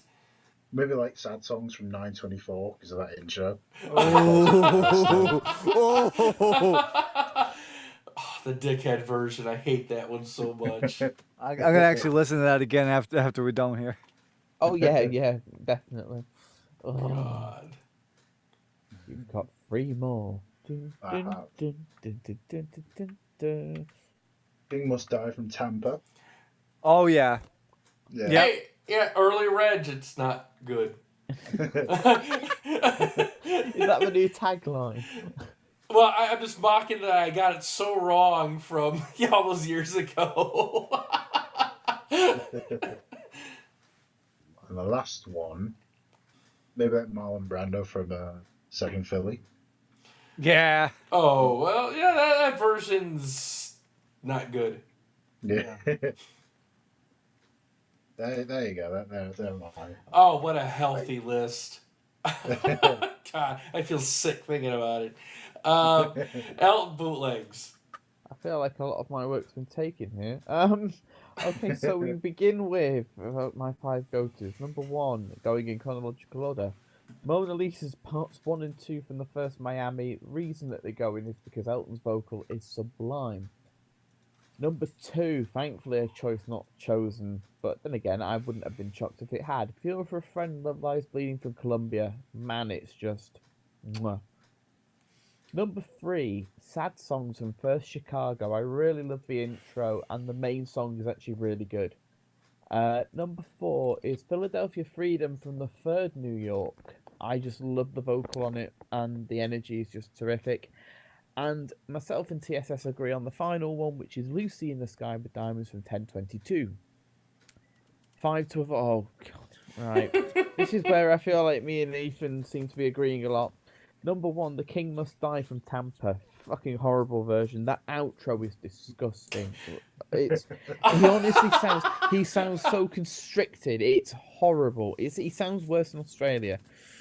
Talking of sounding worse than Australia, number 2, Have Mercy on the Criminal, Second Chicago, saying, Lord, you go. Horrible, horrible, horrible. Number 3, Sad Songs, Second LA. That moment is just... Wow, this is Sad Songs. Man, that fucking version just kills me. I got so pissed when I heard that. And the sad part is the growl that I just did was more on key than Elton because he hit a flat C5. Sometimes you don't hit what you're going for. Exactly, yeah. And the final 2 come from the 2 gigs that I hate the most. So these are effectively 2 of the worst performances of the tour. For Houston, I had to sit and think, what was I going to go for? But I ended up going with Saturday Night's Alright for Fighting. Yeah, it's just fucking horrible. Yeah. And second Philly had to go in there, and it's got to be Goodbye Marlon Brando, one of the worst performances of the whole tour. There you go. All right. Wow. It's shit. Well, yeah, that's why you put it on that list. Yep. No shit, Sherlock. Yeah, pretty much. All right. So, is there anything else we need to cover besides closing No statements? Okay. I don't think so. Oh well, we need to. Don't we need to go through the TierMaker and Yes. So make sure it. All right. So I want to lines make up. sure I get this right, so it doesn't end up on a blooper section where I can't get the gigs in the right order. Yeah. Yeah. So we'll now start. remember, Greg, Houston's in E. Yeah, on your TierMaker, this is the group one. I got to figure this out. No, so I'm joking. I'm trying to get you to drag it back down to What E. do you want me to put it to F just to make you feel better? Oh yes, please. No. Like Mr. McFeely over here. Could you imagine if there was an F gig on this tour? Oh, The problem with that is then it would have to be as bad as like Worcester '86, and it's not. None of the gigs are as bad as that. Yeah, but you never know. Sugarfoot might drop his drop his foot. Wait, not his foot, his stick. I don't know. I don't know. But all right. So we'll go from All Star down just to make sure I get this right. So for the group TierMaker, the strongest All Star. We got 2 All Star gigs here in the group TierMaker. So the first one is Columbia. Yep. Yeah. And then the second one is Auburn Hills, the last night. Yes. Greg can't believe it. Yeah, I fucking can't believe it. It's like, are you sitting down? Yeah, I've been stuck in my fucking chair for, I don't know, 8 hours, 9 hours, whatever Well, time. not quite that. Well, not quite that long. But this will show. Yeah. It's like, trying to run out a 4-hour nap. So for the S tier, there's in the group TierMaker, there's 4, gigs. So Yeah. so we have Cuyahoga Falls is the strongest S. Yes. Third Auburn Hills is right behind it. Yep. I can't read it. Okay. Second New York's the next one. Yeah. And then the final S show all the way to the right would be First New York. Yes. Okay. So far, are we all in agreement with the group compromised TierMaker? Yes. Yep. Okay. So now we get to A. So we have the AIDS benefit show there from July as sort of like a standalone. Yeah. But in terms of the tour proper, right now, First Miami is on the left, and then Milwaukee is on the right. So we got those two. Yeah, that's fine. Yeah. So okay, there's that. So we have not counting the AIDS benefit show. There's 2 gigs on the tour in A. Yeah. Now for B, we have on the group TierMaker, we have 8 shows in B. Now, I was trying to follow all the conversation, so I know there's probably going to be things that are going to get switched around, so I just want to make sure I get this right. So, Worcester is all the way to the left. Okay. So the strongest B show is Worcester? Yeah, I will say that. I don't know about the others, but Yes. I say it hesitantly because I do think there are some strong Bs in here. That's the only thing okay. sort of- All right. And then the next strongest B would be the first Auburn Hills show. Yes. yeah. Then in third place for B is first Chicago. Yeah. Yep. Okay. And then after that one, we have the last New York. Yeah. Then after that is second Miami. Yep. Yeah. After that is Hartford. Yeah. Yep. I'm just sorting it out in my changing my personal TierMaker to reflect this. So I've got it all in front of me. Yeah. No. Okay. After I don't Hartford. disagree with that. Okay. After Hartford, we have the first Philly. Yes. For me, yes. I don't know about the others because I know it's like, you kind of. Well, I was more in the C tier, but as long as it's below Hartford, I'm happy. And then the final B show, the last B, the weakest B is third New York, 1020. Yeah. Yeah. I'm just wondering myself. I prefer 1020 to first Philly. I'm just wondering would people be happy with that swap or not? Well, I think Elton sounds better at the Philly show, like the less he does. rough. Yeah. And he's much stronger. He has a much stronger voice. Mm-hmm. To be fair, you did like that, Chess, so I don't trust your judgment there. Anyway, let's scroll down to the C tier. Well, we're definitely not going to. All right. So before we beat each other up here for C, I want to propose one change for B, but I'm okay if it gets denied. Okay.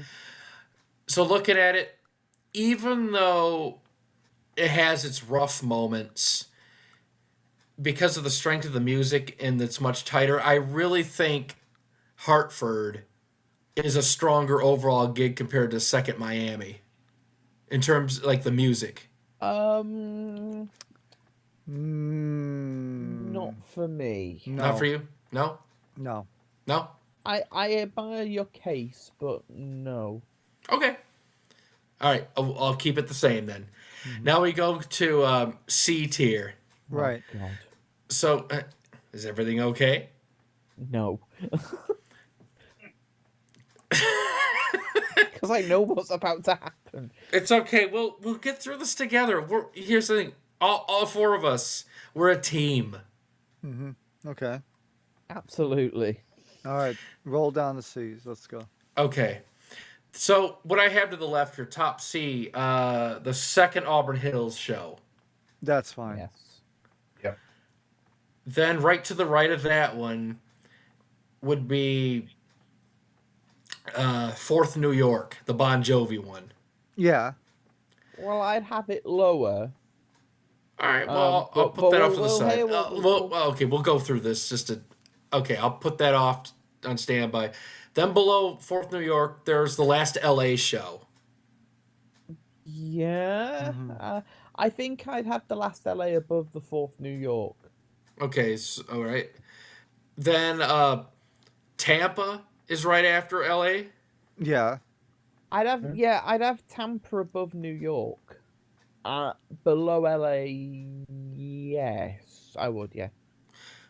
And then just because I was trying to make everybody happy here, because I didn't know what the hell I was doing earlier, Houston is at the lower end of C, right, all the way to the right.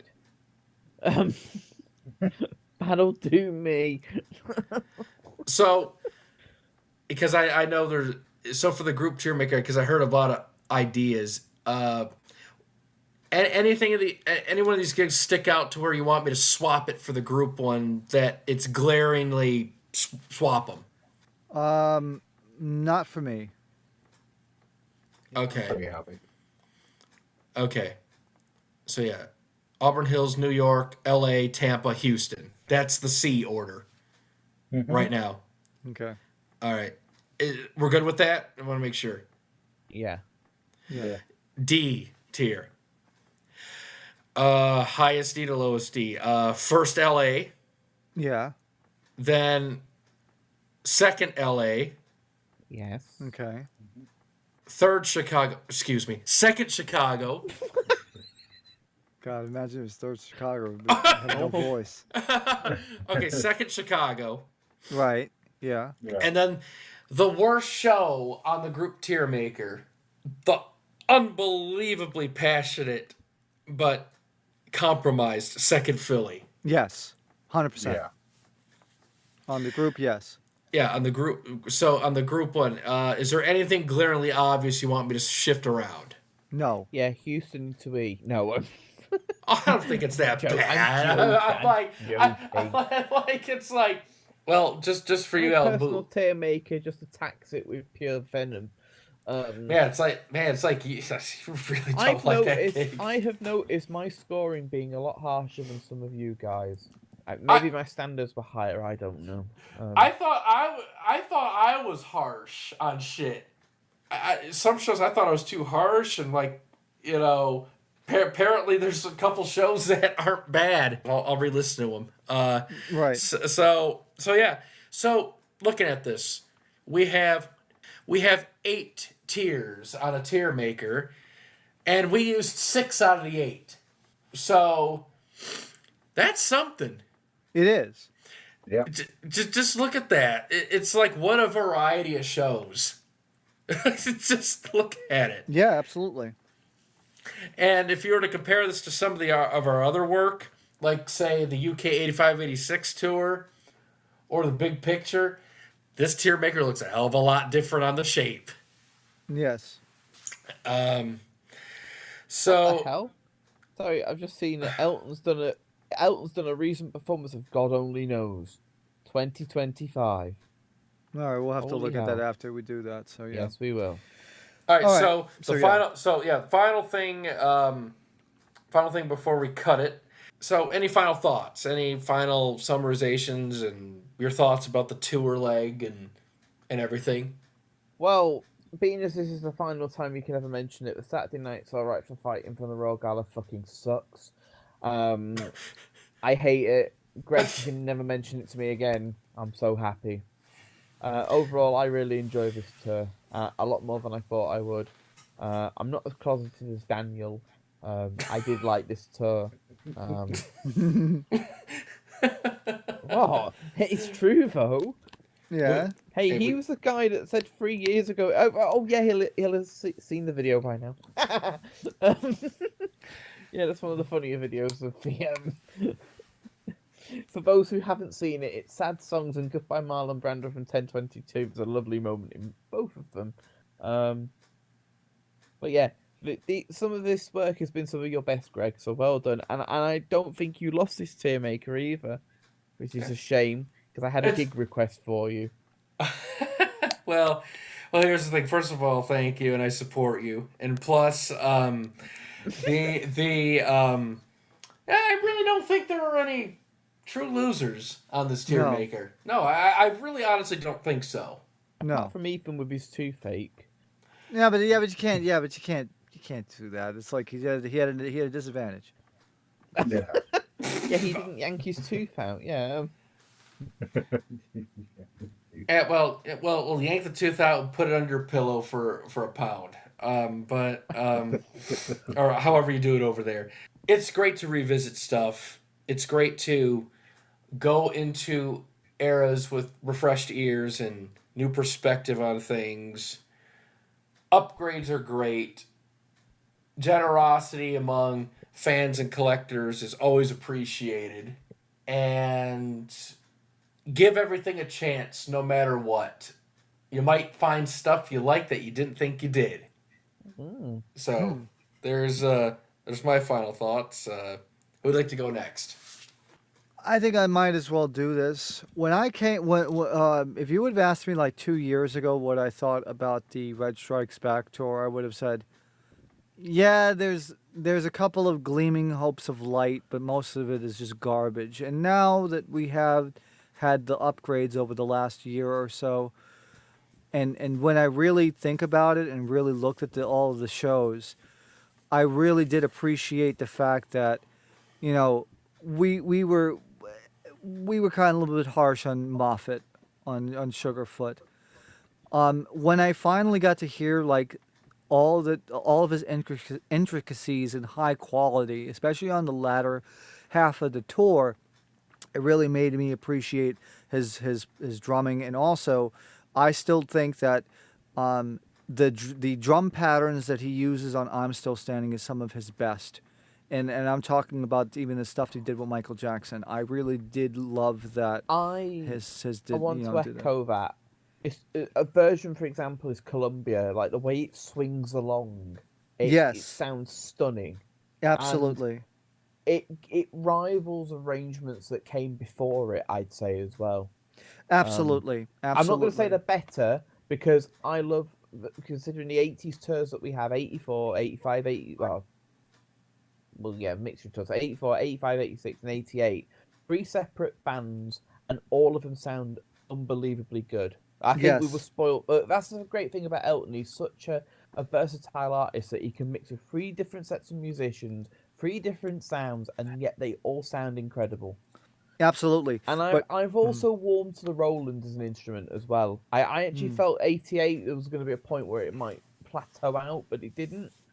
But I do know that the following year, oh god, yeah, well, you brace yourself. And also, realistically, I think about it. I also appreciate the fact that Davey was able to get this band together. And it gelled and did an amazing job. And actually, this is where I think is the turning point, where all of all of the arrangements for Elton's music would get better. It would just keep getting better, even till the modern day.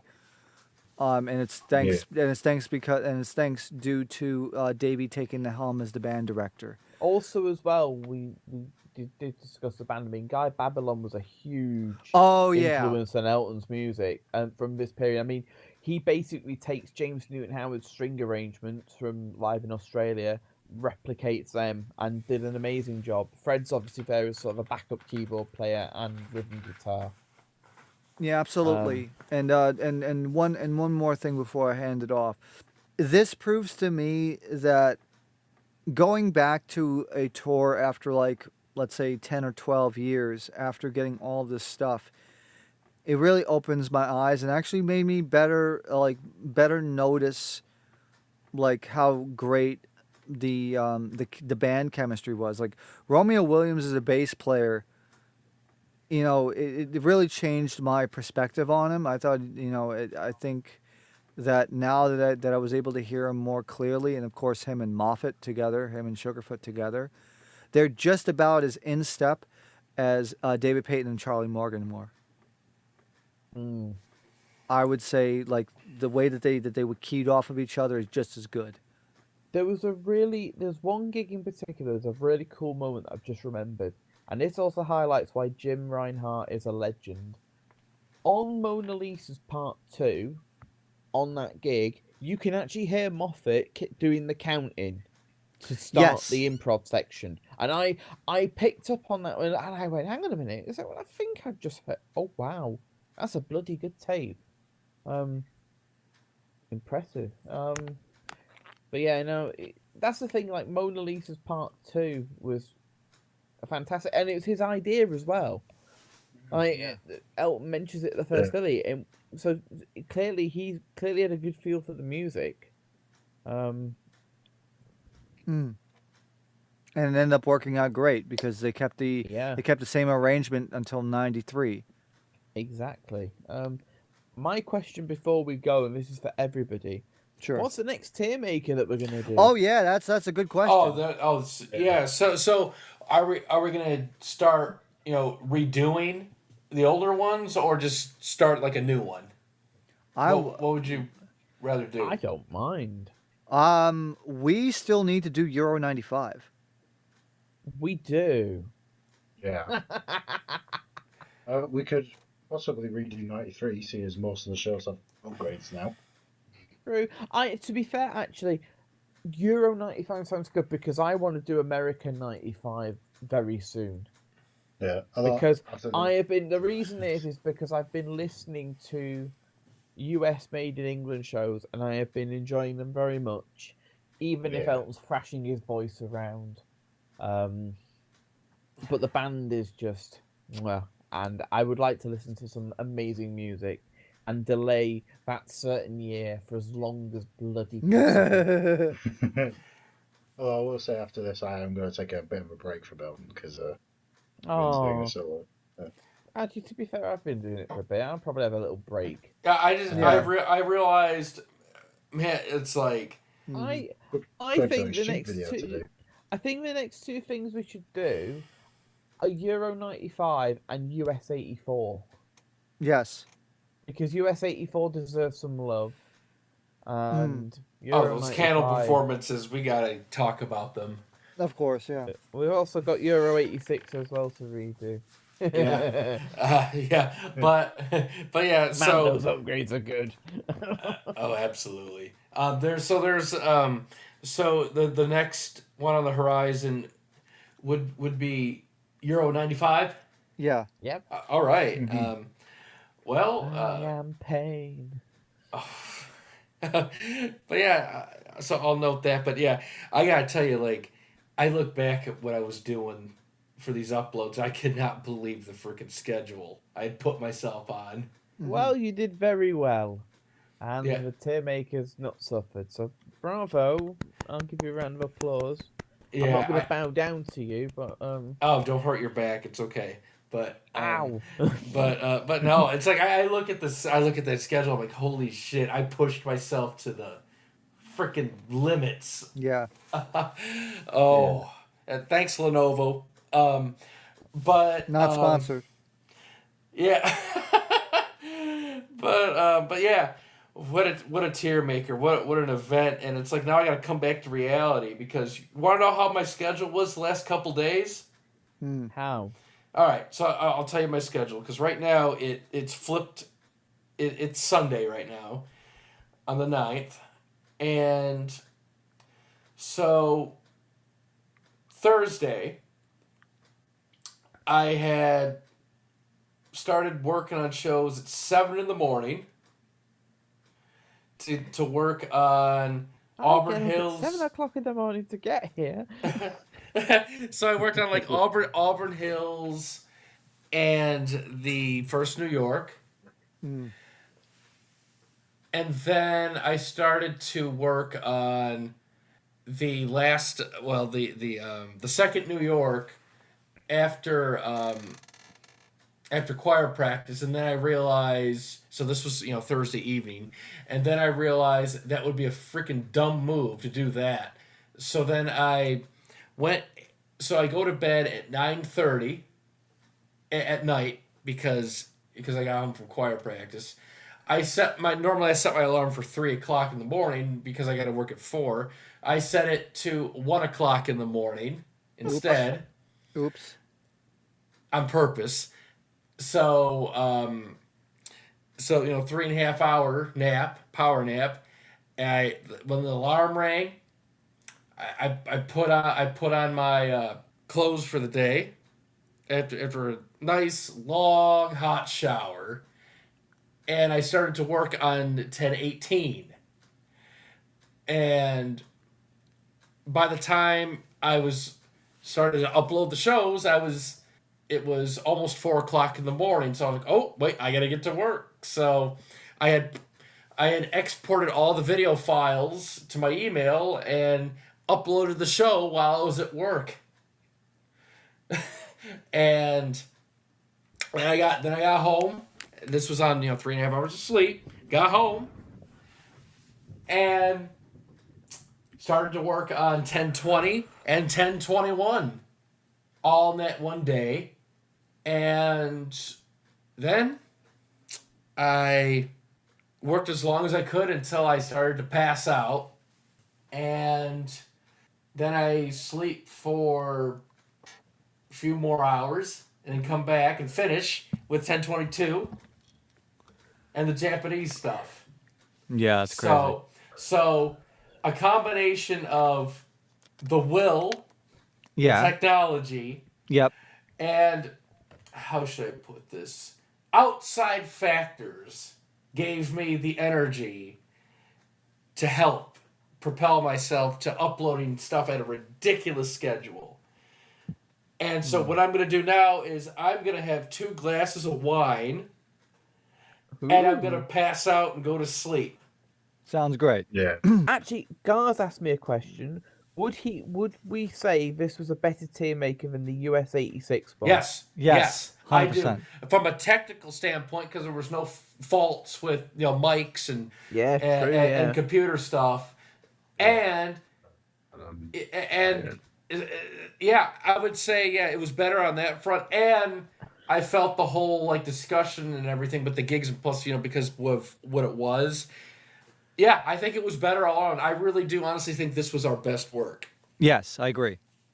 And also, I just like the fact that there was a lot. There was quite a lot of different opinions, and I think that made for a great discussion, and that's why it was great. I actually think, Greg, I've had an idea for the video. I think you should do a paragraph where you kind of write it, like a synopsis of a program preview. Where you could say something like, where TSS Killer has such an opinion of this, and why the Elton bootleg fucking resents Houston. I don't know, something like that. I think that'd be good before a TierMaker. Oh, and just post that like on the Discord or something, or in the video. In the description. Yeah. Oh, okay, yeah. So obviously I know you write a description anyway, but you could write something like GregsynthWizard is a huge advocate of Columbia. Not the stuff to snort up your nose, but yeah, I mean, it's like, man, what a tour. Exactly, huh? But yeah, I cannot believe we actually did this. It's like I look. So when did we start recording this properly? long My recording says 9 hours and 3 minutes. You fucking kidding me? I'm not. It's midnight. Is that longer than US 86? Question mark? It is. Yeah. It is. It is. I thought it would be as well. How do I still have a damn voice after 9 hours of bashing it? I've still got a voice. I can't. Yeah, me believe it. too. I think it's because we had a lot of rest. And we didn't scream at each other when we disagreed. Yeah, exactly. We didn't raise our voices. Like my voice still sounds good. And I've been talking for like fucking 10 hours. Yeah. We've improved from when we were younger. Yeah, pretty much. Yeah. Yeah, and apparently, it's just, it's something, and oh boy, like I'm gonna have a couple glasses of wine, and then I'm gonna sleep it off. All right. So when are we gonna stop the recording?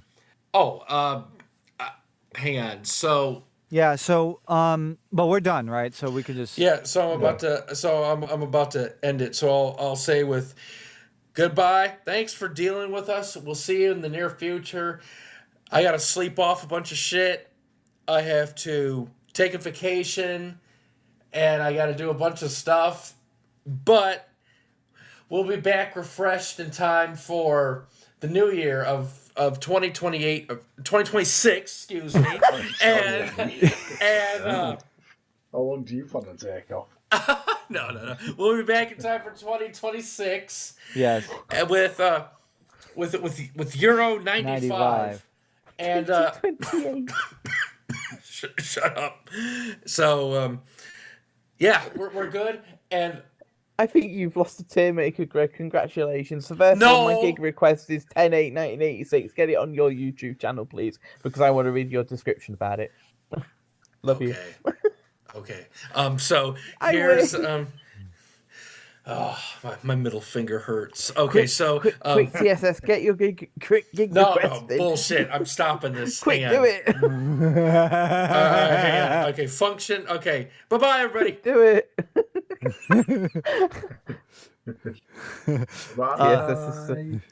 TSS is still recording. Yeah. Oh shit! The OBS didn't record it. What? I'm just kidding, Ron. I'm stopping it. Yeah, that would have been fucking crazy. All right. I was gonna say if I didn't record, you can do it. Toronto, 1998.